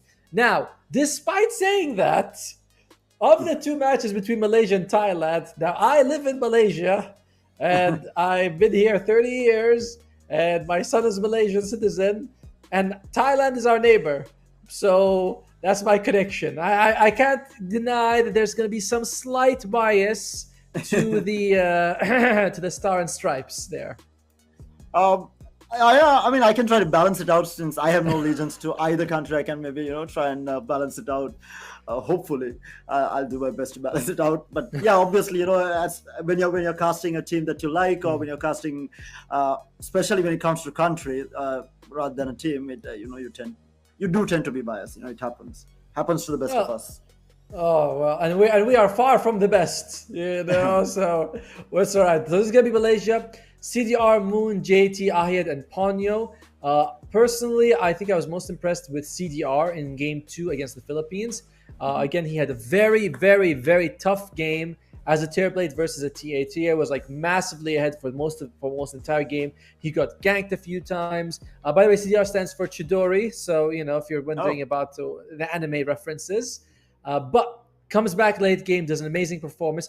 Oh, and I want to tell you another reason why I like Malaysia. Okay, their stand-in, their substitute, is a player that I used to play with. We were a team together, me and him. Nice. Always good to see a friend going the distance. I didn't say he was my friend. I said we played together. And he abandoned the team. I mean, but I support him. I hope he does well. And this is gonna be the Thailand team. Joe, Boom, Sewer, Jen, and Nine. I thought that this was Fearless, Tigger, and Boombay, but maybe some of them have changed their names. I'm not quite sure, but this is going to be the Thailand team. Assuming, again, like they registered with a different group, so all right, we'll work on that. But yeah, the Thailand team is, again, they have Fearless, who was, I remember, a big part of did really well in the DPC. I remember Boomboy as well. Like, these are pretty impressive teams, impressive names, but I haven't seen them active for some time. I think that's the thing, right? Also, because if they're not playing for, say, a Division 1 team or playing in the Pro League, what happens is we won't see them as much, and then you have a tournament like this where players come together from different teams to form the national team, essentially, to represent your country. So it is difficult to say how well they will gel together unless you have one really good team which is going to go forward and represent the country as a whole. But majority of the time what happens is they pick and choose from different teams and try to make this all-star roster to kind of represent the country, and it's always difficult to kind of get into terms with playing with each other as well. I mean, I believe a lot of these players were together on a team called UD Vesuan, which was, I think, from like a year or more. So I haven't seen them with that team for a while. This was a team that was doing pretty well in the DPC when they were together, but this is another loss. We lost the DPC, and a lot of the upcoming teams that had a bit of that financial incentive, a bit of that ladder to climb up, went with it. So I'm, very talented group, but this was a team that was relying on the DPC and then struggled to find their footing after. But that's why we have ISF, right? If you're good, you can go far. Yeah. Going back to what you said, you said something about a friend. You said teammate, and I said friend. I'll give you the reasoning behind this, right? Because coming from Sri Lanka, we have a very small community. I mean, it's not a big country; it's a very small, tiny island. So pretty much entirety of the Dota 2 players in the country know each other. And majority of the time, what happens is you form teams with your friends only. Like Yes. I played Dota since like what 2011 or 12. I was always in a team with 4 other friends. I had never played in a situation where it has been like, he's just a teammate. It's always been like, and majority of the teams in Sri Lanka is formed that way, and they continue to be so. Oh, this is why we bring Terry. He balances out. He's such a nice guy. Right? He's just a nice guy. And, it's like all my friends have been teammates. All my teammates have been friends. And that's a wonderful story. Seems unrealistic in the Dota world, because when we queue up with people that we are friends with, the friendship doesn't last the match. But sure, Yeah. We're gonna go with that. It is due to the fact that it's like you can't really be angry at each other being so small of a community where you might end up actually having to play with them at some point as well. Because teams mix apart. Even with friends, they might get a better team, they would move out. So you can't really be angry with other people, and you might lose out on opportunity. That's a very nice way of. That's a good incentive to be nice. As well, we do have everyone in the lobby, so we should have our match coming in very soon. You asked me earlier in the previous game about any sort of like surprise pick. Now I have to ask you: is there any hero that we haven't seen? Not like you can't be like, oh, Shadow Fiend might pop up. Like we know Shadow Fiend is good. Is there any hero that you feel like could be a surprise pick? Is CM coming back? IO's doing work? Anything like that? I feel like IOs always come in at some point. I feel like if you take any, there are certain heroes I feel like in Dota which never dies. So the likes of how bad they are in the patch, the likes of Pudge, the likes of Batrider, Magnus, IO, these heroes, I feel like they always pop up at least in one match, right? Like you would 100% see a Techies in one of the matches in a tournament. You would see a Pudge, you would see a Magnus, you would see a Batrider, and I feel like it has something to do with, I don't know, this is my theory behind it. I feel like any hero with a displacement skill where they can move around another player like out of a team fight completely or something like that will never die in Dota. That's why Pudge, being as whether it's out of meta or in meta, will always be there. Same reason that Magnus will always be there in at least 1 or 2 games, even Tiny for that matter. So I feel like even though if any of these heroes are bad, I feel like there is always a chance of seeing someone like an IO coming in. There'll be one team who would would pull it off. Yeah, I've also felt like that. Like it's one of the reasons why we see Darkseer's always popular, because Vacuum is such a strong spell, not because of Ion Shell. As I believe we have the match going to be starting very soon. I think the draft is actually underway, so we'll go to it in just a second and see, will this IO that someone talks about come in? We actually already did see a Pudge, by the way. We did see a Pudge earlier. So the Philippines picked the Pudge. They lost with it. But it's okay. It's okay. It's all right. To be fair, Pudge is currently strong in the meta, right? I feel like he's fairly decent in the meta, at least in the pub scene. I feel like he is in a good spot. It's not like absolutely broken, but if the Pudge does get ahead, so can work out in certain situations, I feel like. But they go with the Batrider, Batrider, Axe, and Queen of Pain to start things off. Interesting. Thailand, they do not want to see. Oh, was JT? I think JT may have been playing the Axe in the previous game against the Philippines, and he was putting in insane work. Let me just make sure yes, he was. His Axe. Oh, that's pretty good. Yeah, there's like beautiful stuff. As Malaysia get rid of the Beastmaster. Wait, no, they banned one of the heroes of my players. No, bad. Don't do that. Give JT his Axe. Why are you doing this? Well, I think it's the other way around. Like Malaysia banned out. Okay. Sorry. Malaysia banned out Beastmaster with Thailand banning out Axe. TA being taken out by Thailand as well. Again, this was according to you a hero played. It was a terrible by Philippines. Yeah. Come on, bro. Like, work with me. He's trying to find me wrong. I don't know why.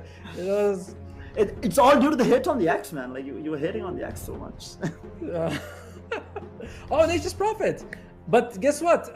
Disruptor's in the pool. Again, a hero that teams have been.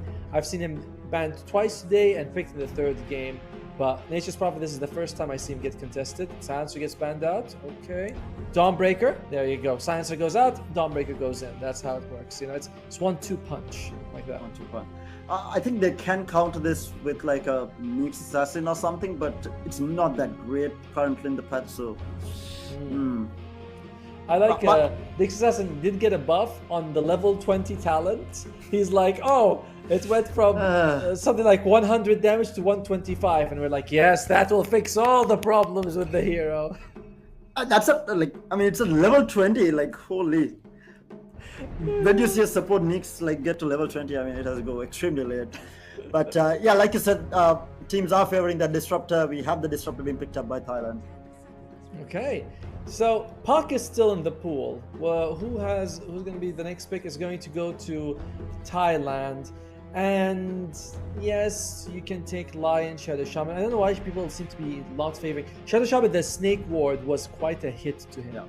Yeah. Less effective against Roshan and just slower overall, I believe. Yeah. I think definitely the Lion is the better choice if you are going to be picking up either one of those heroes. Unless someone wants to be running like a cheese push lineup or something like that, but other than that, I would prefer the Lion over the Shaman any day right now.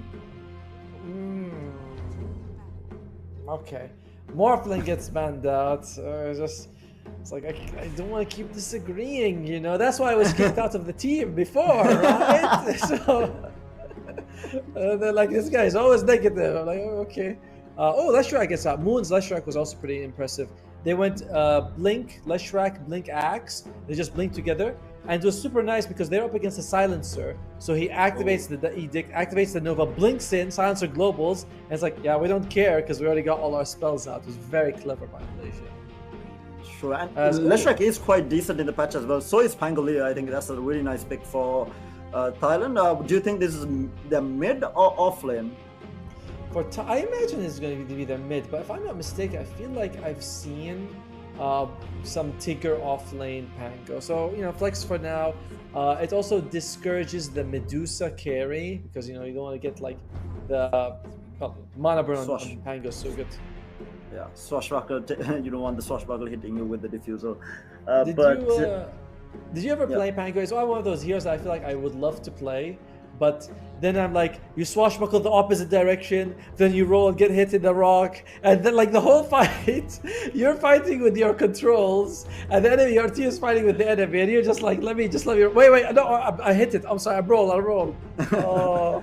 Vector targeting heroes has not been my strongest suit, so I keep away from them. Any hero is a vector target. Yeah, for me, Morta as well. I really like the hero, but the dead shot, you know, like, it goes the other way, the guy's fine. You go, oh no, I'm sorry, team. Who's the other one? Muerta, right? Muerta has the vector target, yeah. That shot is a problem. But alright, Malaysia, they take the Bane. Good save. Also solid against the Pangolier. If you're able to get the distance, you can just, you know, grope him from a distance, I guess, and he's just gonna be like, okay, don't do that. Only other straight up counter would have been Bloodseeker, but not that great in the patch. When was the last time you saw Bloodseeker against Pango? It feels like forever. But it used to be the standard counter. Yes. Right? You see a Pango, pick up the Bloodseeker, that's it. Bloodseeker. But people back then were like, no, I'll just keep rolling. But now people are like, wait, I stop. And you're like, yeah, I guess that's a good counter, actually. Adai pops out. You're looking at Thailand, not very good at dealing with the Tombstone. Because Pango, if he's rolling in, he doesn't care. Disrupt a relatively slow hitter anyway. Yeah, and Malaysia is banking on very strong lanes here. Even the Bane, very strong lane, Undying, so is Undying. But they're lacking lockdown per se, other than, I guess, Nightmare into Fiend's Grip.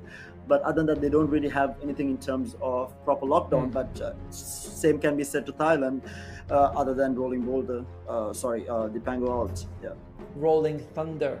Rolling Thunder. People in chat will be like, "Oh, caster, don't know the name." It's like we have literally 300 facets, like 150 innate skills, over 100 items, over 500, actual skills, and people are like, you forgot the name of that one? Sorry, guys. You're forgetting the neutrals that have come out with their own shit. facets as well. Like, Oh, you forget that every neutral and item has an active. Like I read the other day, I was like, Orchid's called Soul Rend. That's one. So I'm like Soul Rend. I didn't realize that. So you mess up one time though. Oh, Abaddon and Rubik. Okay. I actually love this, but they're still having problems with the tomb. But they have the cancel for the Fiend's Grip and the Nightmare as well. Quite a decent pickup. Rubik can always get Fiend's Grip. You know, he can always steal Fiend's Grip for himself. It's a sure steal. Decay is really good on Rubik, especially with the level 15 talent. It goes to 3 seconds decay, which is really nice. Dawnbreaker, I feel like, you know, maybe the hammer's okay, but it's kind of like me. I've seen that a lot of people can steal Solar Guardian. If you just stay a bit apart, the moment she lands, you straight away can get it. So it's kind of nice. One benefit of Malaysia is that all their stunts pierce BKB. Both the Fiend's Grip and the Solar, which is nice.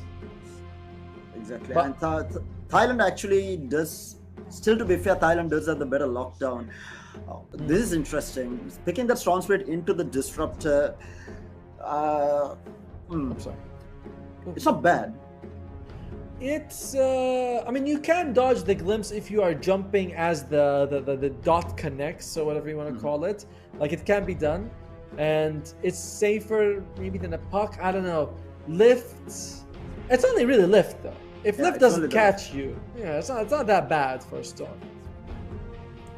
Yeah. Okay. And obviously, Storm will build into BKB as well at some point against the static Storm. So probably. Ter, I got a question for you. Yeah. Is Rubik the most fun hero to play in Dota? Oh yeah, for sure. I love the hero. It's one of my favorite heroes. I think Rubik, Invoker, Slark. Slark Sport? No, Slark carry when he used to be one of the better carries. Yes, okay. Because man, when you play Rubik, it is so much fun. First, the lift and the moving is fun by itself. I like that. But when you can steal, you're like, let me see. They have something better I can take. I got this. Do I want to refresh it? Man, Rubik's so much fun. My win rate with him is very low, to be fair, but he's fun.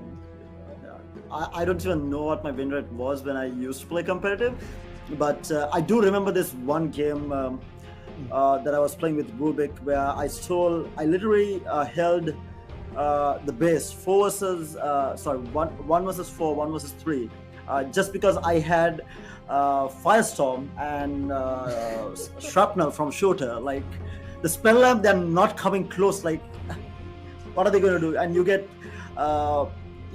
essentially they can't really come in with the Firestorm, like the amped magic damage from Rubik with the Shrapnel and Firestorm. They can't move, they're just stuck inside Firestorm. Oh man, that would have been fun. But yeah, last pick is going to be the Ursa. Thailand, I want to see a carry.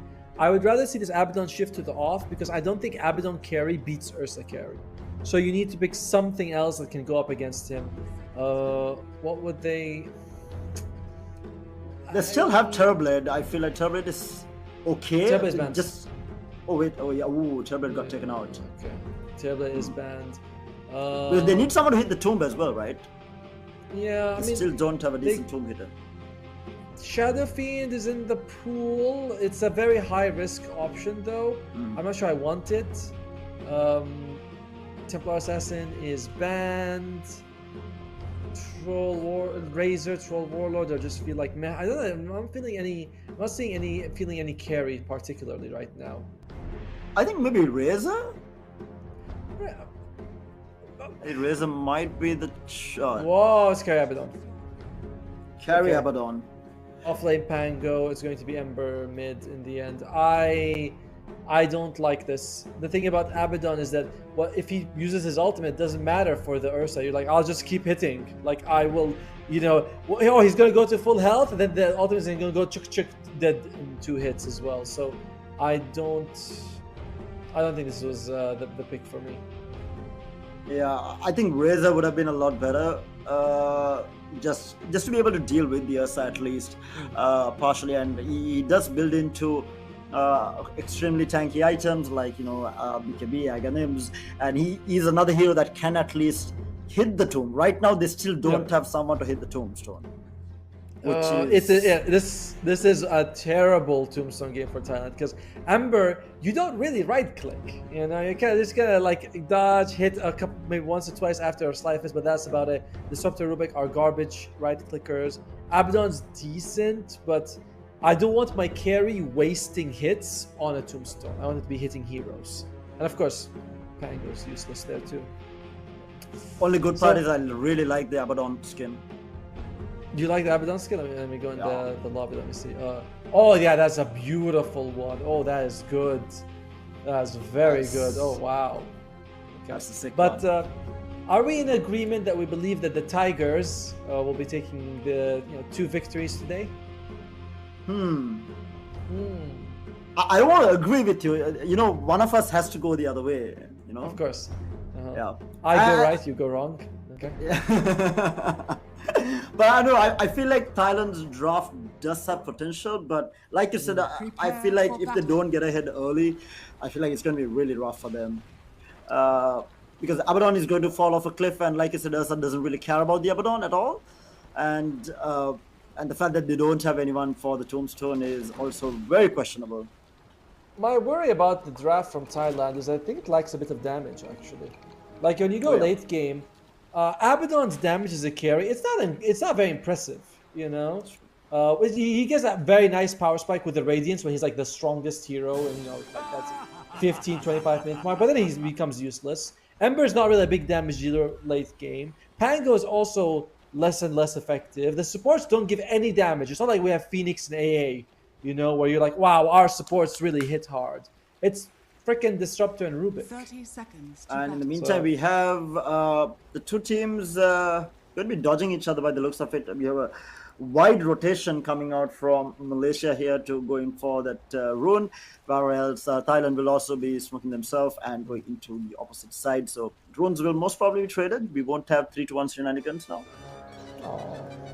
By the way, this facet, Grudge Bearer for Ursa, is somewhat similar to his very old Ultimate Enrage back in Dota 1. Back in my days. The Enrage, you used to also turn health into damage for Ursa. Percentage of your health would become damage. It's kind of fun. I remember this. It was probably back in 2008, 9? Yeah. Chidori? No, it's fine. They did have a glimpse, but I don't think they have kill potential there at all. So, decided to hold on to it. Yeah, not on Ponyo with the double. Dude, Ponyo's taking some hits from Boom Boy here. All right, so laning stage, top lane Abaddon and Disruptor versus the Bane and the Dawnbreaker. Generally, I'm feeling like this is not a very heavy kill lane. Yeah, I think both everyone should be safe, but as I say that they are trying to go on the Abaddon, taking so much of damage. Yikes! That's a tough one. That's a tough one. I was actually gonna say I favor the Thailand duo with the top lane more. Who's the Starbreaker? He's landing the 3-hit Starbreaker every time. I mean, it would be an okay lane for Thailand if they do dodge the Starbreaker. You can't be getting hit by the Starbreaker every single time. He got hit by it twice, and exactly why he is like on no HP at this point. And he might actually die. Got hit by another one. The blood grenade goes out. They do not want to chase Hunter Tower here. Smart enough. They will back off, but again, that's like the fourth Starbreaker in that lane. That hit. Fourth or third, because you're saying the second 2 Starbreakers run. Then I didn't think he did the third one, but either way. It's a lot of Starbreakers,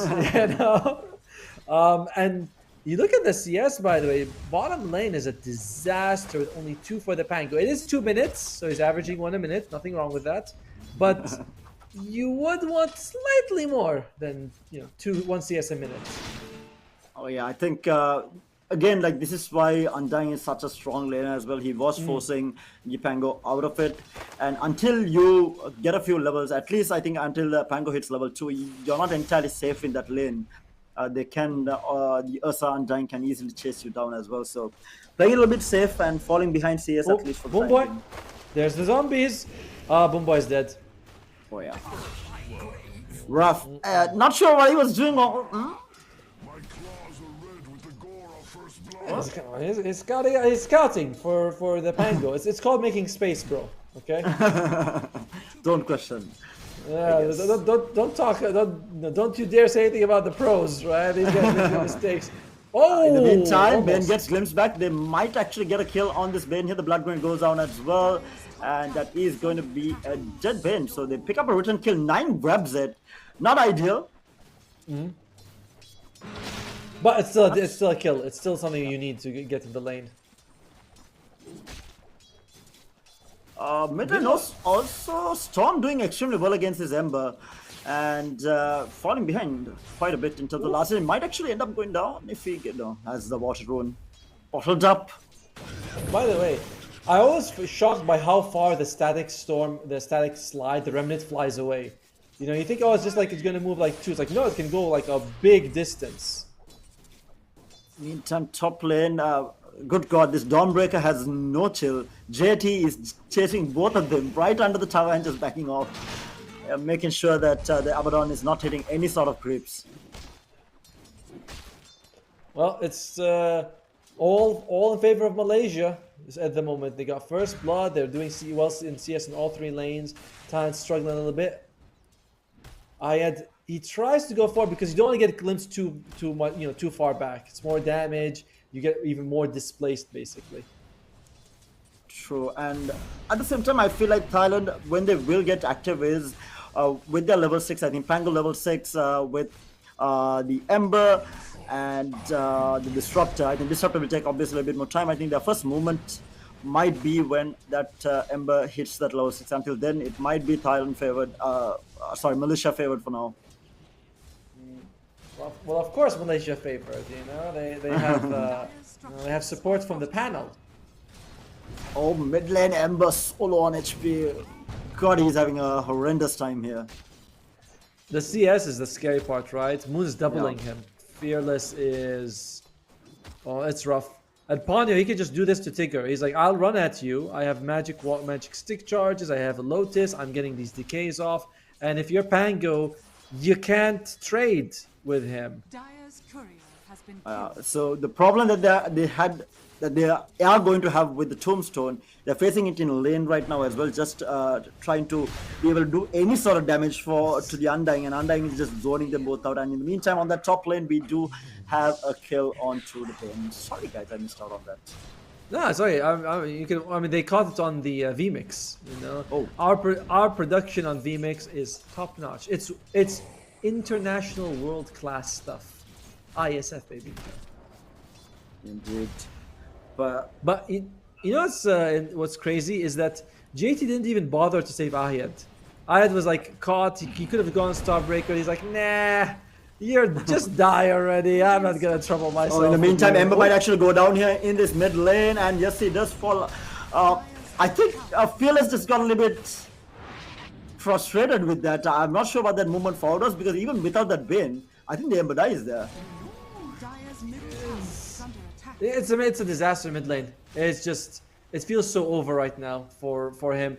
And it's an Ember. He doesn't really jungle very well to recover. Yeah. But at least and it's also an Ember that has no points in Flame Guard, which it's like probably your best jungling spell, kinda. But I mean, I understand why he didn't go for it, because against the Storm Spirit, it doesn't really matter. But with a few levels of static remnant, he will take the Flame Guard away. So Radiant's middle tower. It's rough no matter what. It's not because it's rough because like a bad matchup. We've seen Embers beat Storms. It's just Moon is having a phenomenal day. Indeed. And in the meantime, bottom lane is also quite one-sided so far. Ursa is having the freest time of his life right now. Chidori just absolute free farm. But in the meantime, we have a rotation top lane with the Ember jumping onto the Dawnbreaker and picking that up. So the first rotation with that level 6 coming in makes something happen on the map. Very nice. Ayad went for the Shrine of Wisdom, so he didn't save JT. Him and JT, man, each one of them causing the other to die at this point of the game. Sad is finishing his phase boots. I imagine it's going to be the Radiance next. Yep. But it's a while before you get that for the... Rubik is 100% dead in the meantime. Oh, top lane, Ayat. Oh. Top lane, yes, we do have an engagement here. Abaddon falling down low, but he does have his ultimate. No, he does not have his one No, shot of five. it, so he's not 6 yet. But in the meantime, Ember still fighting up against the Dawnbreaker here. JT is going to be A-okay. They don't have that HP to chase down or the mana for it. But no. That was very impressive, the glimpse, right? Just the moment the Undying shows up, he's not even able to throw the spell, instantly gets glimpsed away. And he had Tombstone ready. In the meantime, waiting on the Bane here on the shrine here, he will get glimpsed back immediately. The outpost. Oh, Moon getting another kill on Boom Boy. This is Rubik, scary. that's 2 deaths in a row for the Rubik, because while that top fight was happening, Rubik actually got taken out by the Storm Spread.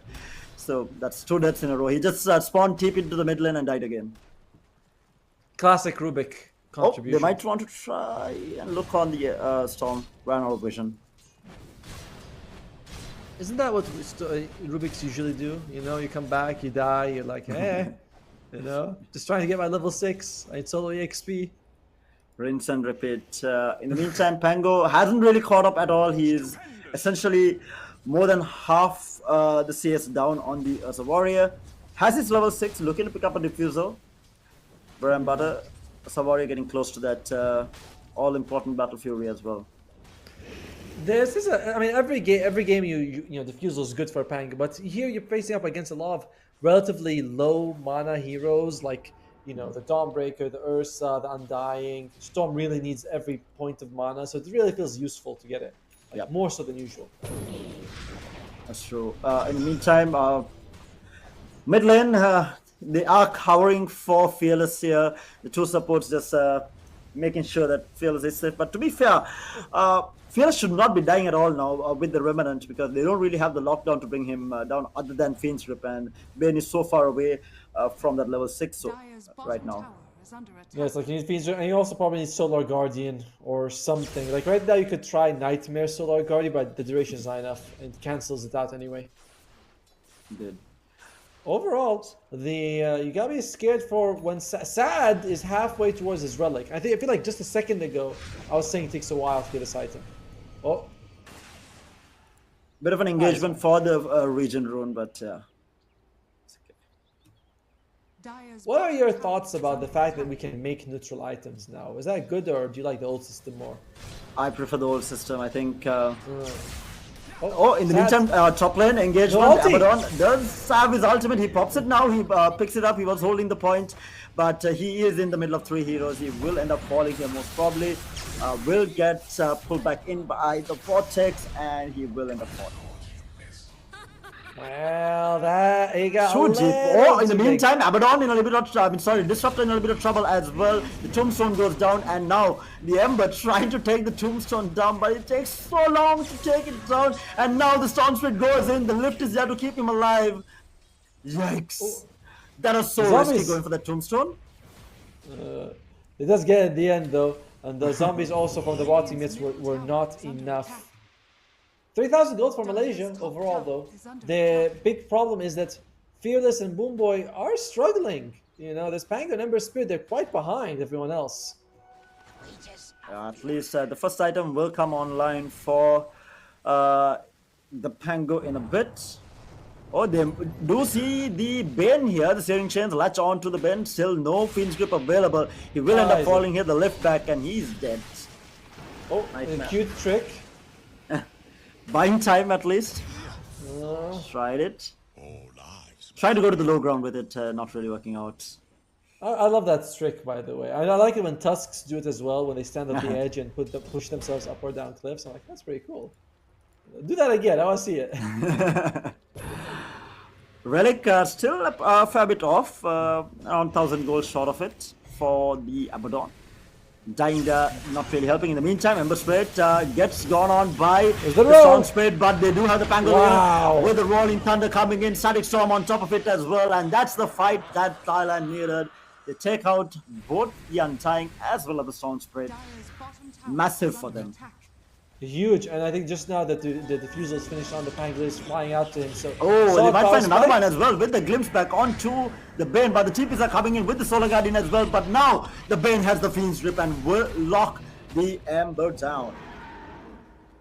Better use a spell quick before Fiend's Grip gets stolen from him. Oh wait, no, Rubik is only 5. Dire's middle tower Oh. is under attack. Ouch. Yeah, Rubik hasn't been having the greatest of games. He died a few times, Bottom tower is under attack. one after the other, which really hurt him in terms of EXP, whereas Bane was able to leech a little bit of EXP in the mid lane for some time, get his level 6, and the Ember is the one to face the wrath of it.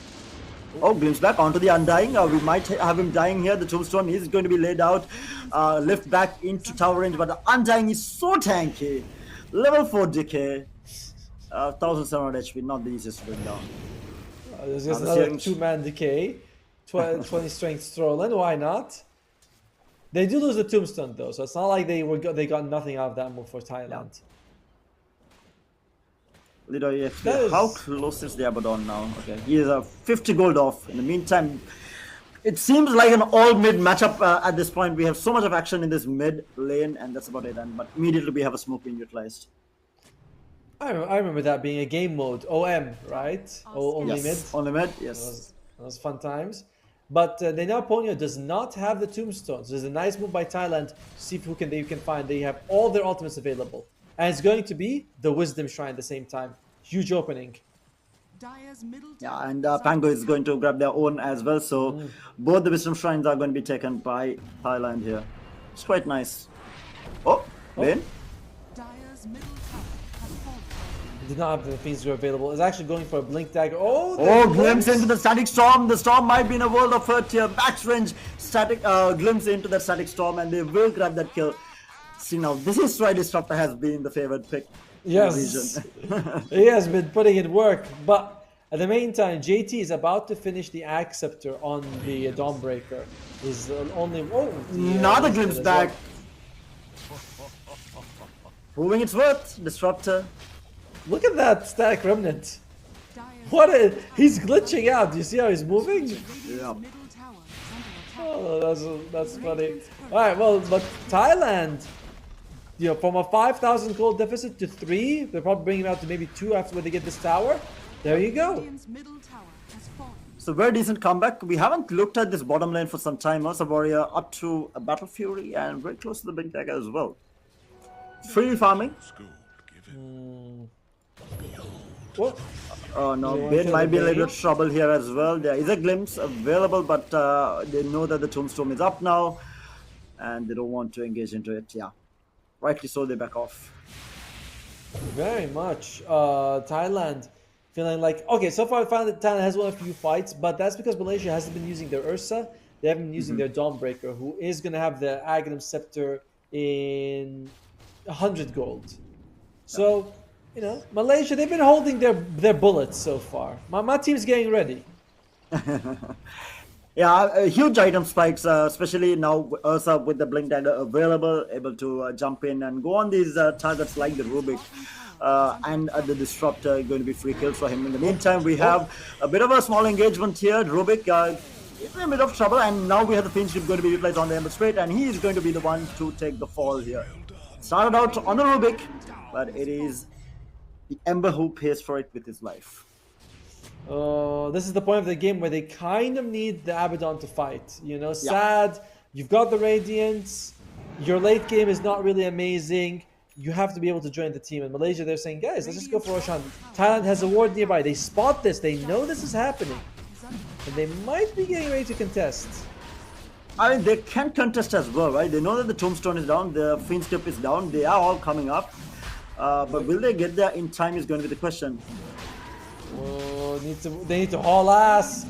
No, not in time. It's not in time as they pick up the first Aegis, but Disruptor is now around the area, has the Static Storm up and ready, going to be using it onto the Ursa, stuck inside, but he's the man with the Aegis, so he's going to be coming back up, and the Solar Guardian, Aghanim Solar Guardian coming in, healing back everyone, but the fight's still going quite well.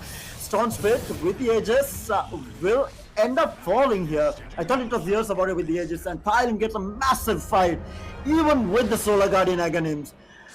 They find 5. Storm Spirit obviously with the Aegis is going to be able to zip out of dodge. Does not have the mana for keeping out. Has the Soul Ring and will be able to get out.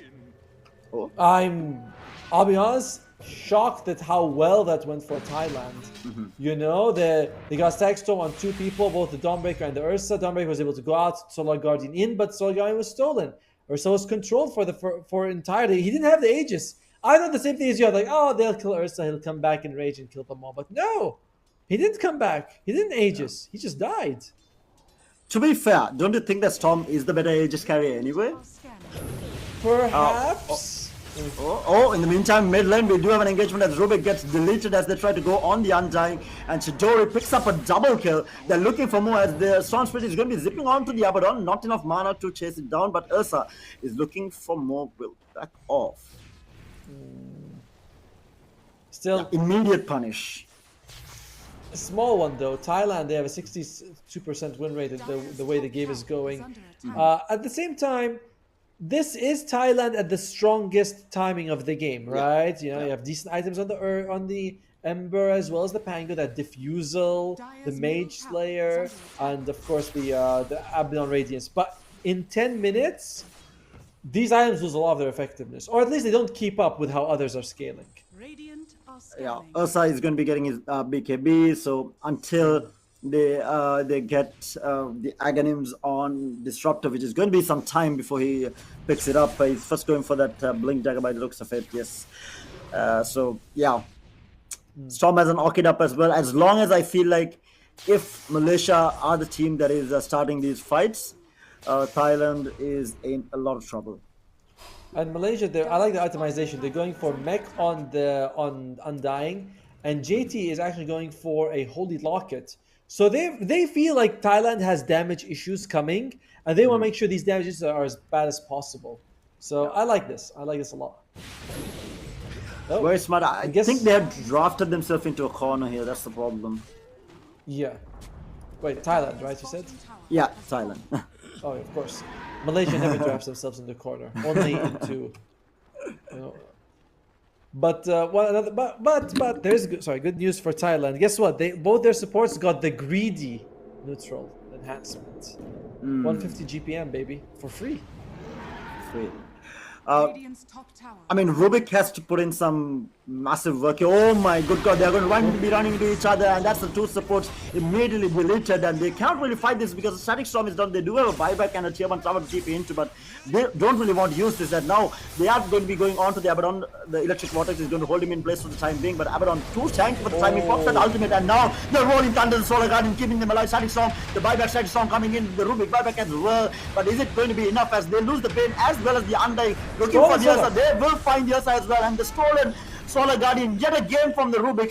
As I said it, the work has been put in, the buyback coming through, and Thailand punishes Malaysia hard for overextending. Are scanning. True.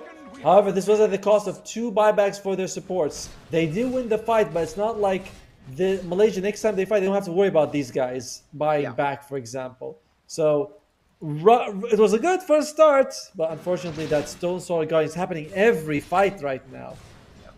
And I mean, it's a rough spell to hold away from the Rubik, right? I mean, exactly.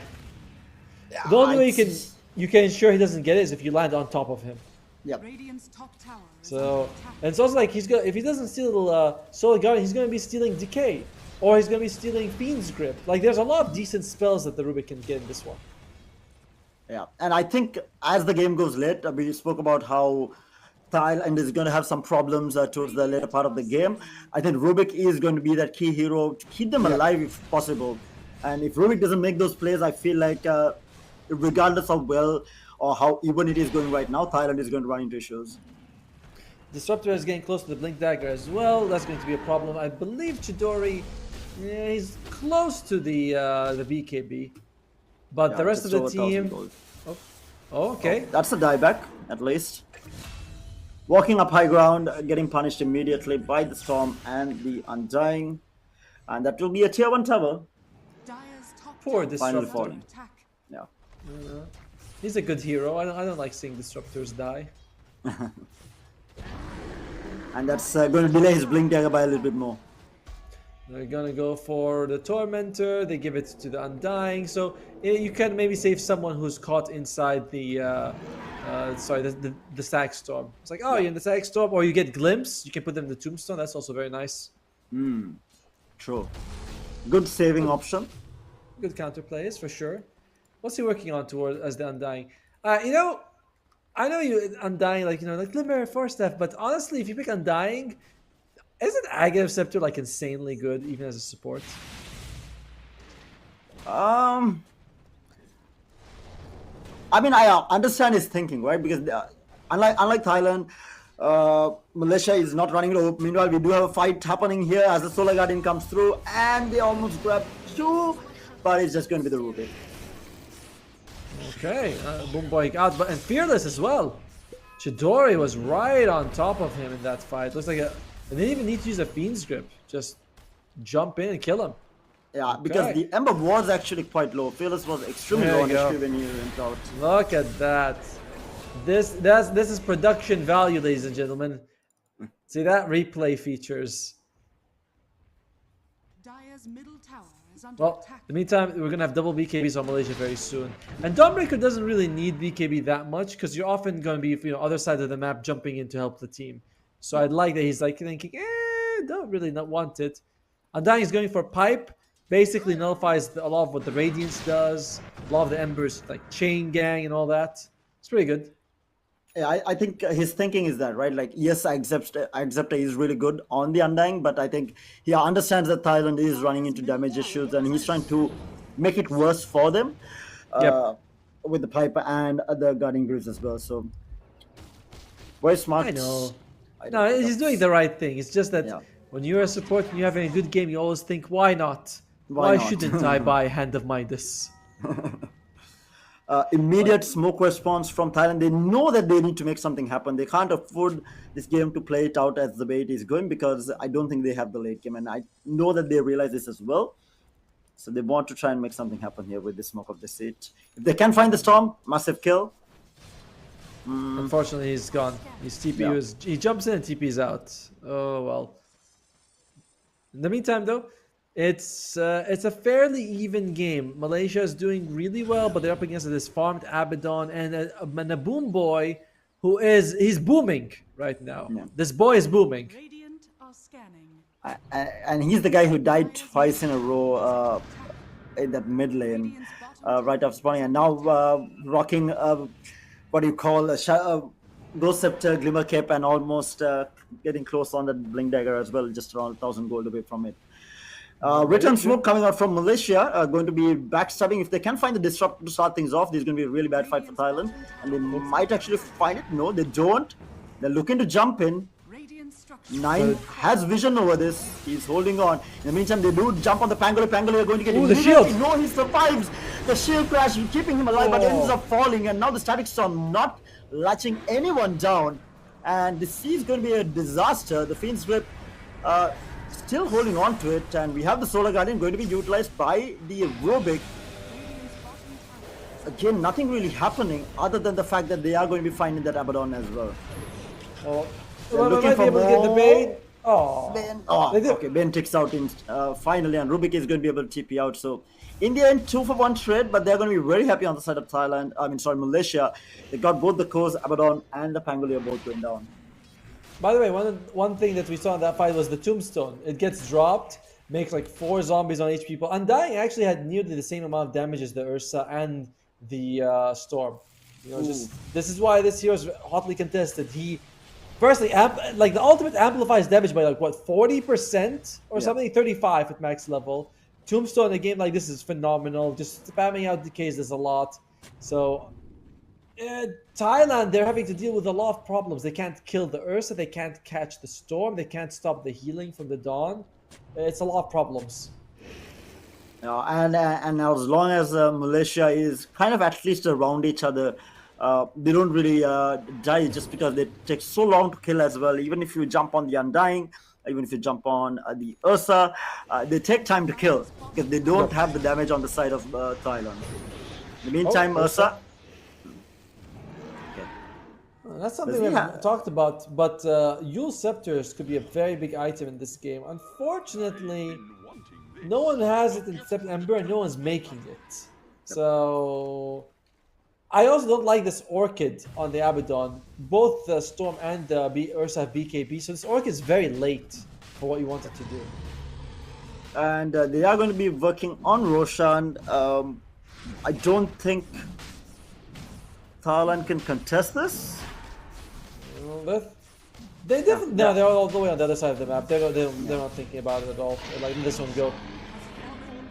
So Storm picks it up this time around as well. Second Aegis of Immortality, and now the lead is kind of going towards that Malaysia side, and not looking too good for Thailand. Oh, Fadio. It's like, what am I supposed to do? Decay the guy? It's like, yeah, unless you get a first hit bash, Fearless will always be able to get away. Okay, so Solar Guardian was kind of wasted. They thought they got the jump onto the Pango, but that was not the case. Look at Ponyo, about to get that pipe finished fairly soon. He's got greedy, of course. It's just so nice when you can get this item. Free gold, always good. Indeed. Really, I was gonna say, are you a core player?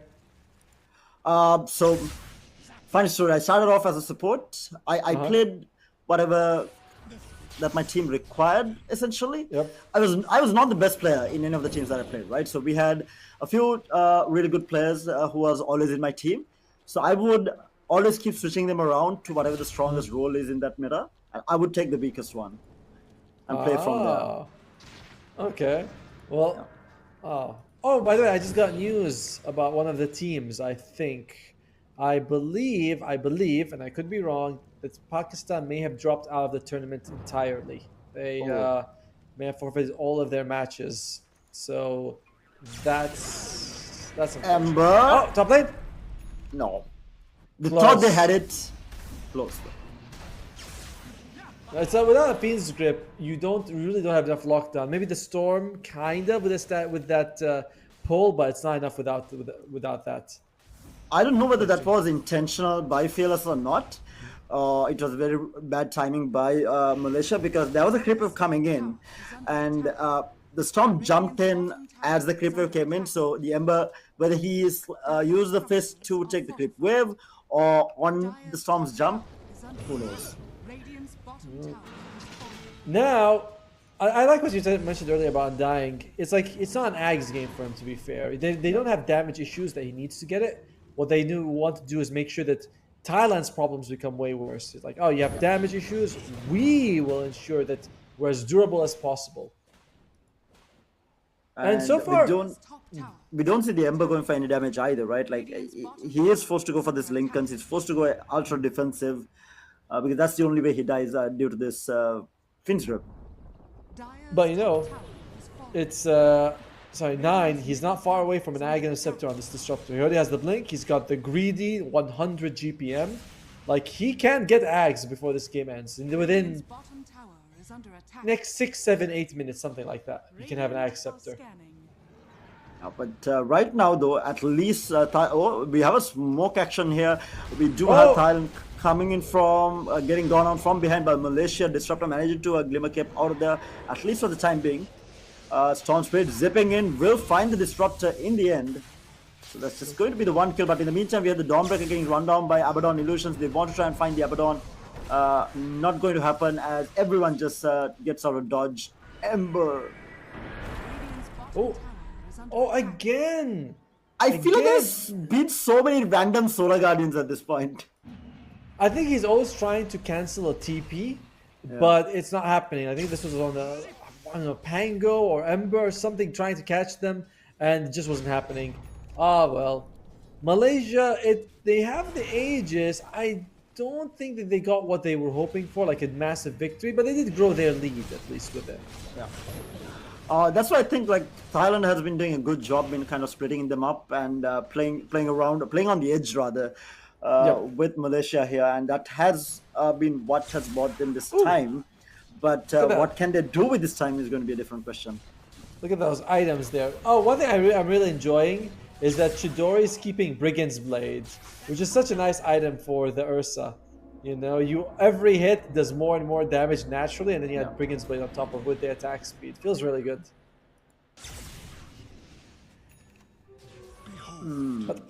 Overall, though, I do agree with you. I like the old neutral item system a bit more. I like making my own items. But then I feel like I'm always taking GPM. Like from a player, I benefit, but Yeah. as like a person looking at balance, I think the old one was actually better system overall. In the meantime, we might. Okay, no. Oh, look at the jump! Look at the solar. Can you steal it? Solar Guardian on top, and does he get it? Yes, he does get it. So Rubik gets it again. Static Storm was used on 2. Abaddon now blinks in with the Orchid on top of it as well. BKB now popped on the storm, so he's going to get out. But the Rolling Thunder keeping them in place. We have the Tombstone being used to keep the Dawnbreaker alive, but they need to back off. That's pretty much all their skills used for no kills. Rubik did keep the Solar Guardian at least, but yeah, losing the Rolling Thunder and the Disruptor dying. This Disruptor who does need his Axe Scepter, he's already got. He has, the 2 components, but he's still halfway there. The other 2 are a little bit of a long way off. Sad. Storm is getting gone on again. The Orchid is going to be on top of it, the Solar Guardian on top of it as well, and they will find the Storm Spirit. They might actually find the Bane here as well. Freeze Rip! Flames Grip going to be utilized by the Rubik, the players coming out from the Rubik, and this is exactly what we are talking about. And that's the gem going down as well. If they can find the Dawnbreaker. Oh, the Glimpse! Oh, not enough. Yikes. Man, Rubik! Let's the go. Fiends. Yeah, the guys make it like the Solar Guardian to catch the Storm, the Fiend's Grip to control the Dawnbreaker. They almost bring her down, but this has been the Boom Boy show. Yeah. And this is exactly what we were talking about. The Rubik is the one who needs to make the plays in this game for Thailand to have a shot at winning these team fights. Look at that. Basher now finished on the Abaddon. He is very farmed compared to the Ursa, by the way. Like, he is way ahead. I mean, you would expect that as well with the Radiance Manta. But, True. oh yes, yeah, but has he sold it now? Yeah. Yeah, I guess I think he must have disassembled it to build a nullifier. That's why. Nullifier in this game, just to remove the, well, you don't remove Pipe. I guess the Ghost Scepter from the Bane and the Overpower from the Ursa are both problematic. We might have an engagement here. They want to try and go on to the Ember. Ember, obviously, is going to be okay. That was... meanwhile, Storm jumps in onto the Rubik. That is the kill that they want as the Rubik goes down. And they will find the Pango as well, almost going down. They stopped using Static Storm, but it's a little bit too late in the day as the Pango is just going to get out of dodge. They lose the 2 supports and they caught the man that they wanted. Rubik is the target to go on. And Thailand immediately realizing as that happens that there is no way that they fight. And they lose the gem. The gem is the problem, but Thailand, if you look at Malaysia has 22 kills, 15 of them are on the Thailand supports. So the Thailand supports are like, yeah, we're okay with us dying, but the gem is the problem, honestly. Oh wait, that's a different gem actually. Because Ember also has a gem. Oh, okay. They've got Fiend's Grip if they need it. He's still with the ultimate. He is cooked here. The Abyssal. Oh, cancelled! What? Fiend's Grip cancelled, and now we do have the Storm Spirit coming in. Nightmare, it's going to be good enough, but not sure what that was all about. In the meantime, they won't try and chase this, but Pango and Ember both are very hard heals to catch. Yeah. That was an interesting Fiend's Grip cancel. I imagine he was thinking he doesn't need it, but you click it, you cancel it at the last second, and you're like, oh shit, I already used it. Never happened to me, of course. So we do have the BKB completed on the Dawnbreaker as well. What do you think about Lincolns for the Dawnbreaker to stop this Rubik from stealing it every single time?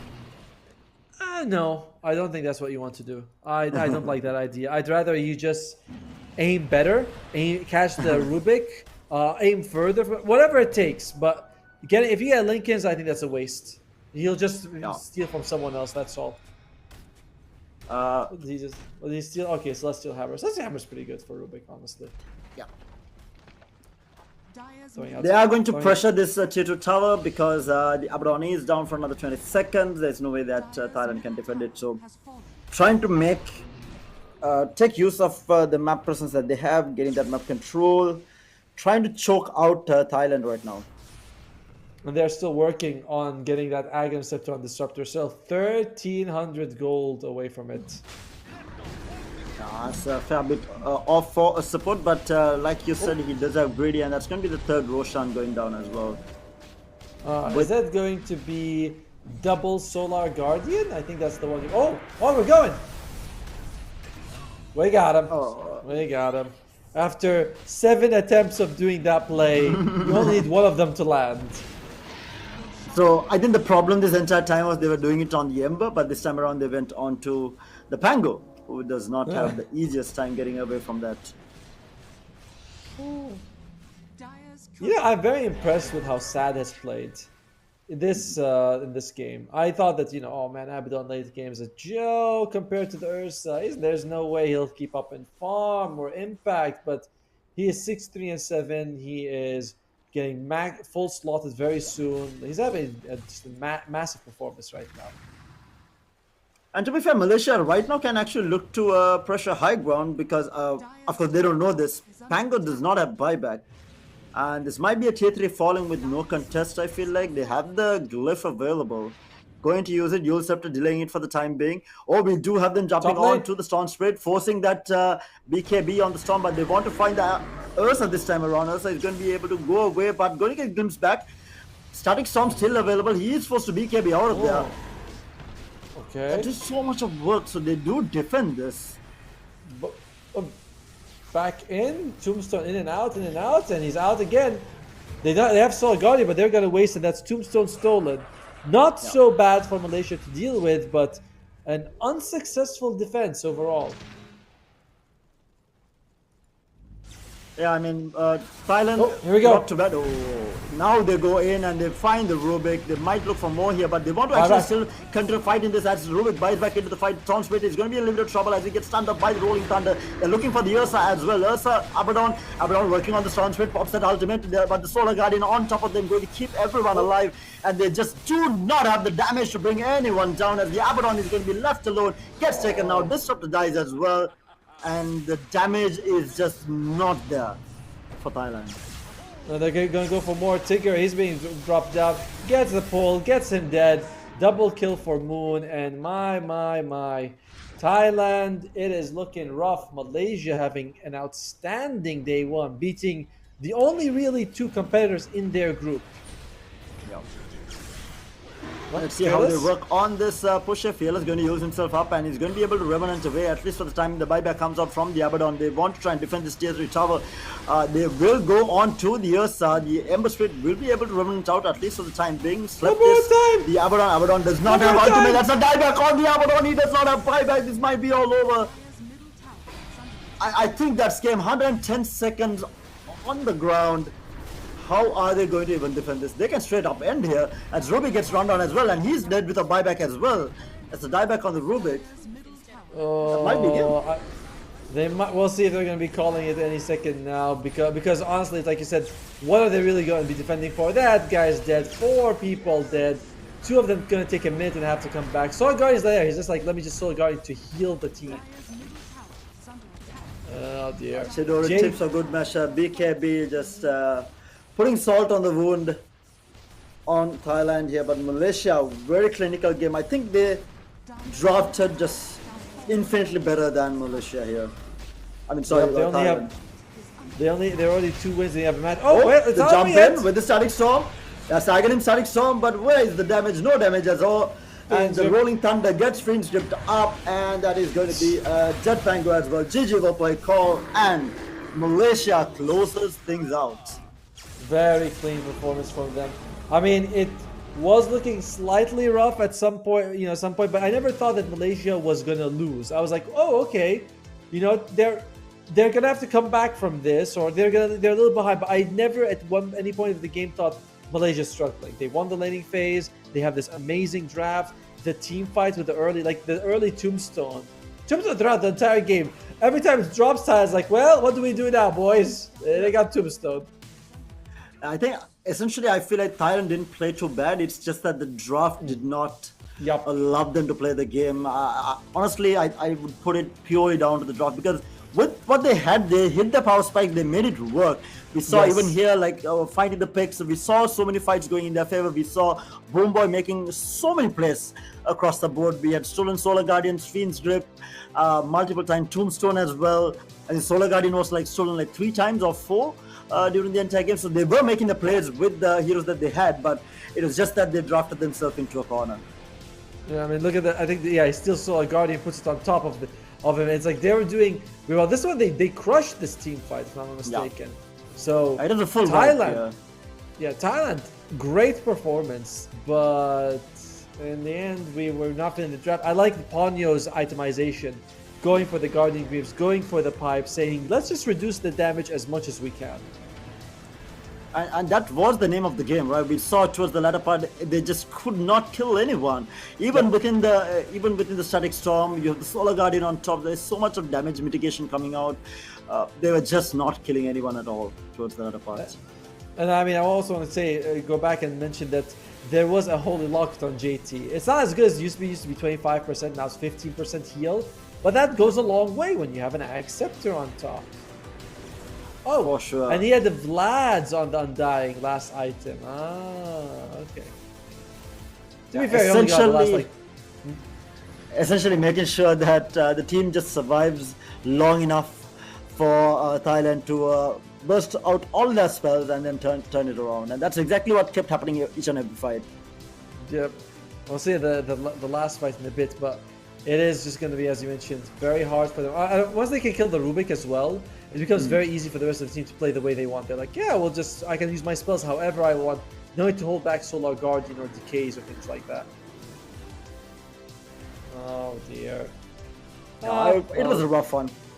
It For was, but this is what we wanted, right? We wanted Thailand to come out swinging. They did. They lost the game, but it happens. This one's sad. He buys back, but he doesn't have his ultimate for about like 20 seconds and dies at the end. But he felt like he had to be there for the team.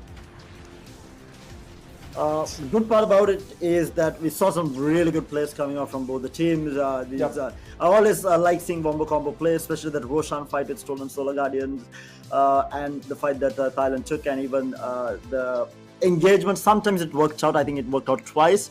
The jump in from Moon and JT to try and catch someone out. They kept jumping Fearless, which they could find, and then later on switched on to Tiger, which they were able to convert. So really, some really nice set plays coming out from both the teams there. You can't name yourself Tiger and then go up against the real Tigers. You know what I mean? Like, that's not right there, Pango. That's not how it works. Overall, Thailand, impressive performance. Boomboy and Sad in particular, I thought were doing amazing work. Yeah. Despite, again, we mentioned the draft problems. Boomboy in one fight, he steals Solar Guardian land, steals Fiend's Grip, catches the Dawnbreaker, and you're like, this guy, he's cooking something good, he's doing some insane stuff, but it was just not enough to take down Malaysia, the kings of Group B so far. Indeed. And like you said, Sad has to be given a mention. Like, he formed so well throughout the entire game, and he was impactful when he did hit his item spikes. But the BKB from Moon, the Bloodthorn kind of became a waste. They had to bait out the BKB, and I felt like later on the only fights that they won was when they were able to bait out those BKBs on Chidori and Moon. Until then, if they don't bait it out, they can't really do anything. And to bait it out, you have to use Static Storm to kind of bait it out. And he did not have Ags until he sold some of his items to get the Ags at the last second. But that last hold on. I think he sold his boots. He sold his boots, kept the Blink Dagger. He's like, I don't need shoes where I'm going, and gets the axe up to it. And you're like, oh, poor guy. It's always rough when you have to do that, when you have to sell an item to buy an item, sell an item, but it's not good for your economy. But it didn't even make a difference in the end. So, but again, it's good that they tried all this. This is a huge performance. You're up against the strongest team. You're up against a team that's very likely going to qualify straight away. So they made them sweat a bit, and that was very nice to watch from Thailand. It's always nice to see the favorite teams, sweating a bit, especially if it's a BO3 and when they lose one, it's always entertaining when the underdogs, catch a game away from the strongest team. But yeah, like I said, I think Malaysia looking very decent on paper as well as in performance. Their drafting as well as how they played around the map. We saw some mishaps here and there, but I think overall they do look to be the team to beat right now in this group. I'm not sure if we're going to go and show you guys a visual of the standings, but at Group A, Indonesia and Myanmar are unbeaten. Bangladesh and Mongolia have 1 win, 1 loss each, and India and Sri Lanka are 0-2. Surprising for me to see India struggling. This was completely unexpected that that was going to happen for them. Bangladesh they did get a victory, but it was against a forfeit Sri Lanka, so I'm not sure. And I'm not yet convinced, but we'll see how that works. In Group B, everyone gets a free win against Pakistan, but Malaysia is unbeaten. Philippines is 2-1. Thailand is, I think they just said that they're also 2-1. So that's a little unfortunate for them. Bhutan and Nepal are going to be competing with Thailand for that number 3 spot, though. But I don't feel like they're gonna get it. The top 3 is pretty solid in my eyes. Yeah. True, and like you said, I think the biggest surprise has been India. I think coming from the previous Iesf as well, India did put up a really good performance. I think they had probably one of the strongest teams in the region at that time. Went head-to-head with some of the best within that region, and they were performing, and it's it is a bit of a shock to see what has happened to them, but hopefully they will come back stronger. I mean, we know also that India is intending to take more of an active role in the esports scene in general, not just competing, but more trying to be more of a hub in Asia. So I do hope that, they springboard. Somehow they come back. It doesn't look like it's very likely based on the numbers, but we'll see. There's still tomorrow and the day after. But for us, today, we are done. Well, thank you all for tuning in and showing your support. I want to thank Tara for his amazing work. And if you like what you see, I'm Tomo. And also thank production for keeping us talking most of the time. Thank you, production, for that. But we'll see you guys tomorrow. Have a good night, everyone. See you guys.